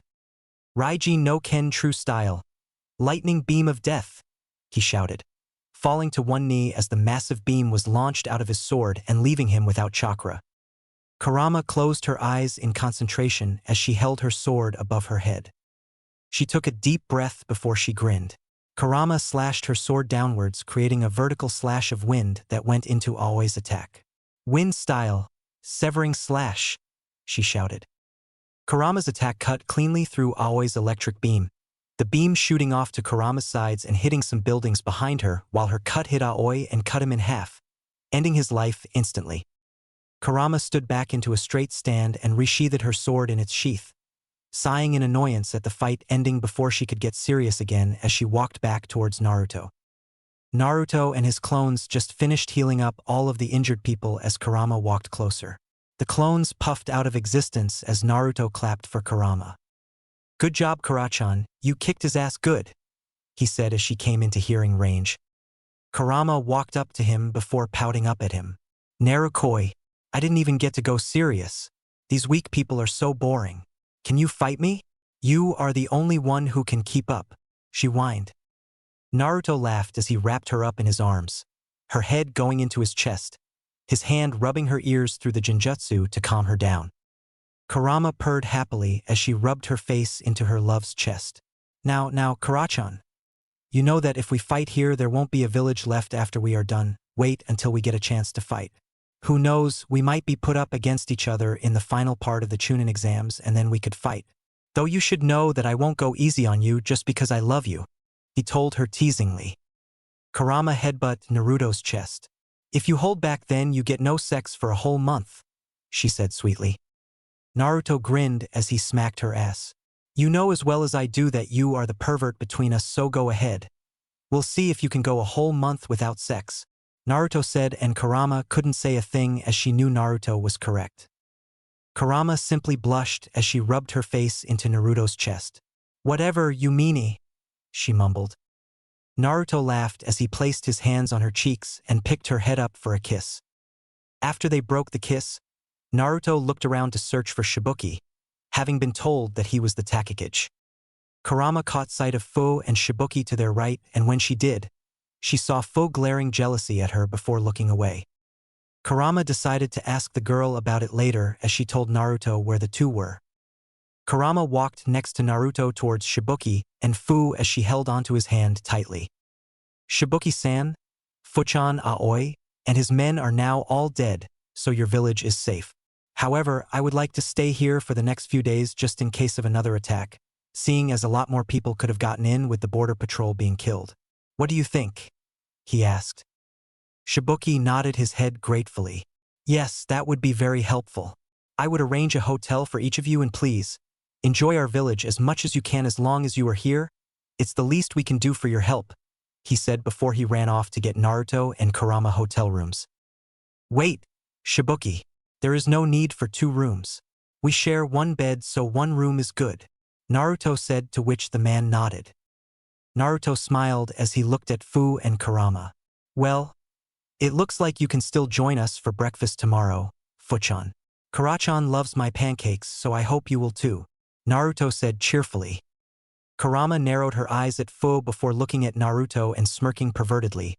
A plan cooking in her head. Chapter 5. Gathering in Konoha streets. It was the morning after the day Naruto and Kurama arrived in Takigakure. The two were given a hotel room for themselves and had settled down in the room. Now, the two were waking up as per usual, finding themselves wrapped up in each other's arms. Naruto awoke to a knock on their hotel room door. Quickly getting up and putting on a pair of boxers, he walked over to the door and opened it only to find Fu standing in front of him, blushing as she looked at his mostly naked body. Naruto rubbed his eyes sleepily. Good morning, Fuchan. What's up? He asked. Fu simply stared at him for a few seconds until his question registered in her head. Oh, you told me to be here at 8 for breakfast and it's 8 now, so I'm here, she explained in an unfocused voice, her eyes still roaming over Naruto's body. Naruto looked back at the clock that was in the room. I guess it is 8 already. Sorry, Fuchan, Kurachan, and I kind of overslept. I'll go wake her up. You can come in and make yourself at home, he said, turning around and walking into the bedroom part of the small apartment room he and Kurama were given.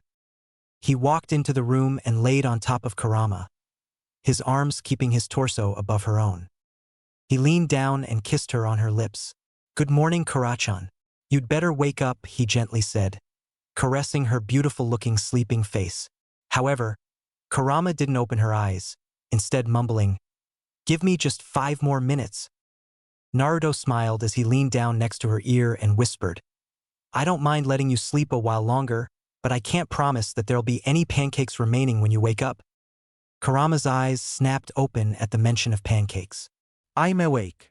Where are the pancakes? She asked hurriedly. Naruto laughed. They aren't ready yet, but Fuchan is here as we asked her, so you should get up, he said, kissing her on her lips and getting off of her.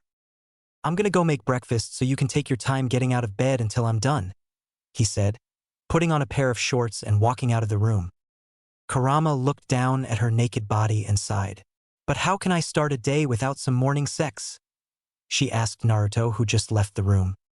You'll have to wait until Fuchan leaves. You can do that, right? He asked.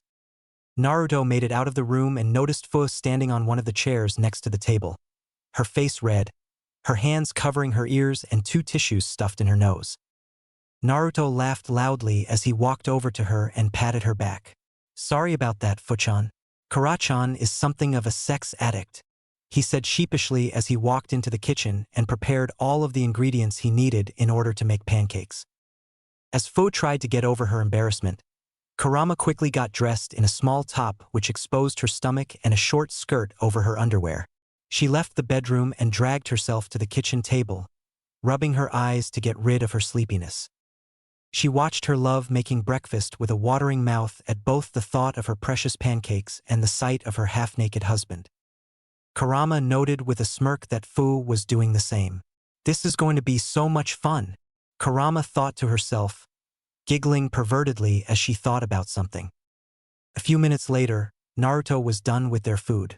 He placed the food on the table and sat down between the girls. The pancakes were already made the way Kurama liked them, with the chocolate, cream, and everything else. Naruto cut a piece of the pancakes and fed it to Kurama, smiling happily as he watched her chew excitedly on the delicious breakfast. Fu cut herself a piece and carefully placed the food in her mouth. Her eyes sparkled as she tasted the food. "Oh my god! Naruto-kun, this is amazing!" she said happily as she took another bite into her mouth. Naruto smiled as he took a bite for himself. "I'm glad you like it. Now eat up. There's a lot more where that came from," he said happily. When they finished, Naruto went to wash the dishes. "Fu, can I speak with you for a second?" Kurama asked, a perverted smirk on her face. Fu skeptically nodded her head. Yeah.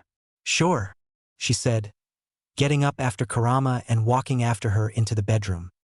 Naruto turned around only to find the table empty and the girls gone. He raised an eyebrow in suspicion before shrugging. "Oh well, nothing bad could have happened to them. I didn't sense the use of chakra, and also, Karachan's there, so there's nothing to worry about. They'll come back eventually," he thought to himself, humming a soft tune as he cleaned the dishes. Kurama sat on the bed. Fu hesitantly sat next to her, looking down at the ground. She thought that Kurama noticed how much she herself wanted to be with Naruto instead of Kurama. She was scared that Kurama was going to scold her or even threaten her. Kurama placed her hand on Fu's head and patted it. Fu looked up at her and saw her smiling. "Don't worry, I won't hurt you even though you like Narukoi. I understand why you like him so much since I love him myself, so I know it can't be prevented. Usually, I'd just tell you that he is out of your reach and end it at that. However, you were lucky enough to be a Jinchuriki, and not for any bijou, for one of the 3 lovers I've ever had. For that reason and that reason alone, I will allow you to be intimate with Narukoi sometimes," she said, her perverted smirk replacing her smile. Fu looked at her hopefully. "I don't really understand what you are talking about, but if it'll allow me to be intimate with Naruto-kun, I'll do it. Though I'd like you to explain what you mean further," Fu said unsurely. Kurama grinned. "You see, when us bijou were still free, we hung out in groups. Actually, we had 2 groups. First was my group, with Komiai-chan and Matatabi-chan, the only 3 girls among the bijou. The other bijou were male, and the 3 of us girls disliked most of them. There were some exceptions like Gyuki, the Hachibi, and Saiken, the Rokubi, both of which we were friendly with but not too much. Anyways, as we stayed together more and more, myself, Matatabi-chan, and Komiai-chan became lovers. Seeing as you are Komiai-chan's Jinchuriki, I will allow you to be intimate with Narukoi from time to time," she explained. Fu looked at Kurama with a raised eyebrow. "And by intimate from time to time you mean?" she asked. Kurama grinned predatorily as she leaned in next to Fu's ear. "I will allow you to join myself and Narukoi in threesomes from time to time. On said days, you will be allowed to be intimate with him during the night before the act as well as the morning after it," she whispered into Fu's ear. Fu looked at her with a massive blush on her face as her head was launched back into the bed by a nosebleed. Kurama laughed hysterically as she saw Fu's reaction. Fu quickly recovered and sat up before glaring at Kurama. "That's not funny. Now please be serious," she said angrily. Kurama raised an eyebrow. "But I am serious. It'll be fun to spice things up from time to time, won't it? Plus, you'll get a chance to be with Narukoi," she said, grinning. Fu looked at her for a few seconds. "I want to test Naruto-kun and see if he even wants me before I decide," she said and explained her plan to Kurama. Kurama accepted the plan with a smirk, knowing exactly how that would end. Naruto was casually sitting on the couch in his rented hotel room, watching some television. Just then, he sensed Fu entering the room. He turned his attention from the television and smiled at Fu. She walked over to him and without saying a word, she sat in his lap, her eyes looking right into his. Naruto-kun. I want you to know that I love you, she said. Naruto smirked to himself. Kara-chan, you truly are perverted. He thought to himself as he was kissed by Fu, a kiss which he leaned into. Meanwhile, just behind the wall next to the entrance of the room, Kurama hid, poking her head out to see what was happening. She was a little surprised that Fu was able to gather enough courage to outright kiss Naruto, but it was all the better. She knew that Naruto was able to sense her looking, so she knew he wasn't just cheating on her. Just then, Kurama was pulled back and was pinned with her back against the wall, and before she realized it, her mouth was captured by Naruto's own. His hands kept him off the wall as they pushed against the wall next to Kurama. Naruto pulled back from her lips and leaned further down, biting into her neck. Kurama moaned as Naruto nibbled on her neck. You are such a perverted woman. To think you'd make Fu-chan confess to me just so you could have a little fun with a threesome, he whispered huskily in her ear. Kurama shivered in arousal. I didn't get my morning sex today because Fu came over, so what was I supposed to do? Wait for her to leave? She asked innocently. Naruto rolled his eyes before leaning his body further into Kurama's busted body, his face remaining nothing but a few centimeters away from making contact with Kurama's own. They stayed like that for a few moments, neither of them saying a word or moving a muscle. Just as Kurama thought Naruto didn't want to, he grinned. I'd have to be gay to refuse such an offer. Though don't think of making this a common thing, you're the only one for me, he said, leaning down and kissing her neck lovingly. Kurama moaned happily as her lips twisted into the form of a grin. All right, it's not like I'm gonna let too many other people have a taste of you. You're mine and only I can allow other girls to be with you. Also, no normal girl can even come close to being worthy. It's only because Fu has my Komiai-chan sealed within her that I allow her, she explained, slowly starting to pant. Naruto shook his head. You're hopeless. You still think of allowing other women to be with your man. Though those women are kind of your lovers, so this is understandable, he said, a thoughtful look making its way onto his face. Kurama grabbed his face and pulled his lips onto her own. Stop thinking about it. You have more important things to do right now. She separated their lips for a second and pulled them back together after she was done talking. In a short time, they rejoined Fu and Naruto's clone. The two of them had already gone to the next level and were quickly followed by Naruto and Kurama. They went on for a few good hours before deciding to stop for lunch. After lunch, they continued like rabbits in heat until they had to stop to get dinner. After dinner, Fu decided to go back to her house, exhausted from the day's activities. Naruto and Kurama, both being stamina and sex-crazed freaks, continued until very late in the night, around 3 or 4 a.m. before finally being satisfied for the moment and falling asleep in each other's embrace. A short 4 hours later at 8 a.m., the two woke up and packed their things. After a quick breakfast, the two left their hotel room, going towards Shibuki's office. The two walked through the village, holding each other's hand. Kurama's head rested on Naruto's shoulder, a soft smile resting on her face.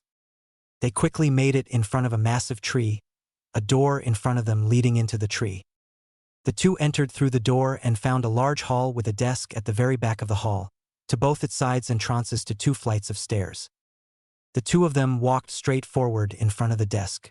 Naruto cleared his throat, drawing the attention of the secretary behind the desk. Excuse me, miss, is Shibuki-san here? Naruto asked politely. The woman looked him over for a second before her eyes lit up with realization at seeing the Konoha headband wrapped around his forehead. You two are the backup sent from Konoha, right? She asked, to which the two of them nodded. Shibuki-sama is currently talking with Fu-san in his office, so you're gonna have to wait outside until they're finished, she explained. Naruto smiled. It's even better if Fu-san's here. We came to say goodbye and now we don't have to go searching for her. Would you care to tell us where Shibuki-san's office is so we could quickly say goodbye? We need to get back and give a report to the Hokage, he explained. The secretary thought it over in her mind for a second before she nodded. Follow me. I'll ask him if you can come in, she said, getting up from her chair and walking up the stairs to the right of her table. After climbing a few dozen stairs, they made it to a door. The secretary knocked on the door before opening the door slightly and poking her head in. I apologize for the intrusion, Shibuki-sama. The Konoha shinobi asked to see you. Should I tell them to wait outside? She asked. No. There's no need. Call them in. Shibuki's voice came from inside. The secretary pulled her head back and opened the door fully. Naruto and Kurama walked in and saw Fu and Shibuki sitting on opposite sides of a wooden table. Kurama closed the door behind them and the two of them stood in front of the door. Well, we didn't mean to disturb your chat, but we just wanted to say goodbye before leaving. It's a good thing you're here too, Fu. It saves us the trouble of going to look for you. Kurama broke the silence. You're leaving already? Why don't you stay another night? Shibuki asked in alarm. He wasn't really sure if the threat was gone, and if it came when both Naruto and Kurama were gone, their village would probably stand no chance. Naruto smiled and pointed at Fu. If anything happens to your village, Full just use Nanabai's power and you'll be fine. And if that won't be enough, I'll know and come help, he said mysteriously. In truth, he connected his Hiraishin formula into Fu's Jinchuriki seal, so that whenever she used Komiai's power, he would know and would be able to come help. Shibuki was hesitant, but he couldn't find any good reasons to keep Naruto and Kurama in his village any longer. Fu, however, wasn't as easy to convince. She quickly ran over to Naruto and clung to his arm tightly. Please stay with me for a little longer, Naruto-kun, Kurama Wunshin. You just arrived here a few days ago, so you surely can stay a while longer, right? She asked hopefully, giving the two a pleading look with watery, puppy dog eyes. Kurama was slightly taken aback by Fu's new nickname for her, but she very quickly smiled in acceptance. She had used Fu in order to have a little more fun yesterday. The least she could do was to allow Fu to address her as her senior. That was usually how sister-wives addressed each other in cases where more than one woman was married to the same man, mostly through political marriages where the goal was for both families to get on better terms with each other. Naruto was slightly taken aback by Fu's nickname for Kurama, but said nothing as he saw that Kurama didn't mind. As much as we want to stay, we have to go back right now. We need to get back to our own village to give a report to the Hokage. Also, the Chunin exams are starting in 2 weeks, so we have to go back in order to register. Finally, our cute little girl is waiting for us back home. You'll just have to meet up with us back in Konoha in a week. Funichin. Kurama did her best to explain, sounding very apologetic. However, both her and Naruto were very excited to get back home. Yesterday, Naruto had thought of a name for their little fox, and the two of them were excited to ask her for her opinion on it. Also, they both missed her greatly. Fu nodded sadly and looked down at the floor. Suddenly, her head shot up as she looked at Naruto and Kurama in shock. Did you say cute little girl? She asked, stunned. Naruto laughed sheepishly as he scratched the back of his head. Not long ago, we brought in a little wild fox as a pet, but honestly, we've been treating her more like our little daughter. We're quite happy with her so far, so we don't really mind, he said, calming Fu's racing heart down. She understood how they could treat a fox as their child. After all, both Naruto and Kurama were fox demons, and so they understood the fox speech and had a natural connection with the fox race. Fu wrapped her arms around Naruto's waist and pressed her head into his chest. A faint smile appeared on her lips. All right, I'll just have to wait for a week before I can see you guys again. You'll have to introduce me to her when we meet in Konoha, she said, her voice full of happiness and excitement.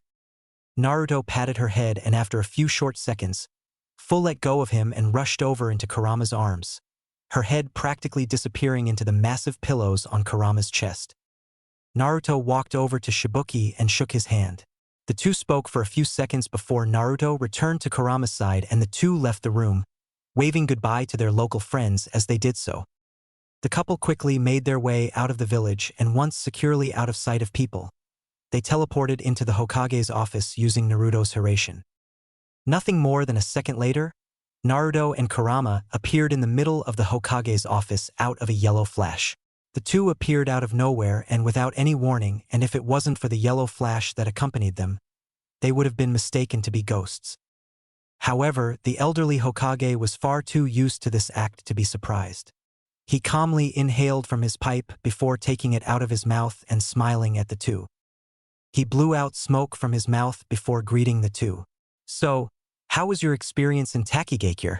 he asked kindly. Naruto unstrapped his swords from his left hip and placed them leaning against the Hokage's desk before dropping onto a chair, Kurama following in his footsteps, taking her sword off and placing it next to it before gracefully sitting in his lap. "It was quite all right," Naruto started and proceeded to tell Hiruzen everything relevant to the mission. Once he was done, Hiruzen couldn't help but sigh. "It's starting to get dangerous out there. Apart from those guys, there has recently been a sudden rise in the strength and influence of the mercenary group, the Akatsuki. You should just remain prepared. If anyone will need help to deal with S-rank missing Nins, you two are the only ones Konoha can send at the moment with Jiraiya away," Hiruzen said, and after seeing Naruto nod in acceptance, he waved his hand, dismissing them. The two stood up, bowed in respect for the old Kage, grabbed their swords and disappeared into a yellow flash, like two ghosts who never were there to begin with. The two of them didn't even go home. They first went to the training ground where their clones were helping the little fox train on creating demonic fox chakra. The two very quickly appeared on a tree branch just outside of the training area. Looking around, they could see the Naruto clone standing next to the Kurama clone. Both of them were looking at a tree in front of them, where the now two-tailed little fox, which had grown in size to around the size of a small-sized Labrador, was running up and down on the side of the tree trunk. Naruto and Kurama couldn't help but smile in satisfaction as they saw the progress she made. The two appeared next to their clones, catching the attention of both clones along with the baby fox. The clones nodded in acknowledgement before exploding into clouds of smoke. The excited fox child jumped off the tree and started to run towards the two. She made it very quickly, starting to run circles around the two. "Daddy, Mommy, you're back," she said happily. Naruto laughed as he watched the enthusiastic child running around them, turning his head to look at Kurama and finding her giggling in happiness. He crouched down and was instantly tackled to the ground. The little fox sat on his chest and started to lick his face happily. As a few seconds passed, Naruto picked her off of him and sat her on the ground next to him. "All right, girl. Mommy and Daddy have great news to tell you, so sit still for a moment," Naruto said, sitting cross-legged in front of her with Kurama joining him a few seconds later. The fox child tilted her head to the side in confusion. "What is it?" she asked curiously. Kurama smiled from ear to ear. "While we were away on the mission, Narukoi came up with a name for you. Tell us if you like it, all right?" she said happily. The happy child couldn't contain her excitement. "Really? Daddy found a name for me?" she asked, her eyes shining with stars. Naruto grinned. "What do you think about Yukiheim?" he asked. The newly named fox child nodded her head furiously, her sparkling eyes revealing her immense happiness and excitement. "I love it. Thank you, Daddy, Mommy. I love you," she said happily before jumping into Naruto's lap. Naruto laughed. "Then it's decided. From today onwards, your name will be Yukiheim," he said, Kurama nodding along as she joined the two in a group hug. Later that day, Naruto and Kurama were sitting on the couch casually, Kurama sitting happily in Naruto's lap with her head and chest pressed against his chest. Naruto stroked her back gently with one hand, and with the other he patted the newly named Yukiheim as she slept, curled up into herself on the couch next to them. Just then, a knock on the door was heard, disturbing the couple and waking the little fox up. Kurama raised her head and glared at the door and cursed in her heart whoever disturbed her precious time with her love. Naruto placed a soft kiss on Kurama's lips before lifting her off him and placing her onto the couch gently. Yukiheim curiously looked at the door as Naruto slowly made his way there. Naruto lazily opened the door and found the cat masked Anbu standing there silently. "Yugao-chan, how may I help you today?" he asked kindly, a soft smile appearing on his face. Yugao glanced behind him, and from the look on Kurama's face, she could tell that her timing was not exceptional. Her gaze swept over the two-tailed fox that was sitting on the couch next to Kurama, looking curiously at her. She just didn't know what to say about that as she looked back at Naruto. "Do I even want to know?" she asked, gesturing with her head towards Yukiheim. Naruto followed her line of sight and his eyes brightened. "Yuki-chan, come over here for a second," he asked, and she quickly walked up to him. She sat there next to him and looked at Yugao. "You two haven't met each other yet, have you?" he asked rhetorically before crouching down and petting Yukiheim on the head. "Yugao-chan, this is our little girl, Yukiheim. We adopted her back when we went to Wave Country. Yuki-chan, this is Yugao. She has been a great friend of Mommy's and Daddy's for a long time now," he introduced happily. Yugao was stunned. She looked at Yukiheim for a minute, trying to figure out if there was anything strange with this fox for Naruto and Kurama to adopt it as a daughter and not as a pet before she realized. It's only natural. Both Naruto-kun and Kurama-chan are at least part demon fox, so it's no problem for them, she thought. While Yugao was thinking, Yukiheim walked next to her and started sniffing her all over. A few seconds later, she came back next to Naruto. "I like her. She smells nice," she said, nodding in satisfaction. Naruto chuckled as he patted her head before he stood up. At that time, Kurama came over and leaned herself against Naruto. "By the way, what did you come over for, Yugao-chan?" Naruto asked. He was thankful that she came instead of other ANBU members because if it was anyone else, Kurama might have been a little aggressive and violent. Yugao snapped out of her shock. She cleared her throat, saying, "Hokage-sama sent me to call you two over. I think it's about the Chunin exams." Naruto's eyes brightened. "Finally, he took long enough," he said excitedly. Even Kurama couldn't completely hide her excitement.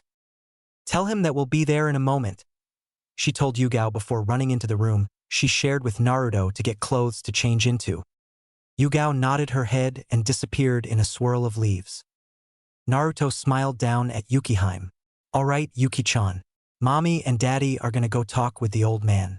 You want to join? I have a surprise for you," he said cheekily. Yukiheim excitedly nodded her head. "What is it? What is it?" she asked. Naruto shook his finger at her. "Not yet. You'll have to wait in order to find out," he said, grinning. Yukiheim huffed in mock sadness and contained her excitement. Naruto quickly got ready before grabbing hold of both Kurama and Yukiheim. The three of them were enveloped by a blinding yellow light, and when the light was gone, the three were no longer there. Just as the three disappeared from the apartment, they appeared in the middle of the Hokage's office. "I thought you forgot about us, Aji-san," Naruto said happily as they appeared out of the flash of blinding yellow light. Just as Hiruzen went to respond, he caught sight of Yukiheim standing next to Naruto and looking at him curiously, barely restrained excitement hidden within her eyes. He warily glanced at the pair of tails she had before looking at Naruto. "I know I shouldn't, but I'll still ask," he said. Naruto laughed and introduced him to Yukiheim and the opposite. Hiruzen was not even surprised at this point. He only sighed in exasperation. "I have nothing to say against this, but please deal with the reaction of the people in the village yourself. I really don't think I could handle it," he said tiredly. Naruto laughed and patted Yukiheim's head. "Don't worry, Aji-san. I promise she'll behave. We taught her well. Also, she's much better at controlling and creating her demonic chakra than I was back when I was a week into trying to control my chakra and mine was only normal chakra. She'll grow up to be just as strong if not stronger than us. Those villagers better treat her well since in a few dozen years even I myself won't be able to stop her." He continued to laugh as he spoke his mind about her accomplishments so far. Though he really thought Yukiheim was very talented, he knew that while she would probably not take too much time to reach the 7th or even the 8th tail, getting to the legendary 9th tail was more difficult than breaking through from the first tail straight to the 8th. He knew that she would probably be very strong and eventually break through to the 9th tail, and would be worthy of staying by his side. She would not surpass him in combat strength or chakra reserves since he not only was mostly Demon Fox, he also had the bloodlines of the Uzumaki, Senju, and Uchiha clans. Apart from that, Naruto knew that Yukiheim would never disobey him since she looked up to him, and that made him much happier. Yukiheim couldn't help blushing under the barrage of compliments Naruto sent at her. A pair of red circles appeared on her cheeks. "Don't say that, Daddy. I can never hope to be stronger than you," she said in embarrassment. Naruto patted her head again. "That doesn't matter. The point is that you'll eventually become strong enough to level the whole village with ease, so if the bad people of the village know what's right for them, they'll show you some respect. He explained warmly. Yukiheim puffed out her chest in pride. They'd better, she said with a foxy grin that promised pain. Hiruzen had no idea what was going on since he couldn't understand Yukiheim, but he could understand the general image from what Naruto was saying and the way Yukiheim acted. He sighed and cleared his throat. Well, Naruto-kun, how about we discuss your situation in the Chunin exams? Since your team only consists of 2 people, being you and Kurama, you normally would not be able to enter the exam. However, since I know that you have unmatched power that can't be surpassed by any other Kage, let alone a Genin, I can allow the 2 of you to enter the exam. However, that leaves us with the question. Would you like for me to get a Genin into your team to fill up the spot, so as to not gather everyone's attention on your team, or do you not care about it and would like to enter as a team of 2? Hiruzen explained before finishing with his question. Naruto instantly answered, leave our team as it is. In our team you can place a suicidal baby and he will pass all of the stages which we have influence in, so putting a Genin in our team would just give the Genin an easy time. He said. Hiruzen nodded his head. I understand. I will enroll you into the competition. For now you 2 are dismissed, he said, waving them off as he went back to his dreaded paperwork. Just one more thing, Aji-san. I thought about it with Karachan and we decided that Yuki-chan will be my partner from now on, like the Inuzuka clan's ninja dogs. She will be like a ninja fox, he said happily, his eyes seeing Hiruzen lazily nod as if he already expected something like that. His eyes finally drifted down towards Yukiheim to find her looking up at him with wide, starry eyes. Really? She asked in disbelief. Naruto nodded his head in confirmation, and the next moment he was tackled back to the ground by an excited fox. He stopped her from licking his face and pointed at Kurama, who was standing next to them. You should thank your mommy, not me. I wanted to wait until at least after the Chunin exams when you would have at least 3 tails, but she insisted that as long as I keep you safe you'll be all right, he said, and Kurama nodded in satisfaction as if she was waiting for it. Yukiheim looked up at Kurama before jumping on her and licking her face with all the love she could muster. Kurama was very happy that Yukiheim finally showed some love towards her, and not only towards Naruto. She embraced Yukiheim's furry body and sent her love back to the child. Naruto happily smiled at that scene as he stood up and looked over at Hiruzen. He found the old man deep in the paperwork and not even paying them attention. He waved. We'll be leaving now, Aji-san. Good luck with your paperwork, he said teasingly before grabbing hold of Kurama and Yukiheim and vanishing in a blinding yellow light, nowhere to be found once the light dispersed, leaving behind the old Hokage cursing about youth and annoying teens. A week later. It was around 2 p.m. and our favorite trio were just about to decide what to eat for lunch. Narukoi, why can't we eat pancakes today? Kurama whined childishly. Naruto sighed, shaking his head in helplessness. Karachan, we had pancakes yesterday morning. We can't eat it so frequently. And besides, it's noon right now, isn't it? He explained patiently. Kurama huffed and turned her head to the side, pouting like a little child that had been placed in the corner as punishment. Yukiheim giggled from the side. She had noticed over the past days that Naruto and Kurama had an inseparable love between them, and that it can create some very funny situations just like the one right now. She had taken a liking to laughing at those very situations as they occurred in front of her eyes. Yukiheim found out that both of her adoptive parents had a childish side to them and a mature side to them, and every time one of them would act like a child and whine while the other took the role of an adult and take responsibility to make sure the other didn't do anything they were not supposed to. However, she noticed that her mommy would most of the time find a way to talk Naruto into allowing her to do whatever it was she wanted to do, and found it very funny. Just then, Kurama suddenly turned her head and looked into Naruto's eyes, a foxy grin plastered onto her face. Naruto raised a curious eyebrow. What are you up to? He asked suspiciously. Kurama's grin widened even further. I have an offer you can't refuse, she exclaimed. Naruto smiled. And what would that be? He asked. Kurama could barely contain her excitement. I'll trade you ramen at Ichiraka's right now in return for pancakes tomorrow morning. How about it? She offered. Without hesitation, Naruto agreed. Deal, he answered. Kurama pumped her fist in triumphant happiness before throwing herself into Naruto's chest. "Let's go then," she said. Naruto smiled too. It'd be a good chance to introduce Yuki-chan to Tsuchiyojizen and Ayamanizan, too, so let's get going. I feel like we should walk over there. There's something on the way there for us. After all, a week's already passed, he thought out loud. Kurama nodded her head, a slightly perverted smile creeping onto her face. Naruto ignored her expression and turned to look at Yukihime. "Yuki-chan, we're going out to eat and meet friends. You want to join?" he asked kindly. Yukihime excitedly nodded her head. "I can finally go for a walk outside and not just teleport everywhere? Let's go already?" she said, stretching her legs before jumping off the couch and walking over to the door, waiting with skyrocketing excitement. Naruto and Kurama followed after the young fox, his single open eye hardening and chilling as he expected the reaction of the villagers around them when they saw an actual two-tailed fox. "Yuki-chan, stay close to me. I don't know what the villagers around us would try to do once they see a member of the Demon Fox clan again. I have already told you of the great trauma they got when Karachan was controlled, so you should understand why they will do what they are going to do. However, never forget, much less forgive. They do not deserve your forgiveness. Also, don't take anything they say to heart. They know nothing." Naruto explained coldly, the experiences he himself had with those very villagers in his youth flashing in his eyes. Yukihime nodded her head and walked between Naruto and Kurama. While she didn't completely know what to expect, she was told some of the lighter things that Naruto had experienced before he met Kurama and Minato. She was prepared to glare back at whoever tried to harm her or her adoptive parents.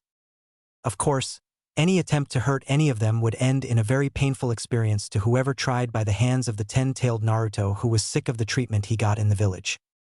As they walked out of the abandoned district of Naruto's apartment complex, the streets were starting to become more and more packed by people who started to notice the small group.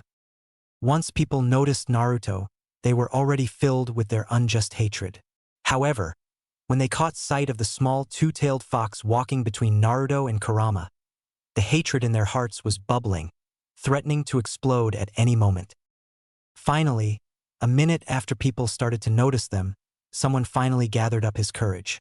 He was a Chunin-level shinobi of Konoha, and a few members of his family had died in the Kyuubi attack. The villagers around him might call him brave, but as he stepped forward and blocked the trio's path, he could only be described as dumb and idiotic. Naruto glared at him. "Can I help you?" he asked, his voice cold and emotionless. The man glared back. "Yes, in fact, you can. How about you get out of my village and take your whore as well as this small piece of garbage before I'll make you regret it," he said, his chest puffing out in pride and confidence. Kurama and Yukihime joined Naruto and glared at the man. Naruto's lips curved up in a sweet smile. That smile could be described as too sweet. In a moment, Naruto appeared in front of him, an afterimage slowly disappearing from where he previously was like he was a ghost. He leaned over the man's shoulder, his arm wrapping around his neck as if they were old friends. "You have crossed the line. Not to mention you insulted my wife, you also insulted our child. You are just lucky we are in public, otherwise you would wish I'd kill you. But, since we are in public and I don't really want to deal with you, I will leave you alive.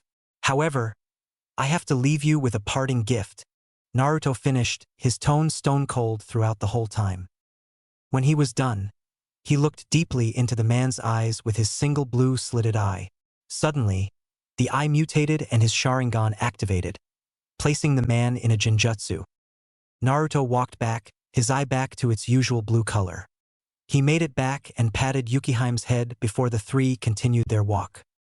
The man slowly fell to his knees before he flattened on the ground. While he wasn't damaged too badly, he was knocked unconscious by nothing more than a single glance of Naruto's. It was a form of a warning for anyone else that wanted to insult or harm them.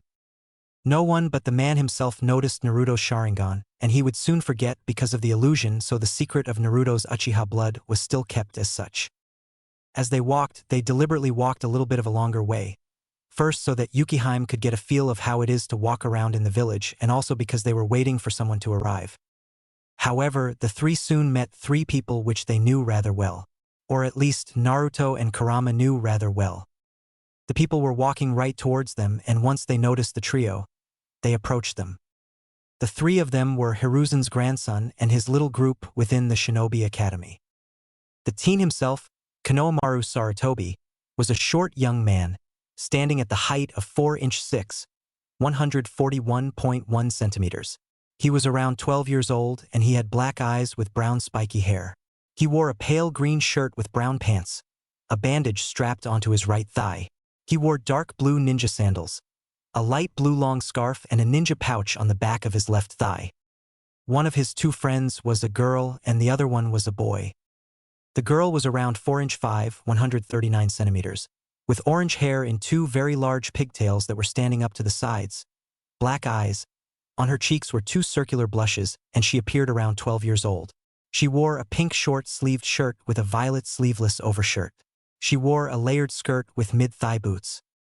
The other boy stood at around 4'7", 142.9, with brown hair that fell onto his forehead, circular glasses, smallish black eyes, and seemed to be around 12 years old. He wore a black jacket zipped all the way up with black pants. He wore a pair of shinobi sandals and a ninja pouch on the side of his left thigh. When both groups met, Konohamaru excitedly grabbed onto Naruto's arm. "Naruto Ani-isama, Kurama Nisama, I heard from Aji-san that you are both entering the Tunin exams in a week. Is that right?" he asked with barely contained excitement. Naruto smiled at the young boy and nodded his head. He patted Konohamaru on his head. We are going to be promoted soon after the exam, so if you want to catch up to us, you're going to have to work even harder. Who knows, maybe after we're promoted we would come over to teach your class in the academy, or maybe even pick a Jennine squad. Though it's a shame you're a little too young to graduate in time to be in one of our teams," Naruto said using a teasing tone. Konohamaru stomped his feet on the ground. "That's not fair. I wanted to be your student," he said, pouting. Kurama and Naruto laughed. "We can still teach you some things every once in a while if you really want us to," Naruto said. Konohamaru's eyes light up. "Really?" he asked hurriedly. Kurama smiled teasingly at him. "We might, but you should introduce us to your new friends first. We might find them more interesting than you and then teach them instead," she said, dragging her words to annoy him. Konohamaru shook his head. "No way. They can join but not replace me," he said decisively before stepping back. He gestured towards the girl to his right. "This is Moegi Kazumitsuri," he introduced, and the girl shyly smiled and waved in greeting. He then gestured towards the other boy to his left. "This is Udanesi," he said, and the boy waved at the two, pushing his glasses up his nose. Konohamaru then turned around to look at his two friends. "Moegi, Udan, these two are Naruto Uzumaki and his wife, Kurama Uzumaki. I met them around a month or two ago at Aji-san's office. I found out that Aji-san placed the two of them on their own Jennine squad alone with no third teammate or sensei because they were simply too strong to fit into any other team without slowing down the development of the other Jennines. I actually saw Naruto Ani-isama defeat Ebisu sensei," he exclaimed in pride, as if he was speaking of his own achievements.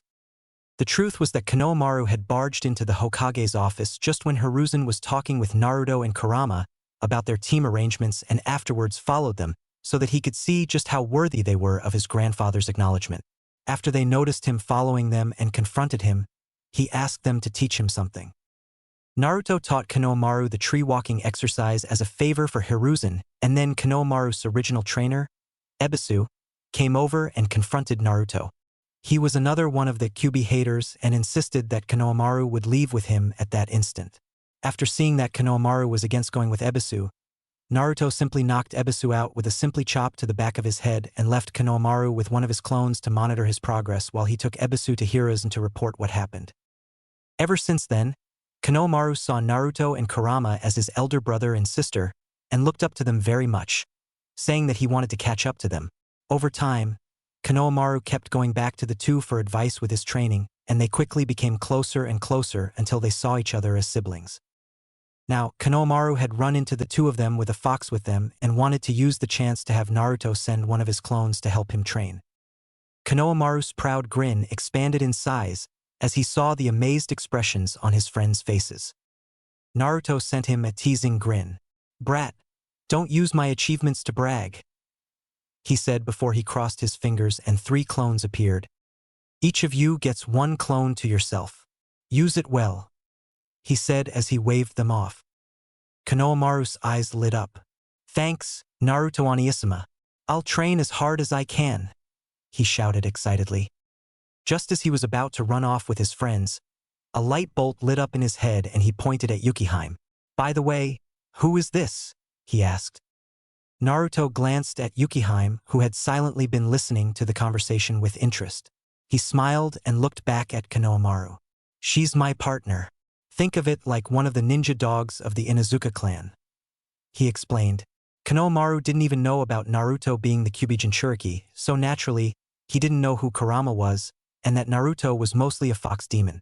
Hence, there was no way Naruto would tell him that Yukihime was their adopted daughter. Konohamaru nodded his head before shrugging and turning around. Well, goodbye Naruto Oniyama, Kurama Onisama. We'll be going now, he said before starting to run through the street, his 3 friends running behind him and the Naruto clones following them on the rooftops. However, before Konohamaru could even leave the street Naruto was on, he smashed headfirst into a young man of 17 or 18 years old. The man was dressed in a full black baggy suit with covered spikes coming out of the top of his head, making it look like he had cat ears.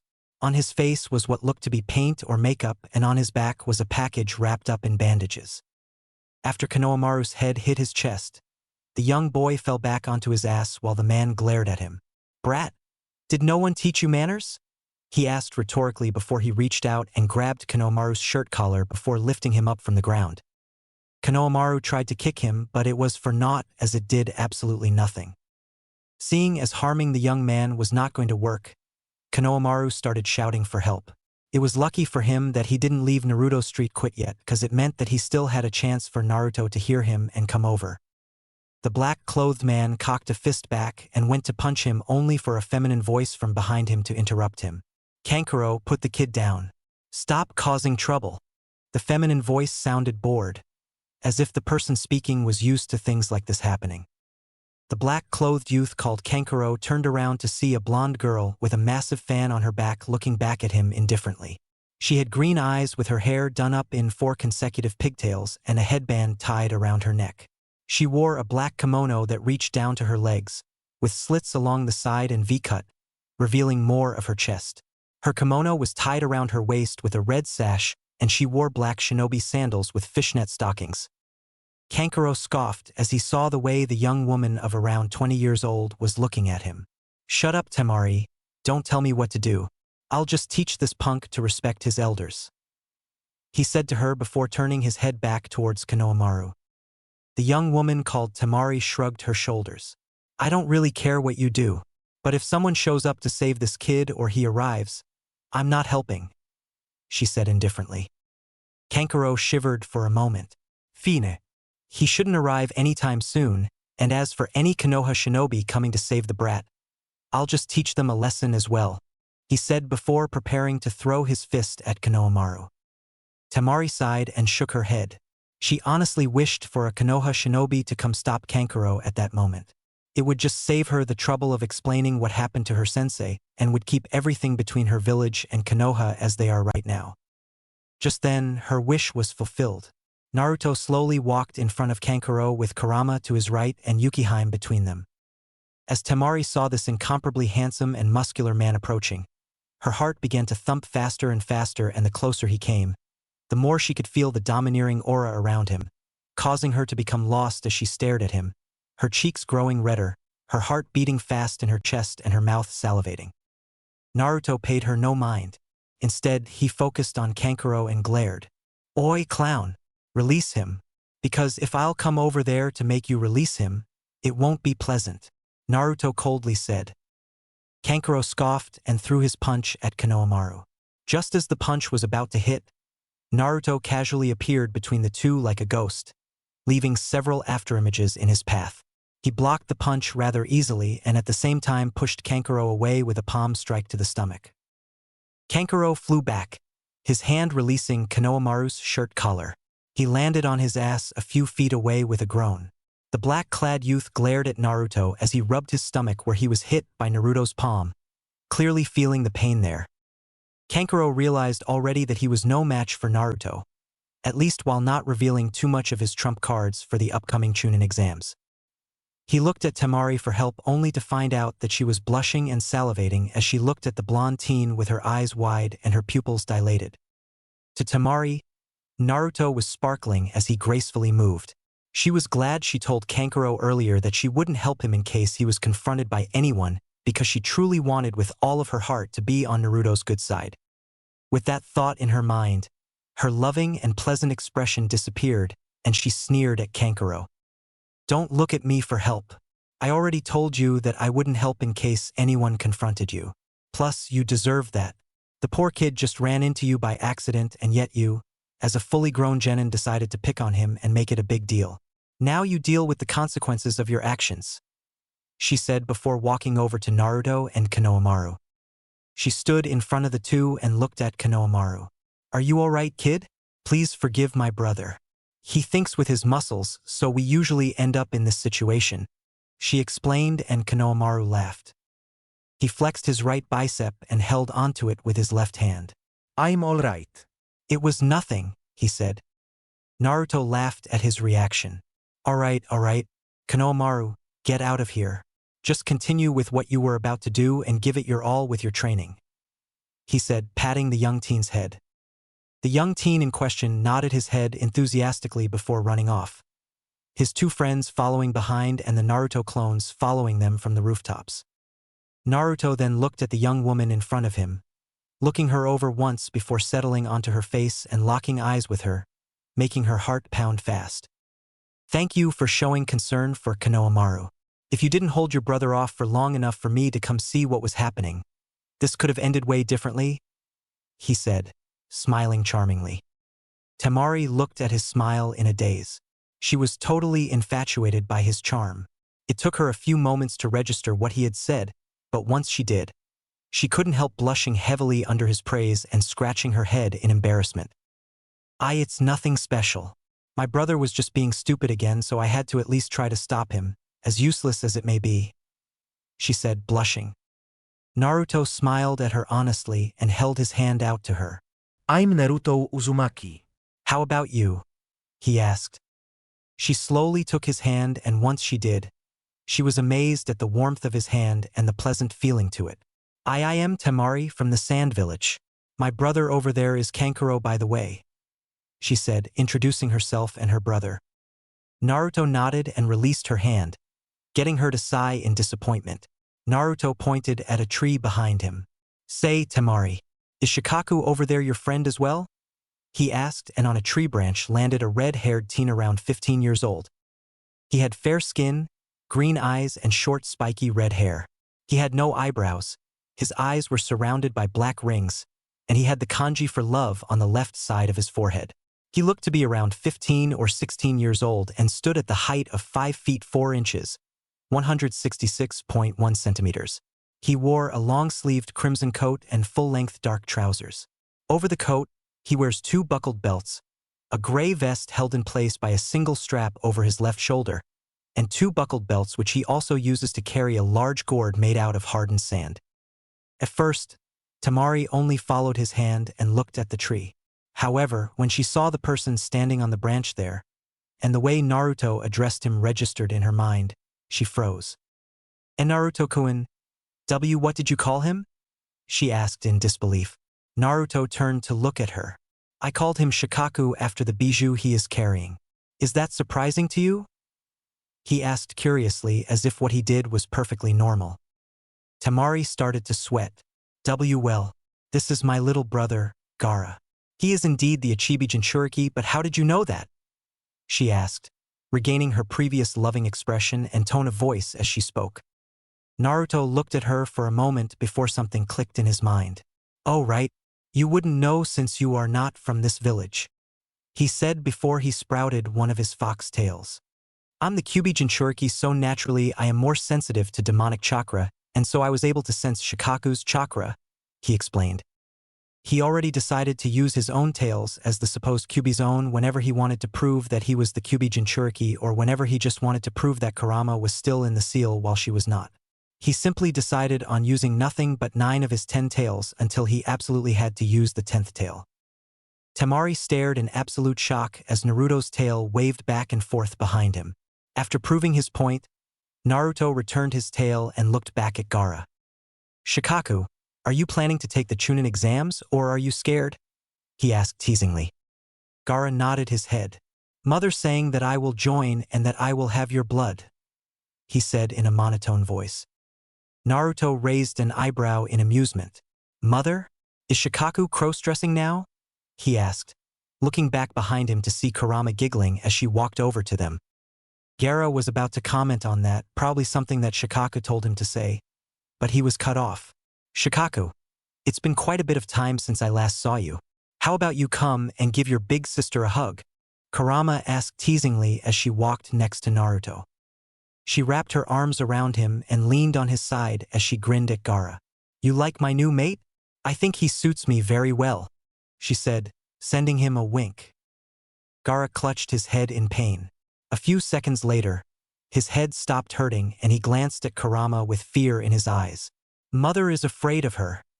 She says to stay away from the both of them," he said, an emotion creeping into his voice for the first time in years, and that emotion coming in the form of slight fear and disbelief. Temari and Kankuro were absolutely stunned. Not only did Gaara fear the 2 teens in front of them, Shikaku feared them as well. Naruto smiled at Gaara. "There's no reason to be afraid, we won't hurt you. That is below the both of us," he said, a smile appearing onto his face. Just then, he turned around. "It seems that the party is just starting. This year's Chunin exams are going to be so much fun," he exclaimed in childish excitement. When he turned around, he saw 4 people. It was a squad of genin from Kumogakure. 2 of them were male and the other 2 were female. The first male was a young, dark-skinned Kumanin with short, spiky, white hair and dark eyes accentuated with eyelashes curving upwards from the corners. He wears a dark outfit consisting of an overlong shirt with a hood, with red bandage handguards, Kumogakure shin guards, and a black forehead protector along with a Kumogakure flak jacket. He had a thoughtful expression, as though deep in contemplation and he was sucking on a lollipop. He also carries a long sword on his back. The other man had dark skin and a muscular build, as well as blonde hair and a goatee. On his right shoulder he has a tattoo of the kanji for iron, and on his left cheek he has a tattoo of a bull's horn. His top lip also has a slightly darker hue than his bottom one. He wears oval-shaped sunglasses and a white-colored forehead protector. He also has his village's standard one-strap over one-shoulder flak jacket, and a long red rope belt tied around his waist, the standard Kumo hand and shin guards, Shinobi sandals, and a white scarf around his neck. He carries 7 swords on his back. The other 2 were the women. The first woman was a rather tall, 168 cm/5" 5, fair-skinned woman with a curvaceous figure who wore a stoic, aloof expression on her face. She has blue eyes and straight, shoulder-length blonde hair cut in an asymmetrical bob style.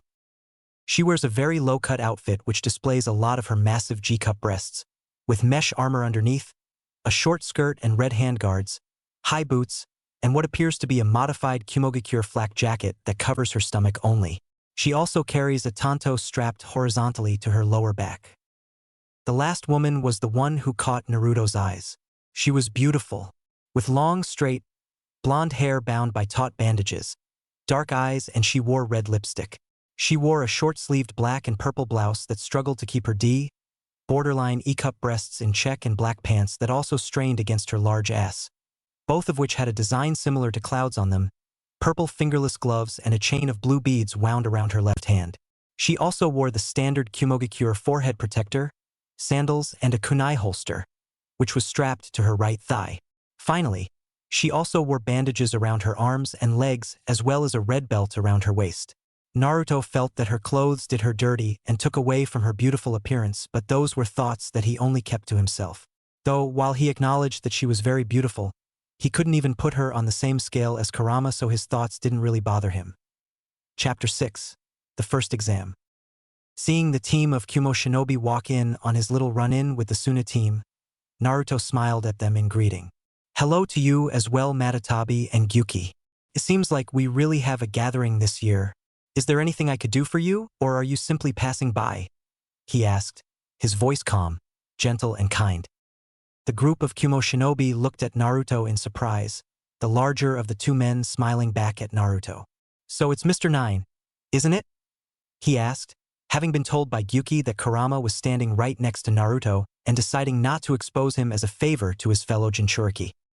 Naruto glanced at him for a second before he smiled again. Indeed I am. What do I call you? Mr. 8? He asked. The man shook his head. He got into a rapping pose. I float like a butterfly and sting like a bee. The mighty killer bee, he rapped, rhyming his words. He was punched over the head by the less busty of the two blonde women.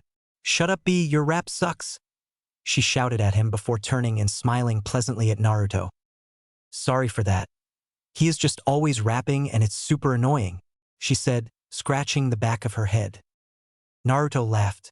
You have quite the spirit yourself. What do I call you? Number 2? Or maybe you'd like Miss Kitten better? He asked, smiling teasingly. The woman's smile turned teasing as well. Yugito ni. How about you, Mr. 9? Or maybe even Whiskers? She asked. Kurama giggled next to Naruto. That's your new nickname. I'm calling you Whiskers from today onwards, she said, laughing hysterically as Naruto turned to look at her with a deadpan. At least it's original, he said, sweat dropping before smiling at Yujito. You can if you really want to, but I'm Naruto Uzumaki. It's nice to meet you, he said, smiling charmingly. Yujito blushed lightly, appearing to have been charmed by Naruto's smile. However, what really was causing her to blush like that was what was happening in her head. Yujito-chan, jump him already. Look at that prime alpha male. Just jump him, came a feminine voice deep inside Yujito's head. Yujito blushed further. Matatabi-chan, I only said his whiskers are cute, he is handsome, and that his smile is super attractive. That doesn't mean I want to fuck him. You perverted cat in heat, she shouted back at her best friend inside of her head. Matatabi scoffed. Oh, come on. It'll be fun. Look at Kurama-chan hanging off his arm. He must be a beast. Go fuck him already, she shouted back. I don't know about you, but if you won't do it, I'll take over your body when you sleep and go fuck him, she said in an annoying voice, making it clear to Yujito that she didn't really mean to do it, but she was just trying to urge her to do it. Shut up. Let me clear my mind and I might think about it later. Leave me alone for now, she said, telling Matatabi what she needed to hear and not really meaning what she told her. Matatabi huffed. I'm just saying, it's been 20 years since you were born and I was sealed inside of you. You didn't let me feel the pleasure of sex even once during that long time. Hell, you've barely even masturbated. If you won't do something soon, I might really go into heat and take over your body. Then your body would be open to whatever man wants it. I'm sure you don't want that to happen, she said before going to sleep, leaving Yujito to her thoughts. Yujito-chan, how about you introduce us to your friends? Naruto's voice snapped Yujito from her talk with Matatabi. She blushed a little more before nodding. Sure, this is Samui and this is Omoi, she said, gesturing at the busted blonde woman and the man respectively. Naruto nodded his head. Well, as you know, I'm Naruto and this here is my wife, Kurama Uzumaki, he said, wrapping his arm around Kurama's waist and pulling her into his side. Yujito felt her eyes widen as she watched the man her beast said to be having an affair with the Kyuubi, something which she didn't believe at first, be kissed lovingly on the cheek by the Kyuubi herself, which he introduced as his wife, with the beast herself not denying anything and even looking at him hungrily as she rubbed onto his side.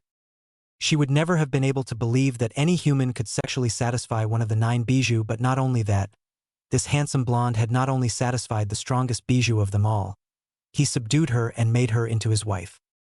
She looked as Kurama's lips parted from his cheek and Naruto gestured down towards the smallish fox standing between the couple.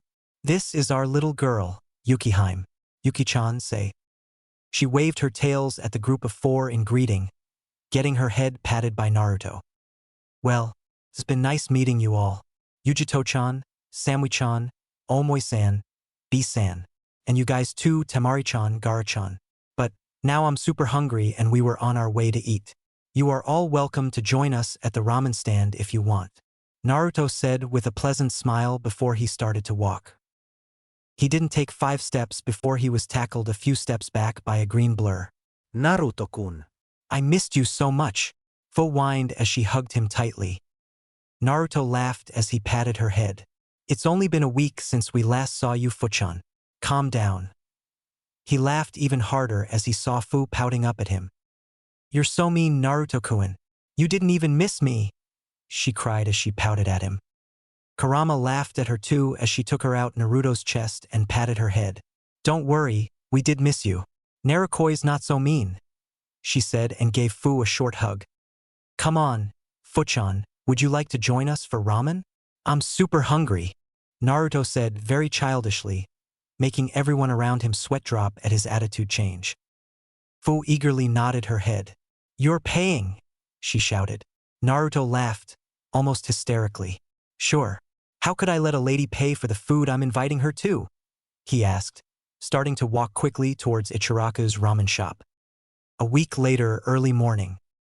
After eating at Ichiraku's, Naruto and Kurama dropped Fu off at her hotel and told her where Naruto's apartment was so she could come visit anytime she wanted.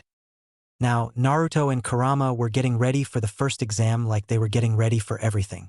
They had sex on their bed before getting up from bed and going to the shower, where they had even more sex. They came out with minimal clothing, a boxer for Naruto and a matching pair of red panties and bra for Kurama. They ate breakfast consisting of eggs, bacon and sausage, Kurama whining about no pancakes before an important exam only for Naruto to shut her up with a kiss. Yukihime was just sitting next to Naruto and enjoying her food, having gotten used to the way her adoptive parents acted. After breakfast was done with, Naruto and Kurama got dressed, stocked up on everything they might need in any kind of a test and left the house with Yukihime. The group of 3 walked through the village. So, Narukoi, what do you think the first exam would be? Kurama asked, sending a harsh glare towards a villager who was looking like he was about to start walking towards them. Naruto scratched the back of his head. Let's see. If we're going by Konoha standards, it'll probably be a test of knowledge, like the one from the academy, a test of mentality and willpower, or they'd save those for later and start with an exam for something like teamwork. In total, there should be anywhere between 3 to 5 exams. 1 for knowledge or willpower, 1 for individual strength, physical or chakra, 1 for survival, 1 for teamwork and ability to work with people you're not used to, and finally, the tournament they have every time for individual combat prowess. I'd say the first 2 are the most likely to be the first exam. Naruto explained, his brain working fast over all the possibilities. Kurama giggled at him and gave him a quick kiss. You're thinking way too much. Whatever they give us, it'll be super easy, so there's no need to worry, she said carelessly. Yukihime looked up at Naruto with stars in her eyes. Wow, Daddy is super smart, she exclaimed, her voice revealing how amazed she was with her idol. Naruto patted her on the head. It's not really that impressive, Yuki-chan, he said, smiling brightly. His head turned back sharply and he leveled a glare on a villager walking angrily in their direction, causing the man to stop, turn around and walk away, cowering in fear. Not long later, the group of 3 walked into the academy building, walking up the stairs towards the 3rd floor where room 301, the room they needed to go to, was.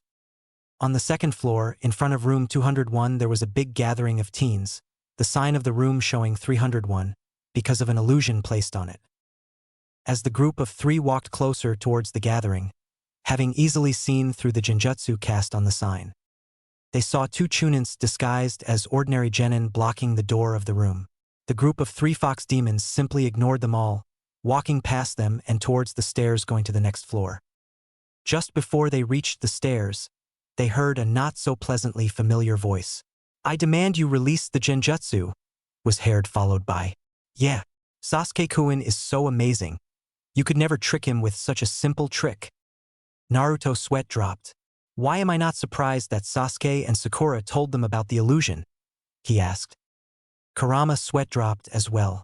Those 2 are the pinnacle of idiocy, she said, answering Naruto's rhetorical question. They turned around to see that the disguised Chunin blocking the door were not too happy to have their illusion revealed. One of them glared at Sasuke before rushing towards him with a kick, one that Sasuke matched with his own kick. Just before the kicks could meet, a teen with a bowl cut, Massively thick eyebrows and a green jumpsuit appeared between the two and effortlessly stopped the two kicks with his hands.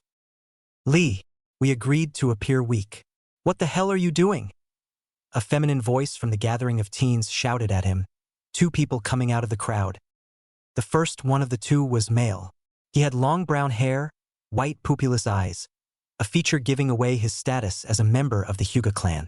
He wore a white kimono shirt with long loose sleeves, matching pants and a navy gray apron tied around his waist.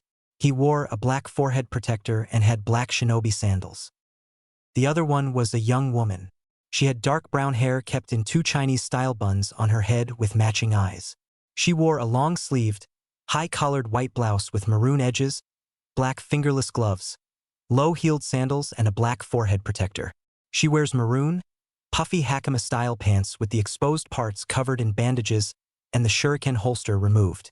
She carries a large scroll on her lower back, probably to store things she needed for her techniques. The guy who stopped the kicks of Sasuke and the disguised Tunin stood up, releasing the legs from his hands before walking over to where Sakura was next to Sasuke. He kneeled on the ground with one hand held over his heart and one hand held out towards Sakura. Sakura Haruno, I am Rock Lee. You are the most beautiful girl in the world. Would you please be my girlfriend? He asked, his eyes sparkling and flashing a smile with his teeth shining brightly. Sakura was about to hit him for saying such things to her, considering herself as Sasuke's property when Naruto's booming laughter echoed throughout the whole hall, the giggling of Kurama and Yukihime enhancing it. The group of 6 genin and 1 disguised Chunin turned to see Naruto walking towards them. You said your name was Rock Lee, right? Are you blind? He asked, laughing all the way through. Lee replied innocently, I am not blind. I see perfectly fine. He answered. Naruto's sweat dropped. You can see yet you think that flat surface is attractive? The most beautiful woman in the world? Haha, laughable. She can't even compare to your teammate, let alone my Karachan. How could you possibly not be blind? Naruto asked, his hysterical laughter still echoing through the hall. He wasn't one to brag, let alone use his Karachan to brag, but it was called for, seeing as she was the one holding the title of the most beautiful woman in the world. Everyone looked at him and Kurama and could clearly see what he was talking about. The girl in Lee's team unconsciously tried to compare herself with Kurama but came up miles away from her no matter what subject she tried comparing. Hell, even Sasuke admitted to himself, deep within his heart, that Kurama was the most beautiful woman he had ever seen. The only ones who didn't acknowledge Kurama's beauty were the emotionless Sai, Sakura who was in denial, and Lee who was mentally locked on Sakura and didn't even look at Kurama. He glared at Naruto as he stood up. Take that back. If you won't, I'll fight you and make you take it back. I challenge you to a duel. If you lose, you have to admit that Sakura is the most beautiful woman in the world. He shouted at Naruto, walking towards him. Yukihime growled at him as he approached. Those are 2 things I'll never ever do. I will never lose to you or to anyone else, and even less likely that I'll do is for me to say that the flat woman with a forehead large enough to land a plane on it is the most beautiful person in the world. But it's your lucky day since I don't have time to fight you. The exam is starting in a few minutes and I don't feel like being late. If we'll get the chance, come search for me during the exams. I'll be more than happy to kick your ass, so you could see just how beautiful my wife is. Naruto said to him, a sweet smile on his face as he turned around and walked away with Kurama and Yukihime, going up the stairs and into classroom number 301. After Naruto and his family left, Lee ended up taking his frustration out on Sasuke in a duel which was offered by Sasuke, believing himself to be stronger than both Naruto and Rock Lee. That duel ended with Sasuke beaten into the ground and Lee's sensei stopping him from injuring Sasuke too badly. As the two were fighting, Naruto and Kurama walked into room 301 with Yukihime in between the two. When the doors opened, they were blasted with a wave of killing intent from most of the genin inside of the room, but they were totally unfazed since they were just that, genin. Naruto didn't even bother to shoot his own killing intent back at them, ignoring them and walking with his 2 fox girls towards a corner of the room where he sat down and leaned against a wall, Yukihime resting in his lap and Kurama leaning on him from the right side. Both of them patted Yukihime as they spoke to each other until more and more teams started coming into the room. Teams 8, 10 and finally Team 7 and Lee's team made their way into the classroom, Team 7, 8 and 10 standing close to each other, by chance close to Naruto as well. They started speaking very loudly, Sakura making a fuss over Sasuke, her friend and previous love rival Ino looking at her and not believing she once used to be like her. Kiba was talking very loudly to Shikamaru, who simply had his eyes closed as he did his best to ignore Kiba. Choji, who was too focused on eating his chips to listen, and Shino, who simply was acting like he always did. As all of that was happening, Hinata walked over to where Naruto and Kurama were sitting. "Hello, Naruto-kun, Kurama-san," she greeted. Both of them smiled at the nice girl. "Hello to you as well, Hinata-chan. How may we help you?" Naruto asked, Kurama nodding along. Hinata blushed slightly, sitting down in front of Naruto. I couldn't help seeing this little one when we walked into the room," she said, gesturing with her head to Yukiheim.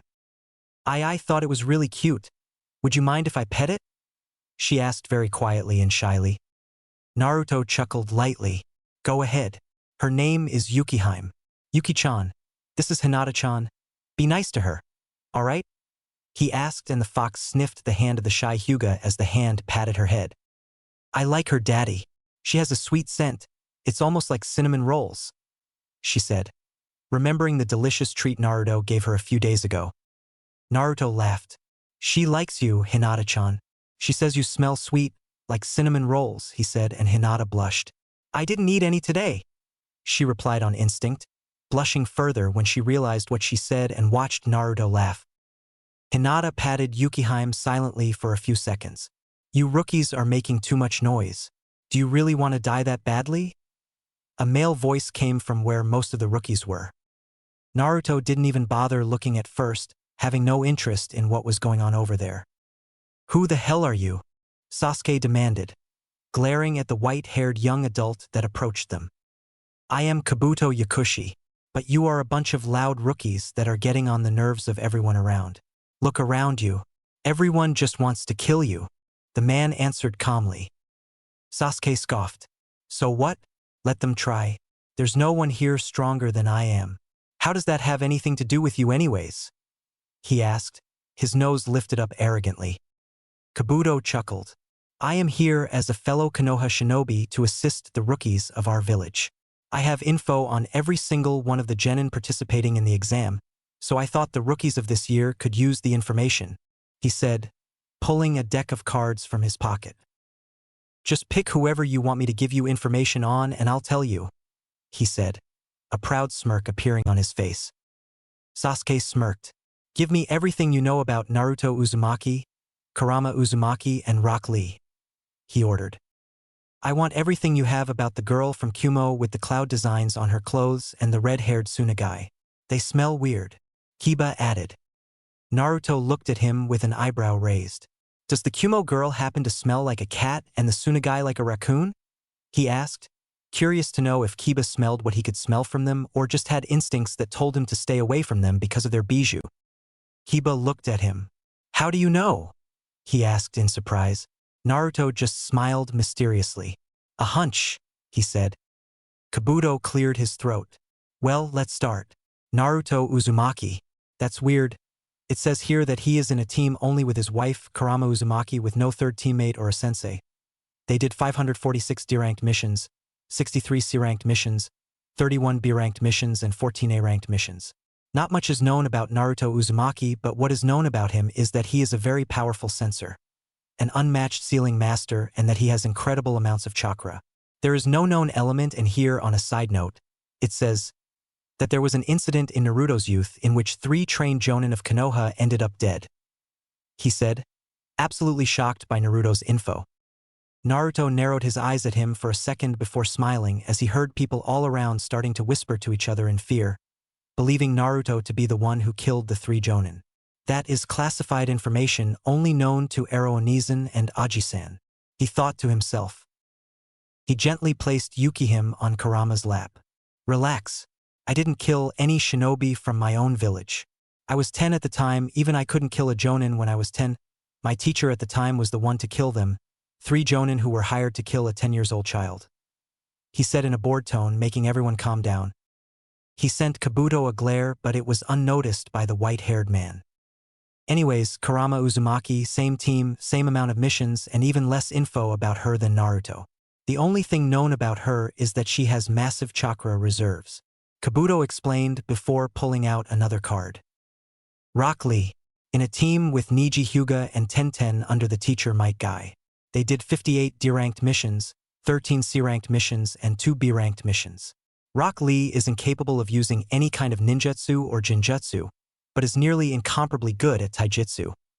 He explained, but it was boring for everyone after hearing Naruto and Kurama's achievements. He pulled out another card quickly. Yugito ni. On a team from Kumogakure with Omoi and Samui under the teacher Killer B. They did 465 D-ranked missions, 57 C-ranked missions, 13 B-ranked missions, and 5 A-ranked missions. Because it is her first time in the exams and she is not from Konoha, I have no combat info on her. Kabuto said, and Naruto could be seen giving Yujito a smile and a nod of respect. Yujito nodded back at him with a small blush present on her face, Matatabi's words from a week ago echoing in her mind. Finally, Gaara. He is the son of the Kazekage and is in a team with his brother Kankuro and his sister Temari under the teacher Baki. They did 184 D-ranked missions, 29 C-ranked missions, 11 B-ranked missions, and 3 A-ranked missions. I have no combat info on him because of the same reasons as Yujito, but there is a note here saying that he didn't even get a scratch in any of his missions. Kabuto finished, and the people around him were in awe that there were 3 genin teams capable of doing A-ranked missions consistently. A puff of smoke in the middle of the room snapped everyone out of their shock. All right, brats. You have 10 seconds to pick a seat.